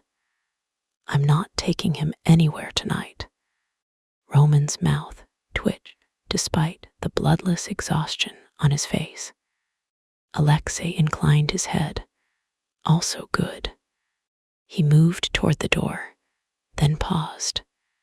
Without turning, he said, the child should have guards for 6 months.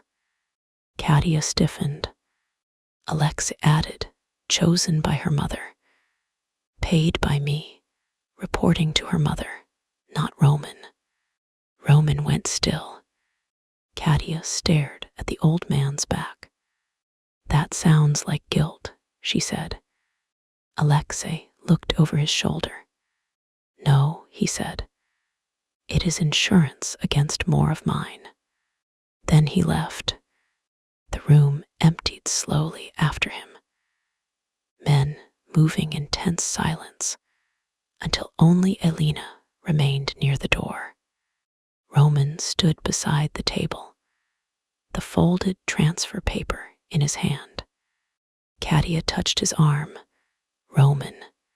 He did not answer. Elena said softly, Victor is secured for council transport. Roman's gaze stayed on the paper. No one touches him outside protocol. Elena nodded, understood. And Elena, yes, find out what Lydia Cross knew. Quietly. I already started. Of course she had. Elena left. The door closed. Katia and Roman were alone in the formal room with the portraits of dead men and the fire eating itself in the hearth. For a long moment, neither spoke. Then Roman sat, not carefully enough. Pain cut across his face. Katia moved to him, but he lifted a hand. Please, he said. She stopped. That one word held more vulnerability than all the blood in the room. Do you want me to go? She asked. His eyes closed. No. Do you want me closer? A breath. Yes. She stepped between his chair and the table. He sat with his head bowed, the folded paper still in his hand. Katia reached for it slowly, giving him time to refuse. He let her take it. She set it on the table, away from him. Then she touched his hair. Roman went utterly still. Is this okay? She asked. A sound left him, small, wrecked. Yes.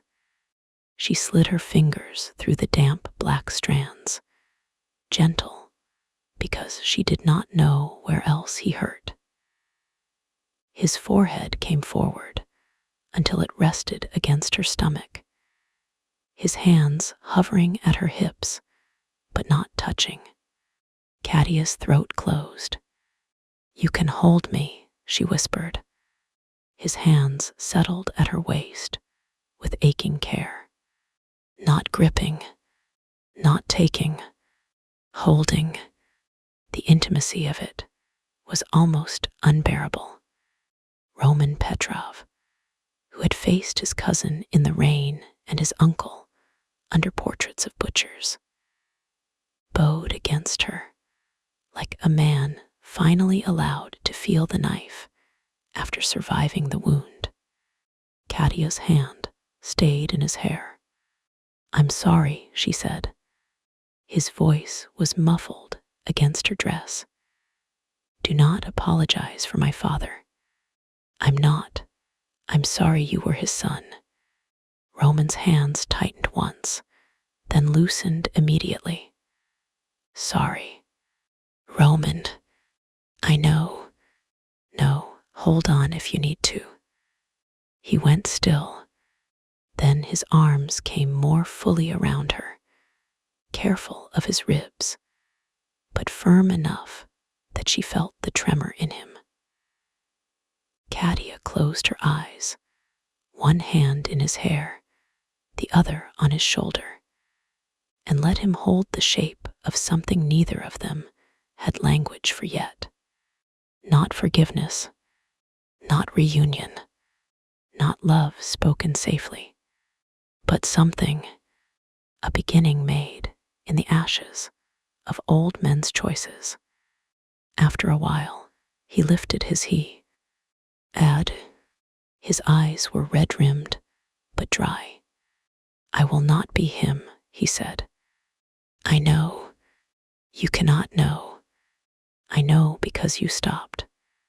He looked at her. "In the rain," she said. "With Victor, you stopped." Roman's gaze moved over her face, searching for doubt. She gave him none. He exhaled slowly. "Because you told me to come home alive." "Yes, and if you had not." Katia's hand slid from his hair to his cheek. His stubble rasped against her palm. "Then we work on giving you more reasons."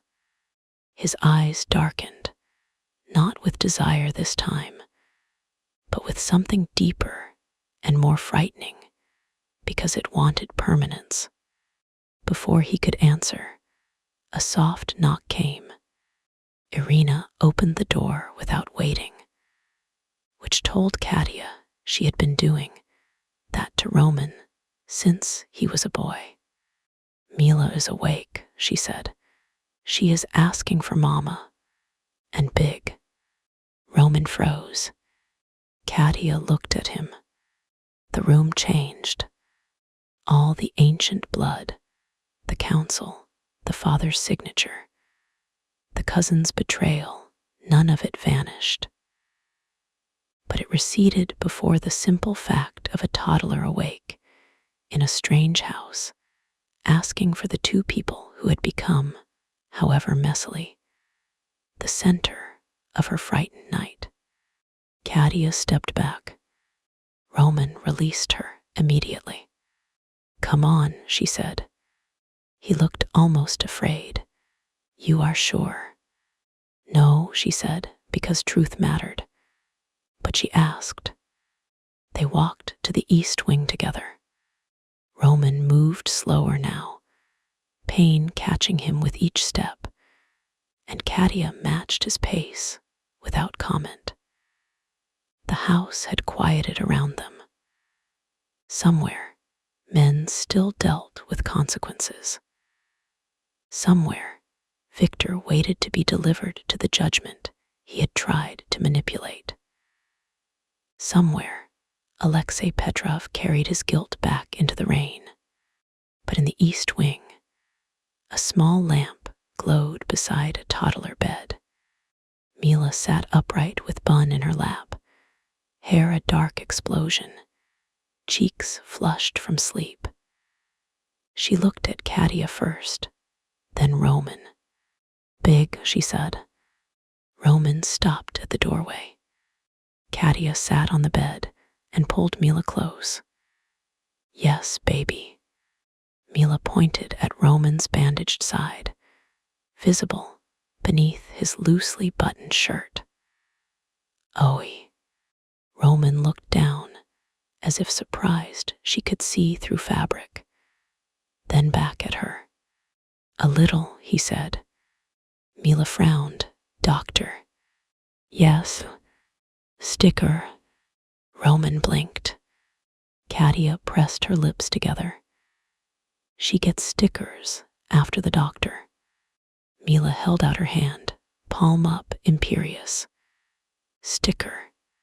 Roman looked at Katia helplessly. The expression nearly undid her. Irina, prepared for war, and toddlers alike, produced a small sheet of star stickers from the bedside table. Mila selected a blue one with grave importance and held it out to Roman. He approached slowly, looking to Katia for permission. She nodded. Roman crouched beside the bed with visible effort. Mila leaned forward and pressed the sticker to the back of his hand. "There," she said. Roman stared at the tiny blue star on his scarred hand. His throat worked. "Thank you," he said. Mila nodded, satisfied. Then she patted the blanket beside her. "Sit." Katia's heart stopped. Roman did not move. Mila patted again, impatient now. "Big sit." Katia looked at the tiny toddler bed, then at Roman's broad frame and injured ribs. "Maybe not on the bed," she said gently. "Big is too big." Mila considered this, then pointed to the floor. "Floor." Roman lowered himself to the floor without hesitation, though the movement clearly hurt. He sat beside the toddler bed like a soldier accepting command from a queen in pink pajamas. Mila handed him bun. Katia inhaled sharply.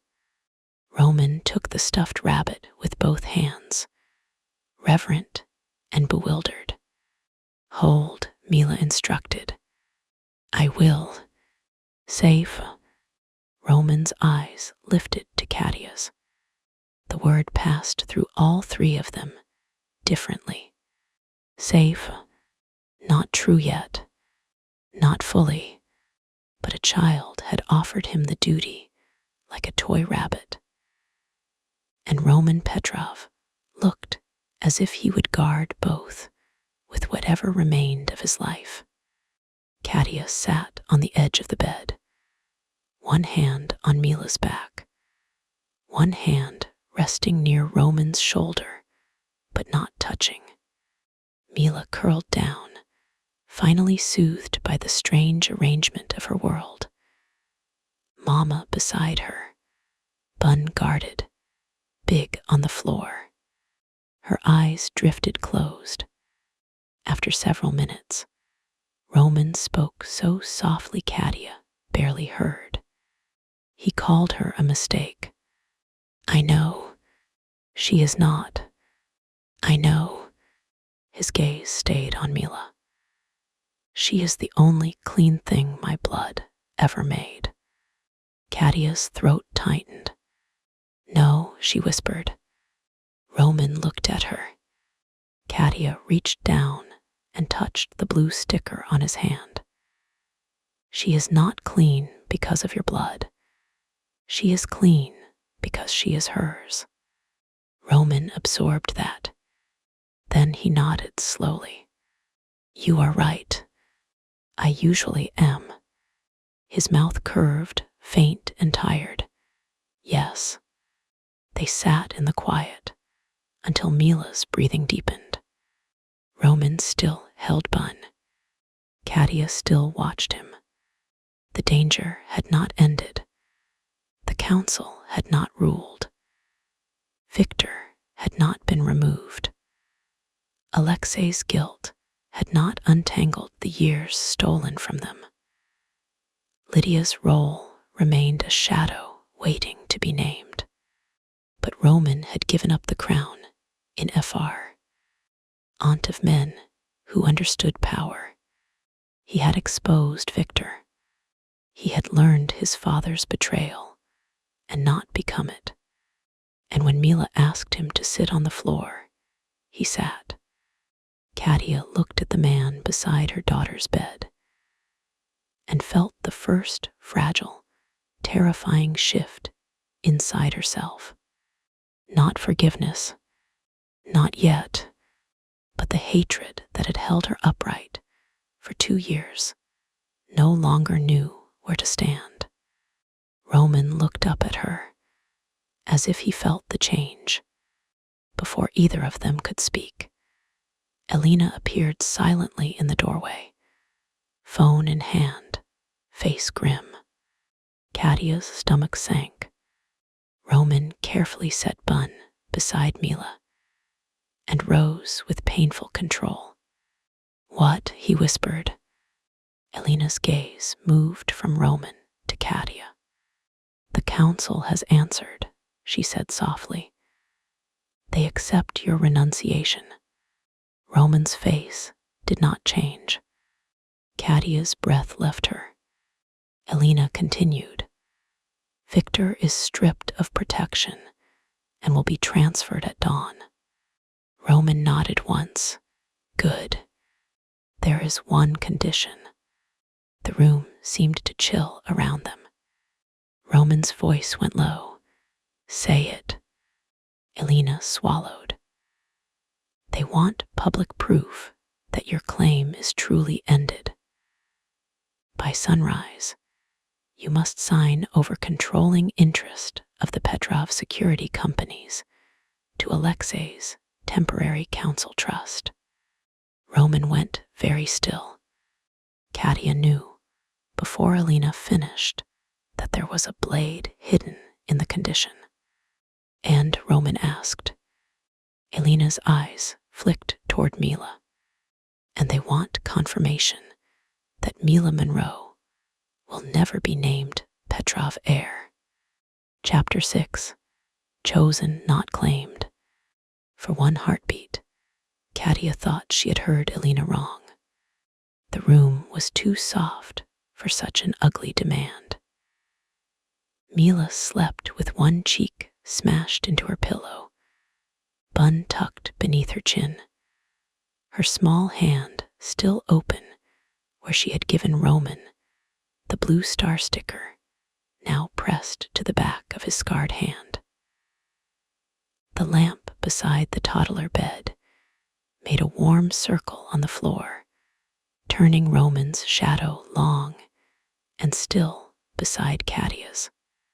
And Elena, standing in the doorway with a phone in her hand and regret in her eyes, had just said the council wanted confirmation that Mila Monroe would never be named Petrov heir. Katia felt the old cold rise inside her. Not fear this time. No, fear shook, fear scattered. This was something steadier. This was the part of her that had survived the positive test, the empty phone line, the rent she could barely pay, the nurses asking for father's information, the documents she had signed alone. This was the mother who had learned that love without teeth was only a softer way to lose. Roman did not move. His face was unreadable, but Katia felt the violence of his stillness. Not outward, inward, as if the words had found every wound opened that night and pressed down. "Repeat it," Katia said. Elena's gaze flicked to Roman. Katia's voice sharpened. "Look at me." Elena did. "The council accepts Roman's renunciation of succession. Victor will be stripped of protection and transferred at dawn. The condition is that Roman signs over controlling interest in the Petrov security companies to Alexei's temporary council trust, and confirms that Mila Monroe will never be named Petrov heir." Mila shifted in her sleep, as if her name had touched some invisible thread. Katia's hand went to her daughter's back. Roman's gaze followed the movement. The father in him showed first, before the strategist, before the man who had once been trained to measure bloodlines like property. His eyes softened with a pain so open she nearly looked away. Then his expression hardened again. "No," he said. Elena's shoulders shifted slightly, as if she had expected that answer and feared it. "Roman." "No." Katia turned to him. No, to which part? His eyes stayed on Mila. All of it. The answer should have comforted her. Instead, it made her chest tighten. Don't say that because you're angry, she said. His gaze cut to hers. I am not angry. Roman, I am beyond angry. His voice was so low she barely recognized it. They do not get to speak of her as if she is a line item in a succession file. No, they don't. They do not get to erase her from a name she has not even been offered. No, they do not get my companies and my child in the same demand. Katia stared at him. There it was, the dangerous knot at the center of all of this. My companies, my child, not ownership, not exactly. Roman was too careful with her now, too disciplined around the boundaries she had drawn. But power and love had grown together in him for so long that even his refusal carried both. Katia stepped closer, lowering her voice so Mila would not wake. She is not your bargaining ground either. He recoiled like she had struck him. Katia, I know what you mean. Her own voice shook, but she held it steady. I know you're trying to protect her. I know that. But listen to yourself.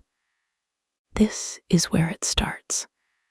Men saying no one will use the child while they decide what battles to fight in her name. His mouth tightened.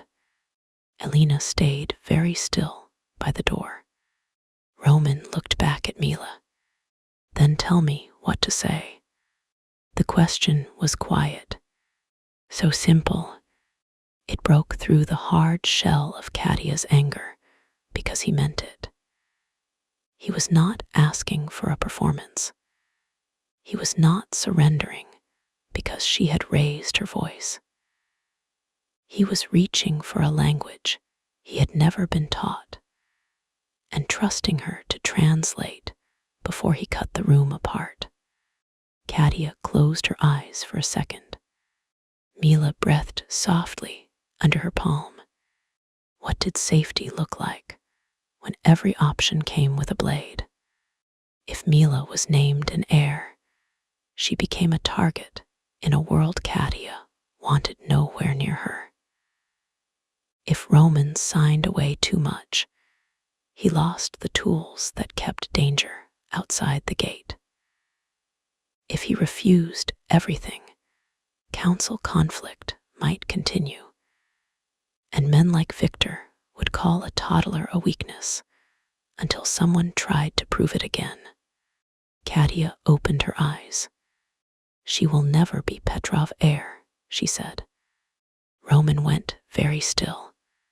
Elena's face did not change, but her eyes sharpened. Katia kept going before Roman could speak. Not because they demand it, not because they have the right to define her. Because I am her mother, and I will not let her inherit a throne made of crimes and graves. Roman's face tightened with pain, but he did not interrupt. She will not be named in their succession records, Katia continued. She will not attend their ceremonies. She will not be presented, promised, counted, watched, traded, or discussed by old men who think blood is a contract. That part is not negotiable. Roman's voice was rough. And my name. Katia swallowed. There it was, the wound beneath the condition. Not the throne, the name. For 2 years, Mila had been Mila Monroe because Katia had no other truth to give safely. Because Roman had been gone. because a child needed a birth certificate more than a mystery. Because Katia had chosen survival over sentiment and had not regretted it until tonight forced regret to take a different shape. Roman looked at his daughter like he already knew the answer might hurt and would take it anyway. Katia's throat tightened. Your name is not the same as their crown. His breath changed. Legally, she said, careful now, because every word mattered.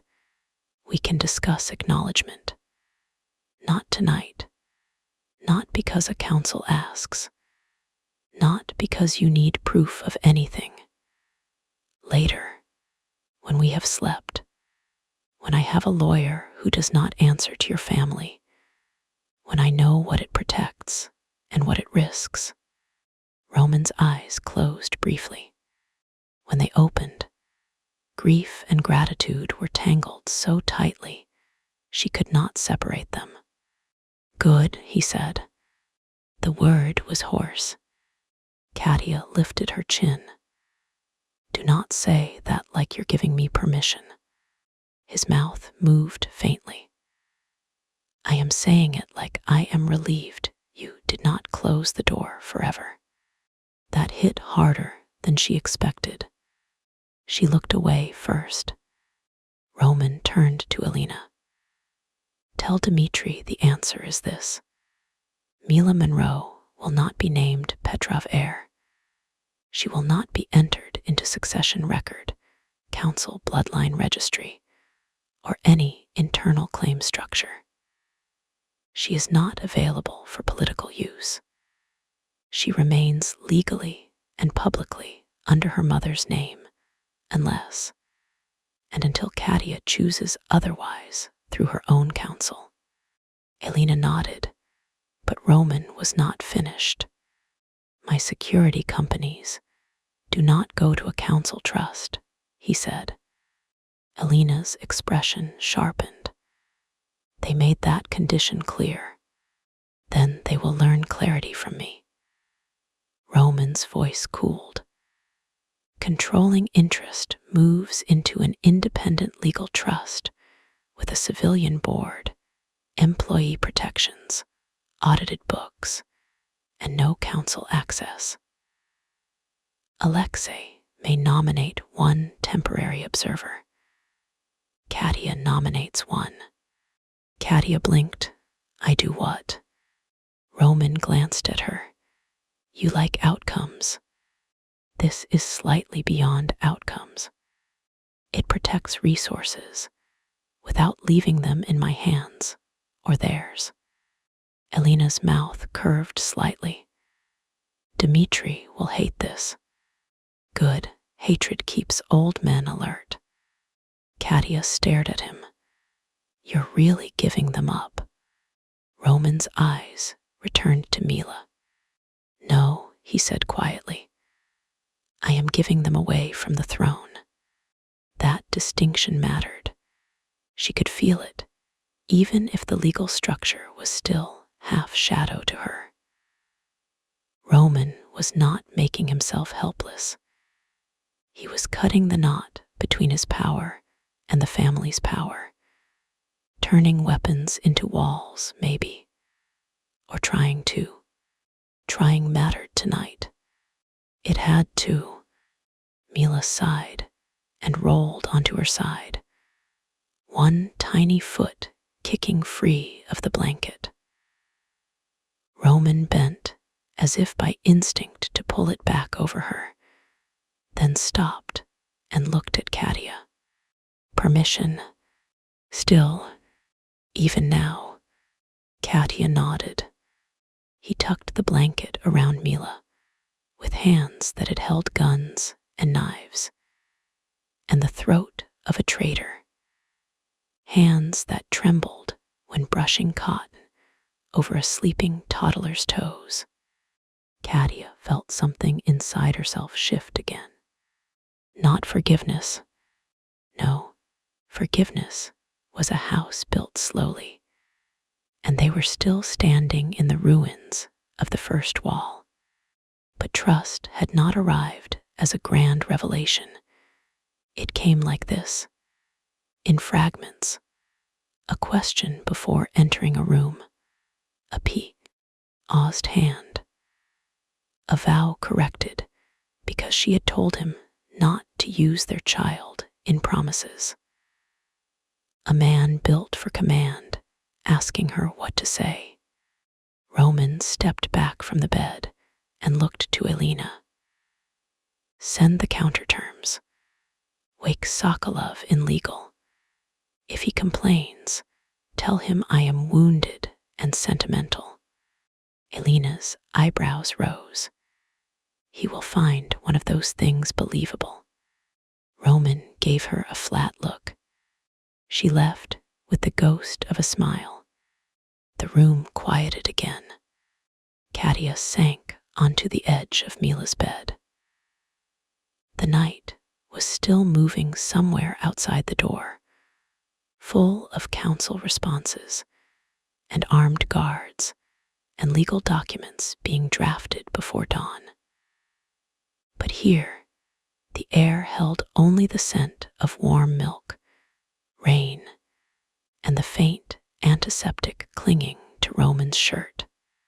He remained standing, though pain had carved new lines around his mouth. Sit, Katia whispered. I am fine. She looked at him. He sat on the floor immediately. The absurd obedience almost made her laugh. But the laugh caught in her throat and turned into something softer. Roman leaned back against the wall beside the toddler bed, one knee drawn up carefully to avoid pulling his stitches. The blue star sticker on his hand had begun to peel at one edge. Mila slept between them, her breathing steady. Katia watched Roman watching her. She asked for you, Katia said. His throat moved. I heard. You looked terrified. I was. Of a toddler. Of wanting her to ask again. Katia's heart clenched. Roman looked down at his hand. I have wanted many things I should not have wanted. Power, revenge, obedience, fear sometimes, because fear was easier to trust than loyalty. His thumb brushed the little blue sticker. This is different. Yes, I do not know how to be careful with it. That's probably the safest thing you've said tonight. His eyes lifted. You don't have to know all of it now, she said. You have to keep asking. You have to listen when I say no. You have to not let guilt make decisions for her. I can do that. You say that like it's easy. It will not be. He looked toward Mila. But difficulty has never frightened me. No, just normal, healthy relationships. His mouth softened. Those are terrifying. A tired smile pulled at her despite everything. Roman saw it, and the hunger in his gaze was not only desire. It was tenderness sharpened by disbelief. A man staring at a small warmth in the dark, as if he did not dare move too quickly near it. Katia's smile faded under the intensity. The kiss in the medical room stirred between them, remembered heat under exhaustion. His mouth had been careful, his hands controlled, and still she had felt herself come alive in ways that frightened her. Not because he had pushed, because he had not. Because wanting him was no longer something she could blame on youth, grief, confusion, or one reckless weekend. She wanted him now, older, wounded, dangerous, trying. That was worse. Roman's gaze dropped first, giving her that mercy again. Do not look away, because you think I need saving from my own face, she said softly. His eyes returned to hers. Heat rose, slow and heavy. Not the panicked heat of the car, not the grief-driven heat of the library, not the relief after blood. This was quieter, more dangerous, because it had space to breathe. Mila slept beside them, and that fact placed a boundary around the moment, stronger than any locked door. Katia leaned back against the bed frame. I'm not ready for what's between us. I don't know when I will be. I know I might still hate you some mornings. Roman's mouth curved faintly.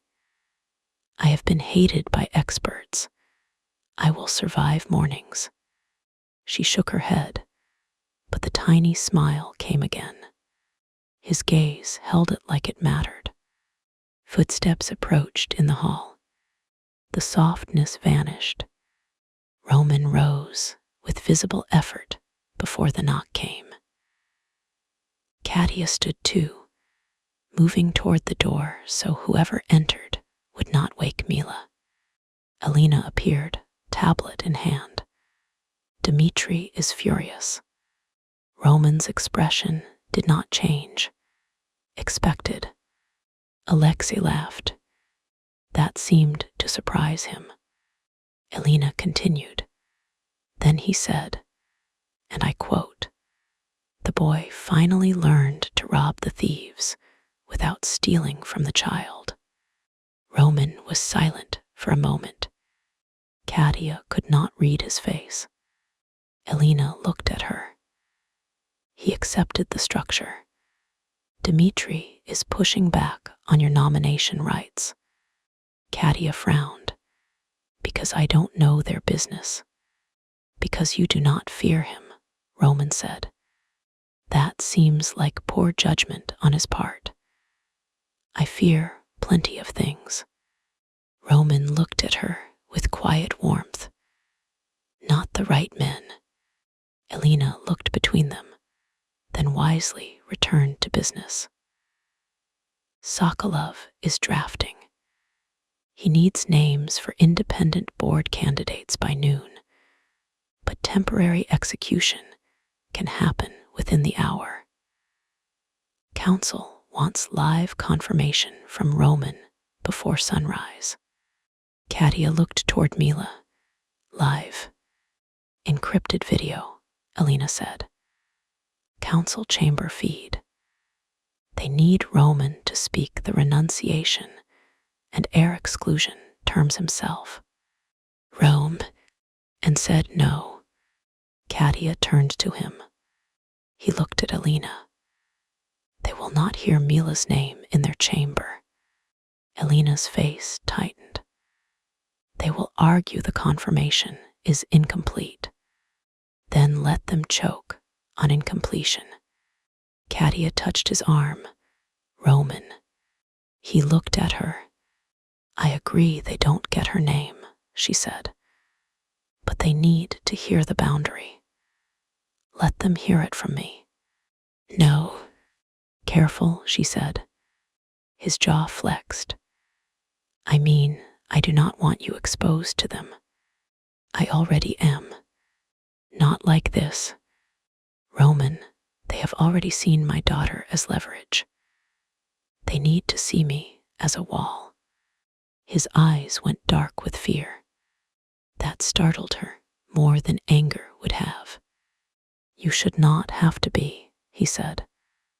No, I shouldn't, but I am. The words sat between them, with all the truth of the last 2 years. Roman looked from her to the sleeping child, then back. It is your choice, he said at last. Alina's gaze softened by a fraction. Katia nodded. Good. Then I choose to speak, but on our terms. No Mila by name. No camera in this room. No view of the East Wing. I will be identified as Katia Monroe, her mother. Not your woman, not your weakness, not anything else. Roman's eyes sharpened. Never weakness.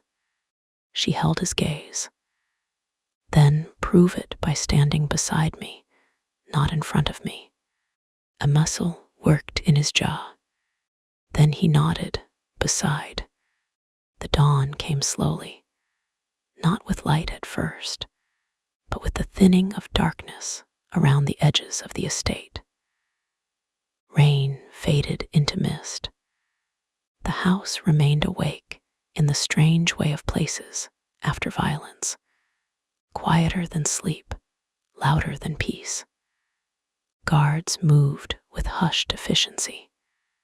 Irina had changed into another gray dress and looked as if she had been up for 3 days, but would still win any argument. Dr. Orlov checked Roman's stitches and lost the argument about him attending the video conference standing, but won the one about fresh bandages. Katia changed out of the gala dress at last. Irina had guessed her size close enough. The clothes waiting in the wardrobe were simple and expensive in a way that tried not to announce itself. Black trousers, a cream blouse, a soft gray cardigan. Katia stared at herself in the mirror afterward and almost did not recognize the woman looking back. Not the gala version, not the apartment version, not the new mother crying in the bathroom 2 years ago. This woman looked tired, yes. Pale, yes. But her eyes were clear. Mila sat on the rug behind her, eating banana slices from a small bowl and explaining to Bun that castles had bad rules. Mara sat near the door, visible but relaxed, building a crooked tower of blocks with the grave concentration of a bodyguard under toddler supervision. "Mama," Mila said. Katia turned. "Yes, baby." "Big Owie." Katia's chest softened. "Yes, Big has an Owie." "Sticker help?" "It did." Mila nodded, satisfied by the medical success of stickers. A knock came at the sitting room door. Roman stood outside when Katia opened it.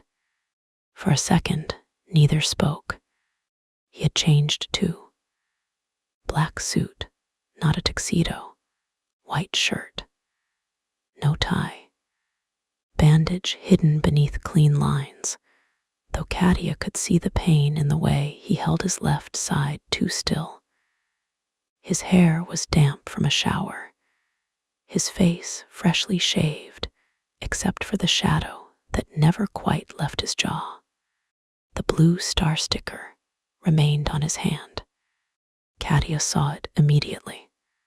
So did Mila. "Sticker," Mila announced from the rug. Roman looked past Katia into the room and softened so quickly it hurt. "Yes." "Keep." "I will." Mila held up a banana slice. "Want." Roman looked at Katia. She nearly laughed. "You can accept banana from your daughter without formal permission." His eyes warmed at your daughter, but he approached carefully and crouched far enough away that Mila could decide the distance. Mila leaned forward, shoved the banana slice into his hand, then returned to her bowl as if feeding Bratva men breakfast was routine. Roman looked at the banana in his palm. Mara stared fixedly at the block tower like her career depended on not smiling. Katia crossed her arms. "Eat it." Roman ate the banana. Mila nodded. Good. Roman swallowed solemn. Thank you. Then Mila lost interest entirely and returned to instructing Bun on architectural flaws. Roman rose slowly. Katia caught the brief tightening around his mouth. You're hurting. I am manageable. That is not the same as fine. I am learning. Slowly, his eyes warmed again. Then the warmth faded as the reason for his arrival settled between them. Ready? He asked. No. Good answer. She looked toward Mila. Irina entered from the hall with a tray, and Mila lit up at the sight of toast cut into little triangles. Katia went to her daughter, kissed the top of her head, and whispered, I'll be right back. Toast, Mila said, which apparently covered farewell. Katia stood. Roman waited in the hall. They walked side by side to the east formal room, not the red-walled room of portraits from the night before. This one was smaller, quieter, with pale LLS and tall windows now covered by sheer curtains. A camera had been set up facing 2 chairs and a narrow table. No art behind them. No symbols. No family crest. Katia had insisted when Elena asked. Dimitri's face was already on the screen. He was in his 60s, narrow and immaculate, with silver hair, a cold mouth, and the look of a man who had never been surprised by kindness. Behind him, other screens showed shadowed figures in separate locations. Old men, mostly. One woman with white hair and dark glasses. None of them looked like they belonged to a world where toddlers demanded stickers. Alexei was not on screen. Of course not. Alexei would watch from somewhere else if he watched at all. Roman held out Katia's chair first, then stopped halfway through the gesture, eyes flicking to hers, as if asking whether the old courtesy felt like control. She sat without comment. He sat beside her. Dimitri's gaze moved between them. Roman Mikhailovich, he said. Roman's face did not change, but Katia noticed the name. His father's name inside his own. A small, cruel hook. Roman answered in Russian first, calm and clipped. Dimitri replied in the same language. The exchange lasted less than a minute, but Katia heard the tension sharpening under each word. English, she said. Every face on the screen shifted toward her. Dimitri's eyes narrowed. This is internal business. My child was made internal business without my permission, Katia said. So English. Silence. Roman leaned back slightly in his chair, not looking at her. But she felt the approval in him like heat. Dimitri's mouth tightened. Very well. Roman's voice came cold. I renounce all claim to the Petrov chair, succession authority, and council command. I retain only personal legal assets, private property, and the right to protect those under my roof. One of the shadowed men spoke. The security companies. Roman glanced toward Sokolov, a tired-looking lawyer seated near the wall with a laptop open. Sokolov nodded once. Controlling interest is being transferred to an independent trust, Roman said.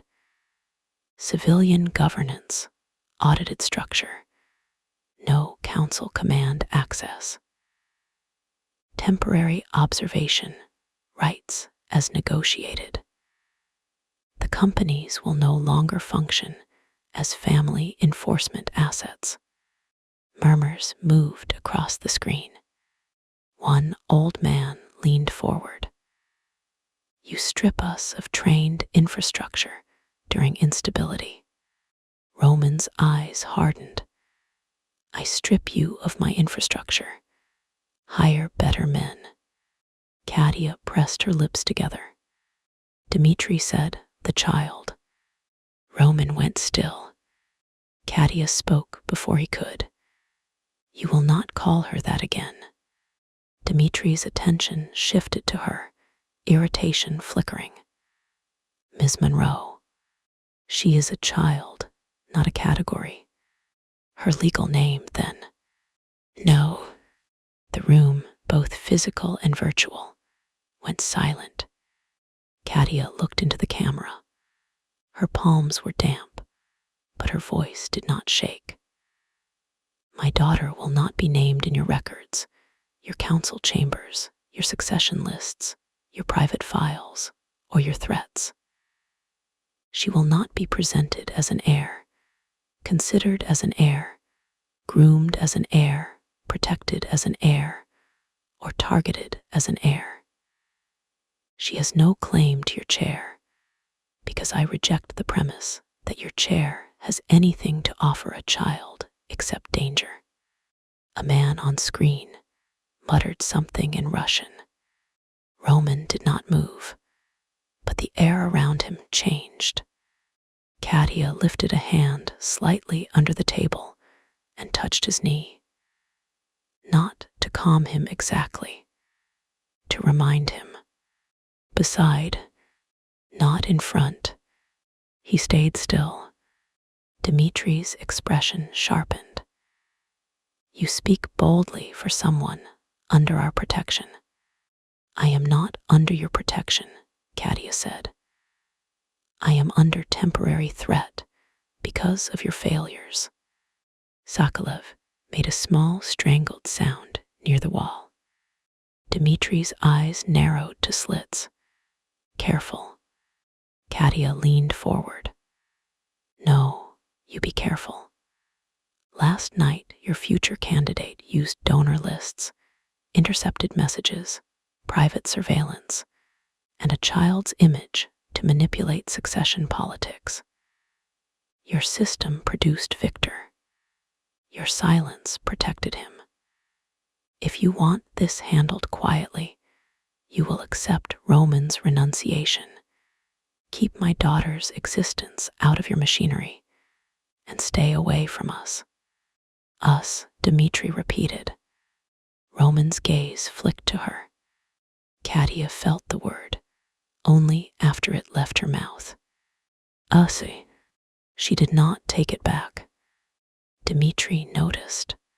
Of course he did. And what are you to Roman Petrov, Ms. Monroe? The room went razor still. Katia smiled without warmth. Not your leverage. Roman's hand moved under the table, not reaching for hers, but resting close enough that she could choose. She did.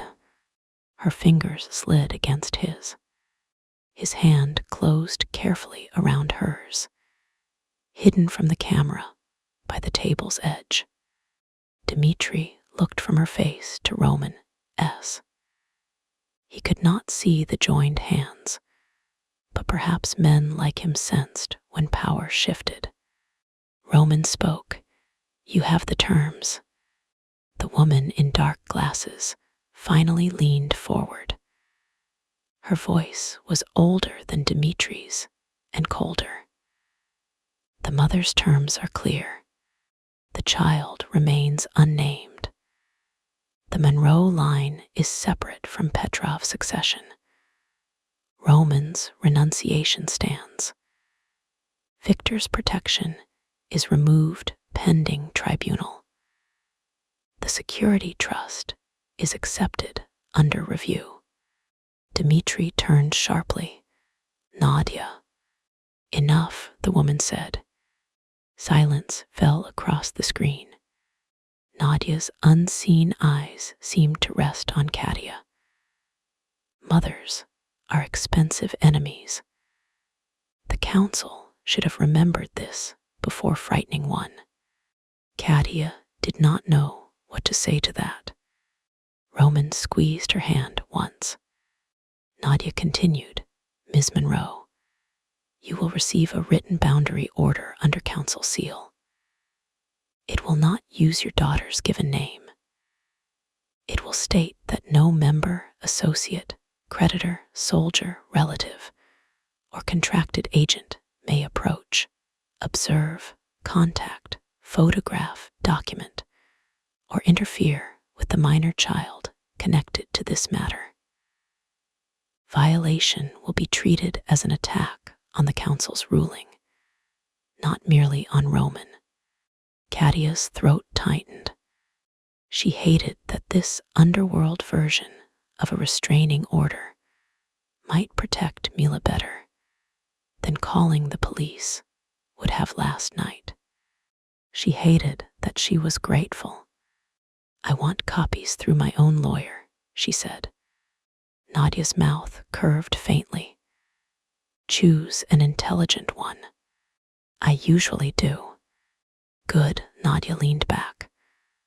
Roman Mikhailovich, you disappoint many men today. Roman's eyes were unreadable. Good. This time, Katia did not hide her smile. Nadia's faint smile deepened. Perhaps not all of us. The feed went dark one screen at a time. Dmitri remained last, his cold gaze fixed on Roman. This will not make you clean. Roman's expression did not change. No. You think stepping away absolves you. No. You think the woman will save you. Roman's hand tightened slightly around Katia's, then steadied. No. Dmitri's mouth twisted. Then why do it? Roman looked at Katia. Not for permission, for truth. Then he looked back at Dmitri. Because my daughter handed me a sticker after a man shot at my house, he said. And I understood that every lesson I had been taught was too small for the life I wanted. Dmitri stared. Then his screen went black. The room fell quiet. Katia became aware of her own breathing, of Roman's hand around hers, of Sokolov at the wall, looking as though he needed either coffee or a new profession. No one spoke for several seconds.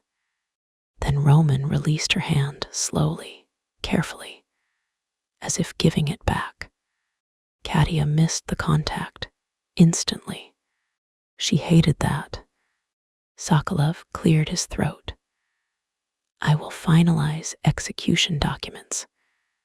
Ms. Monroe, I will send copies to counsel of your choosing. I don't have one yet. He hesitated, then set a business card on the table. This is not a recommendation.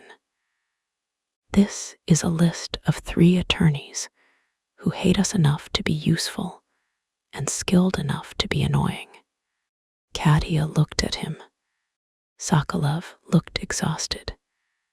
You are already annoying, which suggests compatibility. Roman's mouth moved. Katia took the card. Thank you, I think. Sokolov packed up his laptop and left at the speed of a man fleeing emotional weather.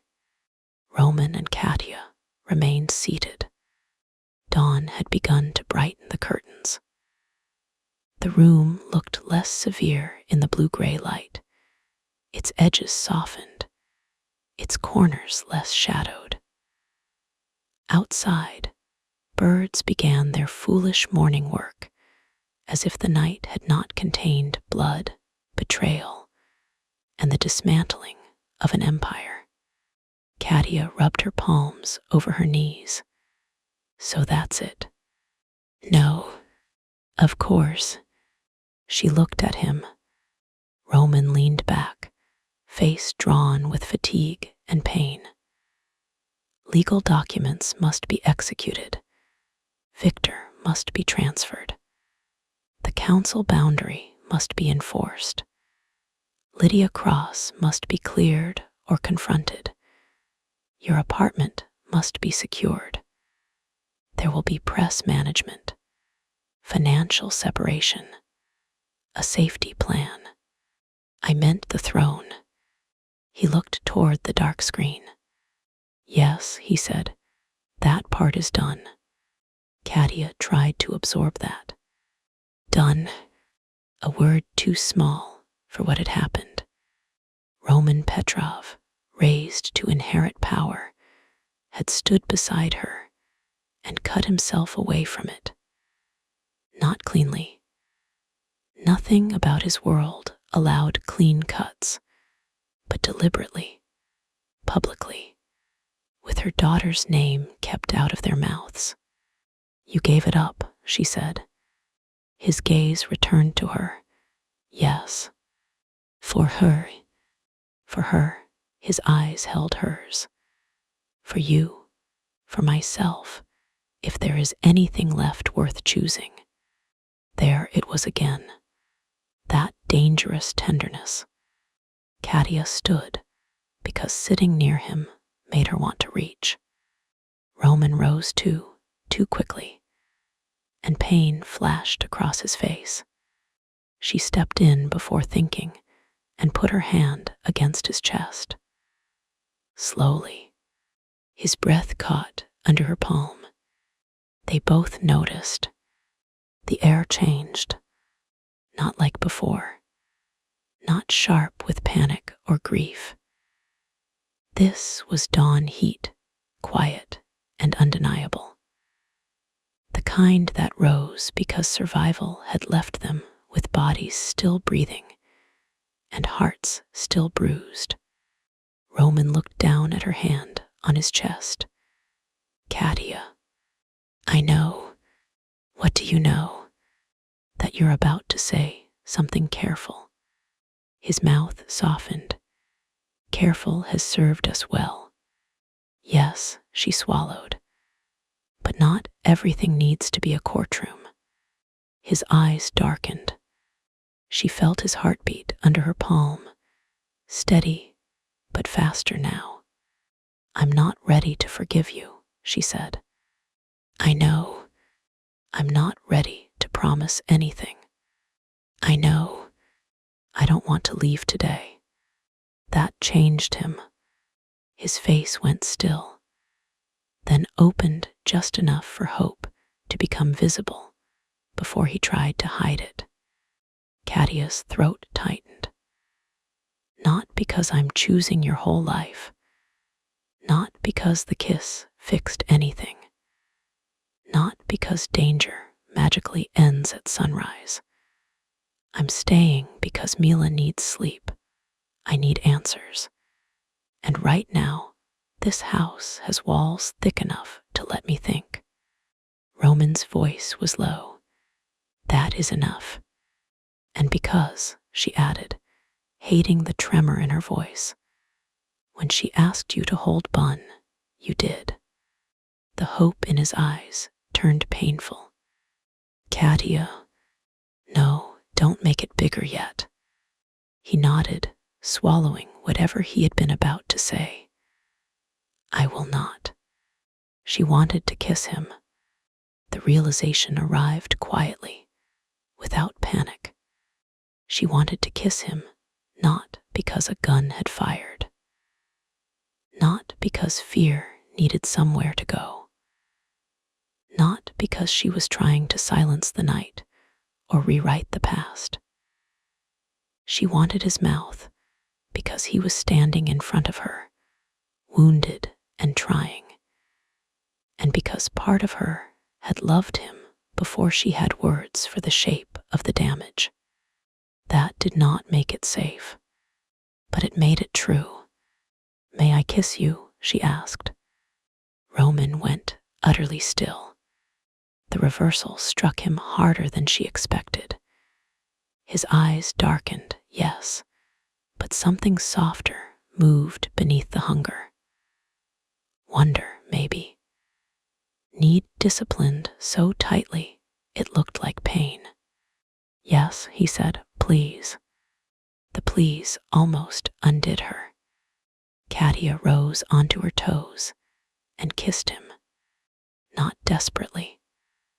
Not like the library, where memory had slammed into grief. Not like the medical room, where relief tasted like blood and antiseptic. This kiss was slower, clearer. Her mouth on his, because she chose it in daylight, with no one shooting outside and no hidden phone ringing between them.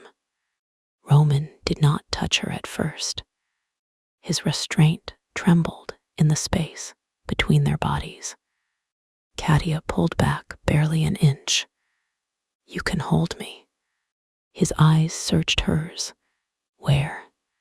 The question sent heat through her, deep and clean. "My waist," she whispered. "Careful of your stitches." A faint, breathless almost smile touched his mouth. "Yes, doctor. Don't flirt while injured." "I thought I was doing well." "You are." The truth softened the air between them. Roman's hands settled at her waist. Warm, steady.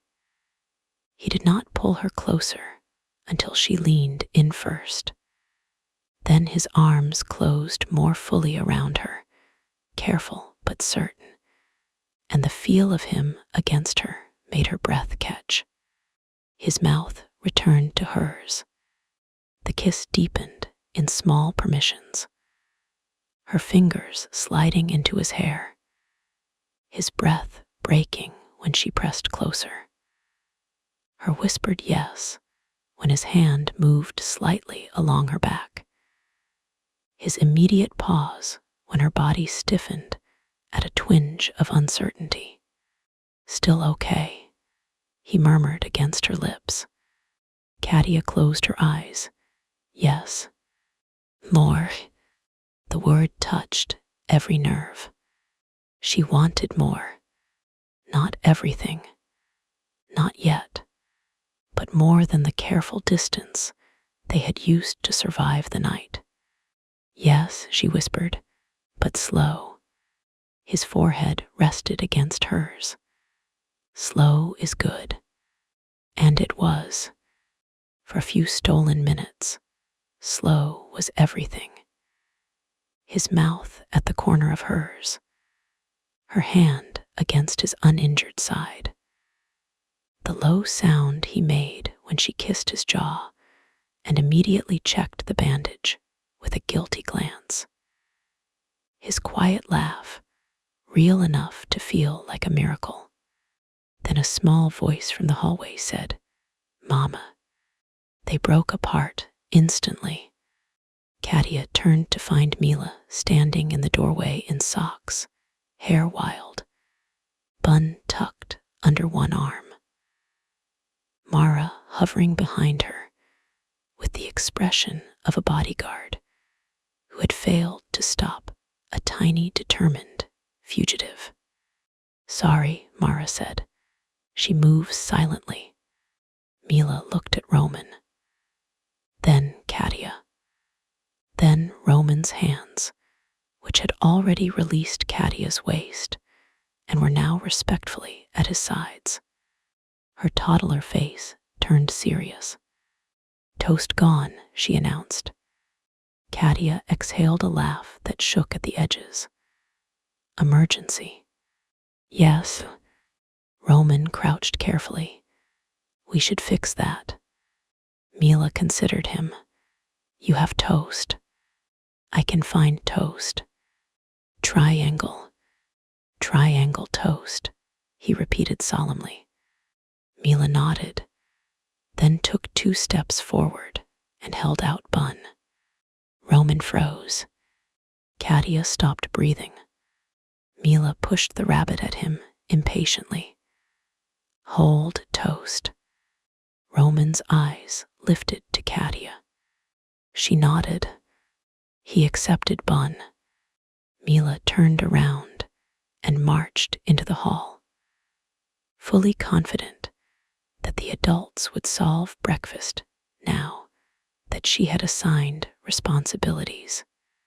Mara followed, still looking faintly defeated by toddler stealth.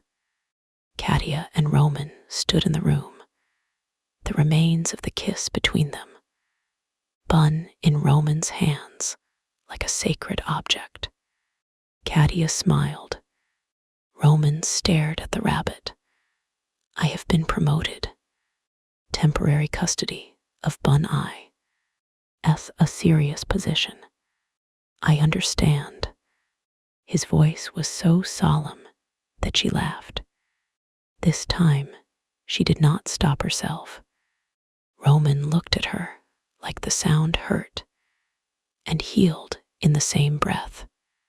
They found Mila in the East Wing sitting room, where Irina had already produced toast triangles, scrambled eggs, fruit, and coffee strong enough to resurrect the morally compromised. Mila ate with the intense focus of a child rebuilding civilization after tragedy. Roman sat in the armchair nearest her because Mila pointed there and said, "Big sit." Katia sat on the sofa, coffee in both hands, watching the 2 of them attempt a conversation. Mila held up a piece of toast. Triangle. Roman nodded. Yes. Not square. No. Square bad. Roman glanced at Katia. I will remember. You'd better, Katia said. This is legally binding toddler doctrine. Irina set a plate in front of Roman. Eat. I am not hungry. Irina stared. Roman picked up a piece of toast. Katia hid her smile in the coffee. For 10 minutes, the world was almost absurdly normal. Almost. Then Elena appeared at the door. Roman looked up. Katia's body tightened. Elena's expression was careful. Victor is being moved. Roman set down his toast. Mila noticed immediately. Big. Roman looked at her, then at Katia. The old instinct was there. Go, see, finish. Blood calling to blood. But he stayed seated. What is needed from me? He asked Elena. Nothing. He asked to speak to you. No. Katia's gaze snapped to him. Roman looked at Elena. He wanted last words because he thinks last words give him power. Deny him performance. Elena nodded. I thought you'd say that. Roman's mouth tightened. No, you did not.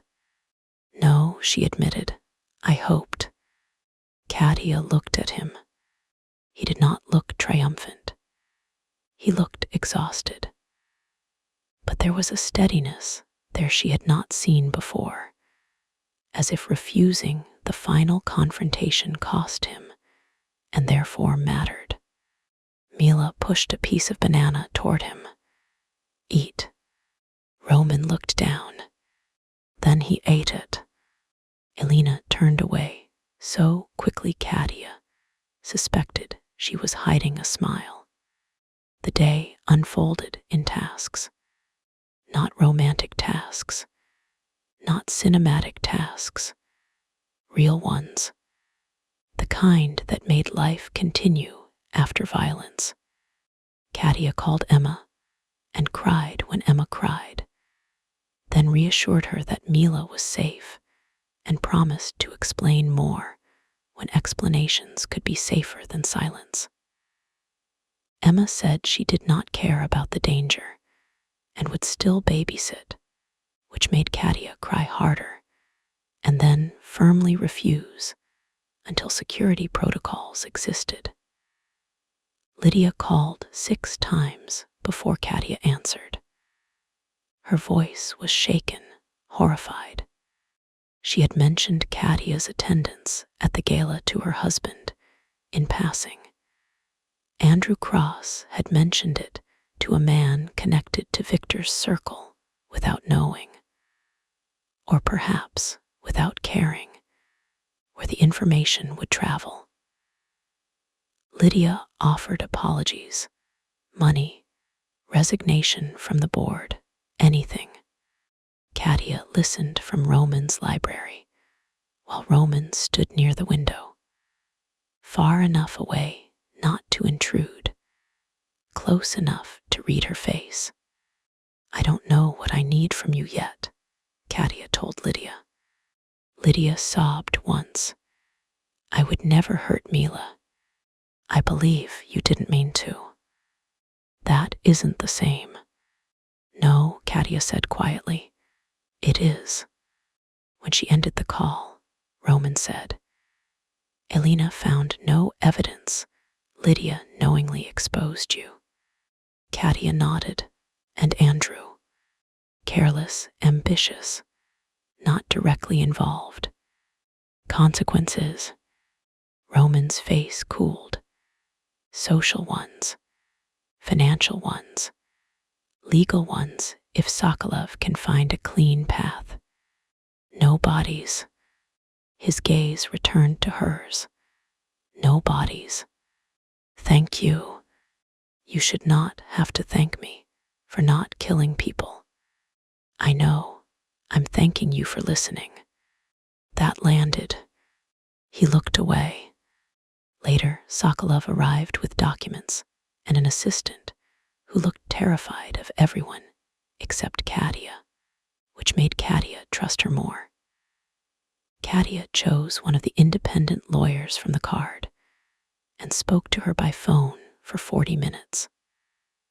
The lawyer, Priya Shah, interrupted Sokolov twice, told Roman his proposed trust language was romantically dramatic but structurally sloppy, and informed Katia that no acknowledgement of paternity should be signed until they had a full risk review. Katia hired her immediately.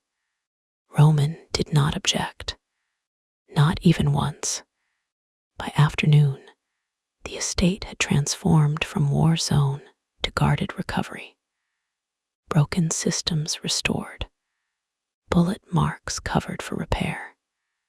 The fake waiter, whose name was Anton, survived surgery in the medical suite and asked first about his sister.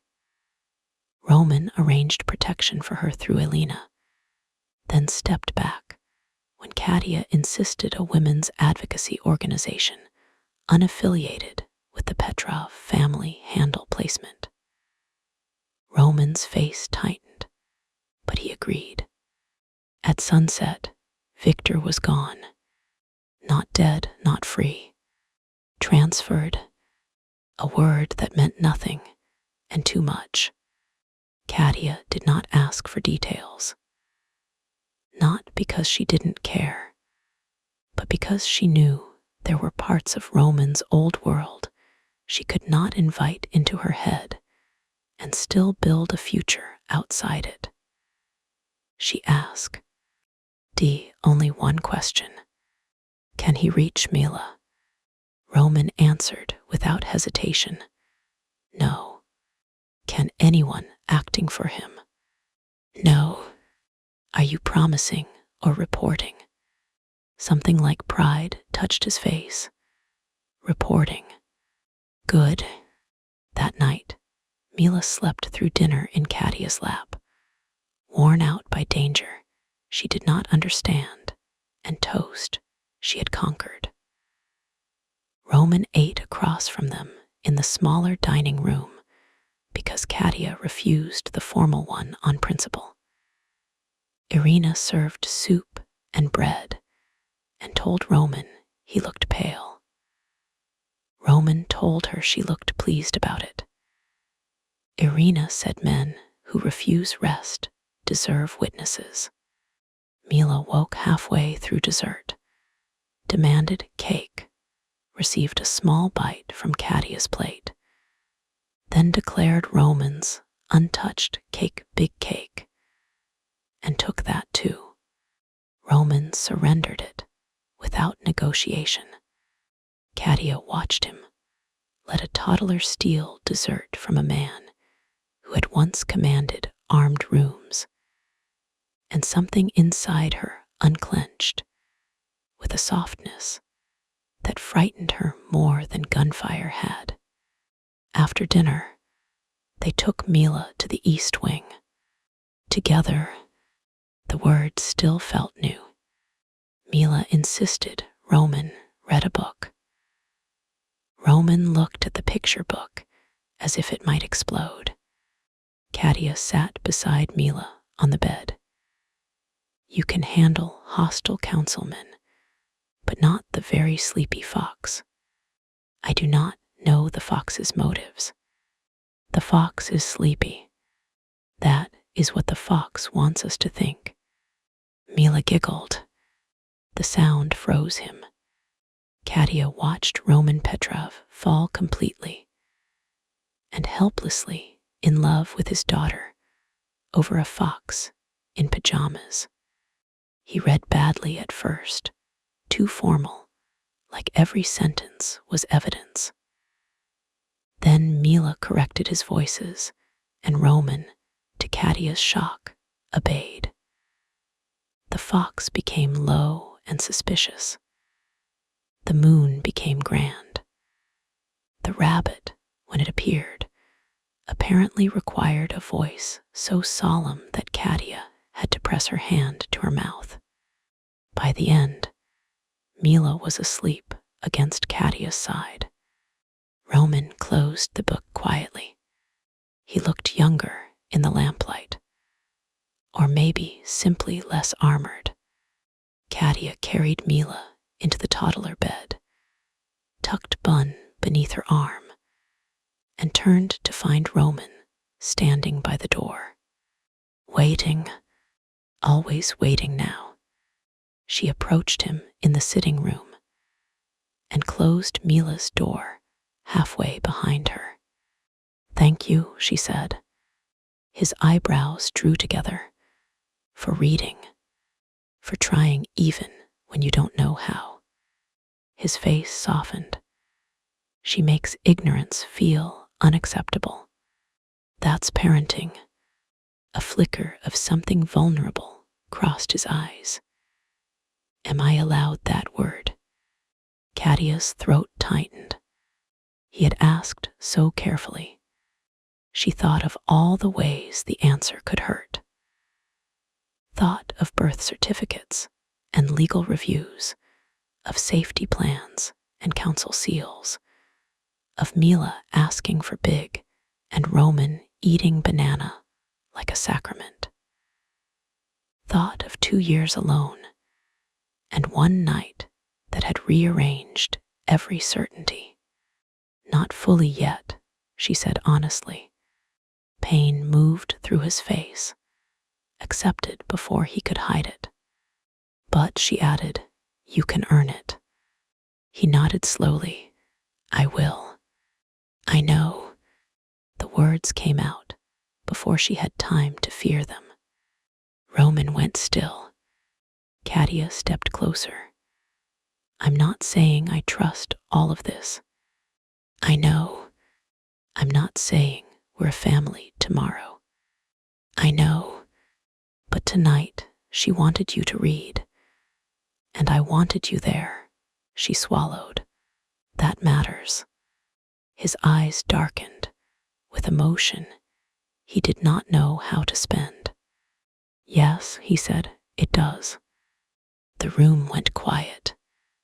No gunfire, no phones, no council voices. Just them. Katia looked toward the sofa, then the hallway. Where are you sleeping? My rooms are in the West Wing. That's far. Yes. Good. His mouth moved. Yes. She looked at him. You sound disappointed. I am disciplined. That wasn't the question.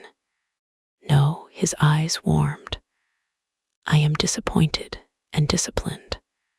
The honesty sent a curl of heat through her. Roman. Yes. Come here. He did not move. For what? Her lips almost curved. For a man who negotiated with criminals at dawn, you're suddenly very cautious. With you, yes. That sobered her. She closed the distance herself. Roman watched every step. When she stood in front of him, she placed one hand on his chest. Over the steady beat beneath clean black fabric. His breath shifted. I want to kiss you good night, she said. His voice went rough. Yes. Just kiss. Yes. If I ask you to stop. I stop. If you need to stop because of your stitches. I will resent biology, but comply. A small laugh escaped her. He smiled then. Not the ghost of one. Not the painful almost smile she had been collecting since the gala. A real smile. It transformed him so completely that Katia forgot, for one dangerous second, how to breathe. There you are, she whispered. The smile faded into something more vulnerable. She rose onto her toes and kissed him. Roman's hands found her waist only after she leaned into him. The kiss unfolded slowly, with the tenderness of two people moving through a room full of broken glass by memory and trust. His mouth was warm, his breath careful, his restraint still there, but no longer cold. It wrapped around the moment like a promise. Katia slid her arms around his neck, mindful of the injury, and felt him tremble. Still okay, he murmured. Yes, more. She rested her forehead against his. A little. He kissed her again. A little became the soft press of her back against the wall beside the door. His hand braced near her shoulder, not trapping her because his body stayed angled, leaving space. A little became her fingers in his hair and his mouth at her jaw, stopping when she inhaled sharply, waiting until she whispered, yes, that's okay. A little became heat, gathering low and sweet, not enough to drown thought, just enough to remind her that she was alive in a body that had known too much fear and still wanted pleasure. Roman's lips brushed the pulse under her ear. Katia, he whispered, voice strained. She knew the question inside her name. She also knew the answer. Stop here, she said. He stopped instantly. No sigh, no persuasion, no careful attempt to turn no into later. He simply stepped back, breathing hard, eyes dark and respectful, and hungry enough to make her knees weak. Good night, he said. The words sounded like a vow he was not allowed to make. Katia touched her fingers to her kiss-warmed mouth. Good night, Roman. He left. She locked the door after him because she needed to know she could. Then she stood there with her hand on the lock, listening to his footsteps fade down the hall, and realized that for the first time since Chicago, his leaving did not feel like abandonment. It felt like trust. The next morning, sunlight came through the curtains in pale gold. Katia woke on the sofa with a blanket over her, and Mila's foot pressed into her ribs. At some point in the night, Mila had migrated from the toddler bed to Katia's chest, dragging Bun and half the blanket with her. Katia lay still for a moment, listening. No alarms, no shouting, no rain, just birds, the distant murmur of a state staff, and Mila breathing. Her phone buzzed on the table. A message from Priya Shah. Boundary order received. Stronger than expected. Do not sign anything else without me. Also, your life is apparently insane. We'll discuss fees later. Katia smiled faintly. Another message waited. From Emma. Tell Mila I expect a full report on Castle Toast. Also, I'm safe. Also, I'm mad at you for apologizing too much. Also, please sleep. Then Lydia, I understand if you need space. I've resigned from the gala committee pending review. I am so sorry. I'll do whatever you need for the clinic and for Mila, including staying away.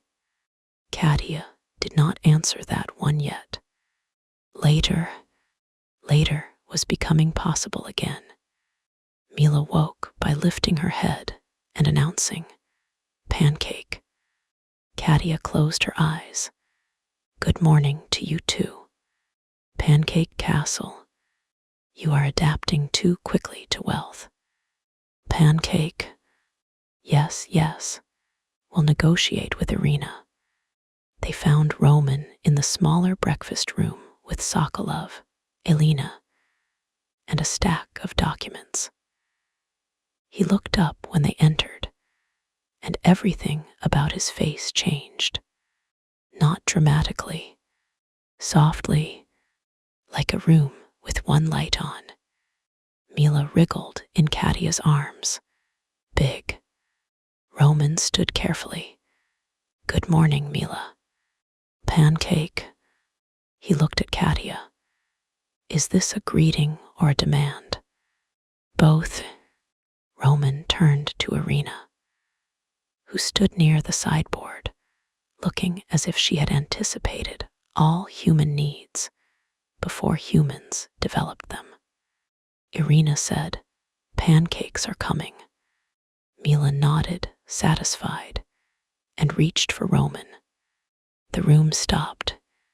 Katia felt Roman's shock like a physical thing. Mila had not reached for him before. Offered Bun, yes.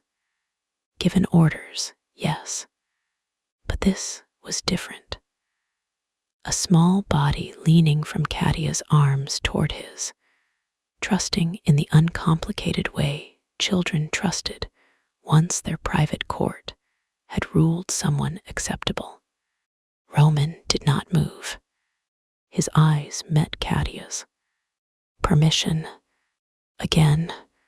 Katia's heart hurt. He's hurt, baby, she told Mila softly. Gentle. Gentle, Mila repeated, with no understanding whatsoever. Katia looked at Roman. Sit first. He sat in the nearest chair with the care of a man approaching a sacred ritual and major surgery at the same time. Katia lowered Mila into his lap slowly, keeping one arm ready. Roman's hands hovered, then settled around Mila with breathtaking caution. Mila patted his chest. Big. Roman's throat moved. Yes. Owie. Yes. Sticker. He lifted his hand, showing the blue star, now wrinkled at the edges, but still there. Mila beamed. Help. It helped. Katia had to look away. Elena studied the window. Sokolov stared very hard at the documents. Irina turned toward the kitchen, but not before Katia saw her wipe one eye with ruthless efficiency. Roman sat with Mila in his lap, stiff at first, then slowly settling as she leaned back against him and began explaining to Bun that pancakes were circles, not triangles. His arms became surer around her. His face remained almost painfully controlled, as though one wrong expression might frighten the moment away. Katia sat beside them, not across, beside. Sokolov cleared his throat after several minutes. Documents are ready for review. Mila pointed at him. Work. Sokolov blinked. Yes. No. He stared. Katia bit her lip. Roman said gravely, Mila has ruled. Sokolov looked at Katia as if she might restore legal order. Katia shrugged. She's very firm before pancakes. Irina entered with pancakes, and all adult business was suspended by royal decree. For half an hour, nothing happened except breakfast. Mila ate pancakes, got syrup on Roman's sleeve, and informed everyone that Bun was also hungry. Roman accepted the syrup without complaint. Sokolov ate silently with the air of a man rethinking his career choices. Elena drank coffee and answered messages. Katia watched, tired and aching, and aware that peace after violence did not erase violence. It only gave the body a place to set it down for a while. After breakfast, Roman walked with Katia into the garden. Mila stayed inside with Irina and Mara, visible through the glass doors, building a tower and immediately destroying it. The garden was wet from the night's rain, the paths dark, the hedges sparkling in sunlight. The south wall was not visible from here. Roman had chosen the route deliberately. Katia noticed. Thank you, she said. For what? Not taking me past the blood. His expression tightened. It has been cleaned. That isn't the same. No. They walked slowly because of his stitches. Katia matched his pace without mentioning it. After a minute, Roman said, You do not have to slow down. I'm admiring the garden. You are lying. Poorly, kindly. She glanced at him. Is kindness allowed? His eyes moved over her face. From you, dangerous. They stopped near a stone bench under a trellis of climbing roses, not yet in full bloom. The air smelled of wet earth and green things. Roman remained standing. Katia sat and looked up at him. You're doing the dramatic standing thing again. I was deciding how to speak. That sounds ominous. It may be. Sit down before you announce you're secretly a duke or something. He sat, careful but amused. I am not a duke. Good, I have limits. The amusement faded. Roman looked toward the garden wall. I want to move out of this estate. Katia's heart kicked. What? Not today. Not while immediate security is active. But soon. His hands rested on his knees, the blue star still on one. This house is too tied to what I was raised to be. It can protect, but it cannot heal. I want a smaller house, neutral title, good security that does not feel like a prison, close enough to your work if you choose to return, far enough that photographers cannot stand across the street. Katia stared at him. You've been thinking about this since when? Since Mila called it a castle, and then asked to go home. Her throat tightened. Roman continued, voice careful. I am not asking you to live with me. I am telling you what I intend for myself if I am going to become someone safe enough to be near. You and Mila may visit, not visit, laugh at my furniture, choose nothing. But I cannot ask you to consider a future while standing in my past. Katia looked down at her hands. There were too many feelings, too many doors. You would leave this, she asked. Yes, the estate, the throne, the companies tied to the family. Yes, and what would you do? His mouth curved faintly. You once suggested I start with a kitchen with one light on. Her eyes burned. Roman, I have legal businesses left. Real ones, boring ones. I can become very tedious. I doubt that. I can try. She laughed softly, but tears slipped down before she could stop them. Roman saw and went still. Katia, I'm fine.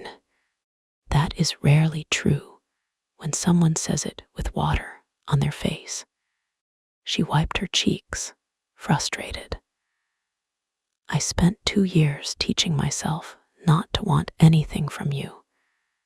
Do you understand how inconvenient this is? His face softened with such aching tenderness that she nearly cried harder. Yes. No, you do not. I had categories. Roman the mistake. Roman the abandoned fantasy. Roman the warning. Roman the man I would never let near my daughter if he came back. And now, she looked at him. He waited, always waiting now. And now you're big with a sticker and a legal trust. The corner of his mouth twitched. It is a strange evolution. It is very annoying. I am sorry for the inconvenience. You should be. I am. The humor faded, leaving truth in its place. Roman turned toward her fully. I am sorry, Katia. Not only that I was taken, not only that messages were intercepted. I am sorry that the life I lived made it possible for men to use my absence as a weapon against you. I am sorry you had to turn pain into strength because I was not there to carry any part of it. I am sorry Mila's first night with me in her life included gunfire.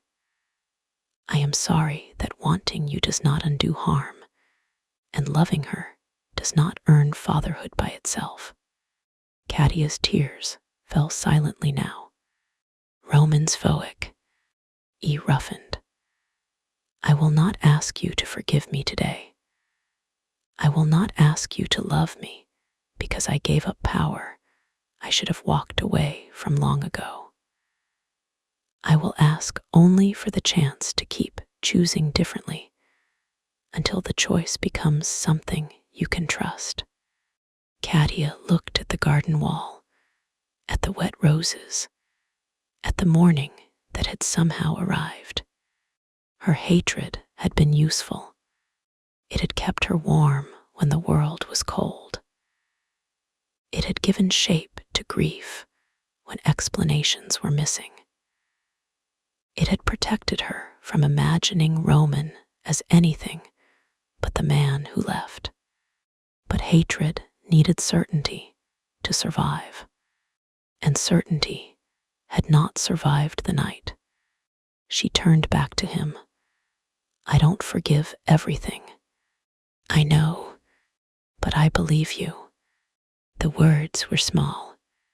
They changed his face anyway. Roman closed his eyes briefly, and when he opened them, the emotion there was so naked she had to breathe through the ache in her chest. "Thank you," he said. She reached for his hand. He looked down as her fingers covered the blue star sticker. "This is very serious medical equipment," she said. "Yes, it saved my life. Mila will be pleased." "And you?"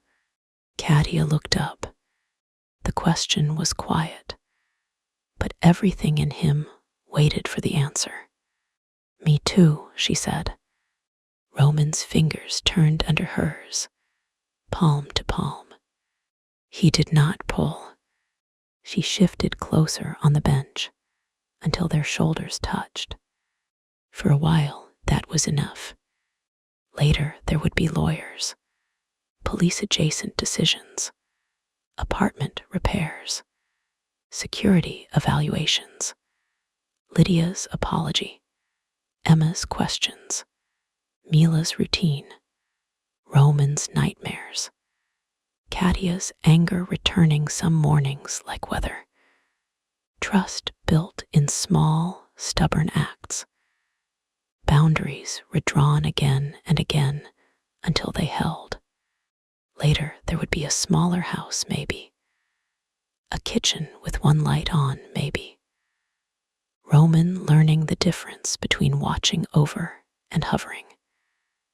Katia learning that accepting help did not erase the years she survived without it. Mila deciding, in her own time, what big would become.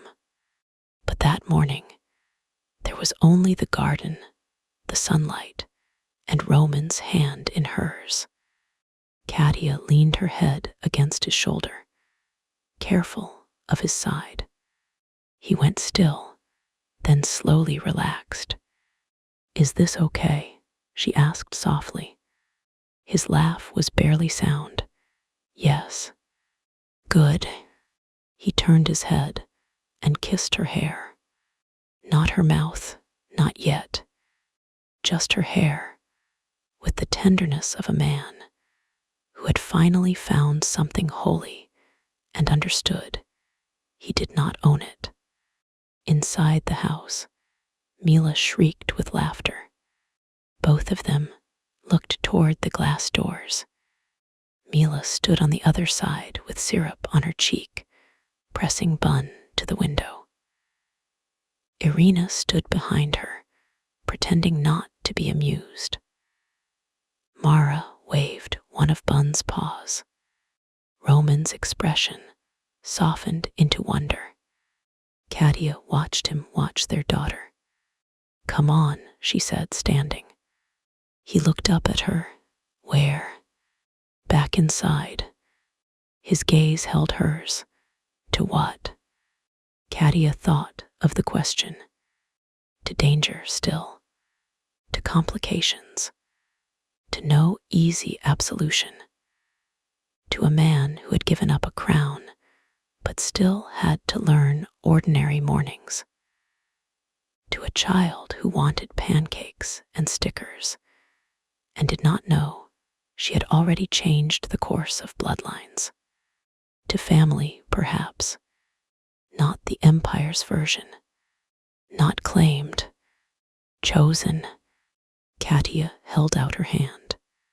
Roman took it. "To breakfast," she said, "and after that we'll see."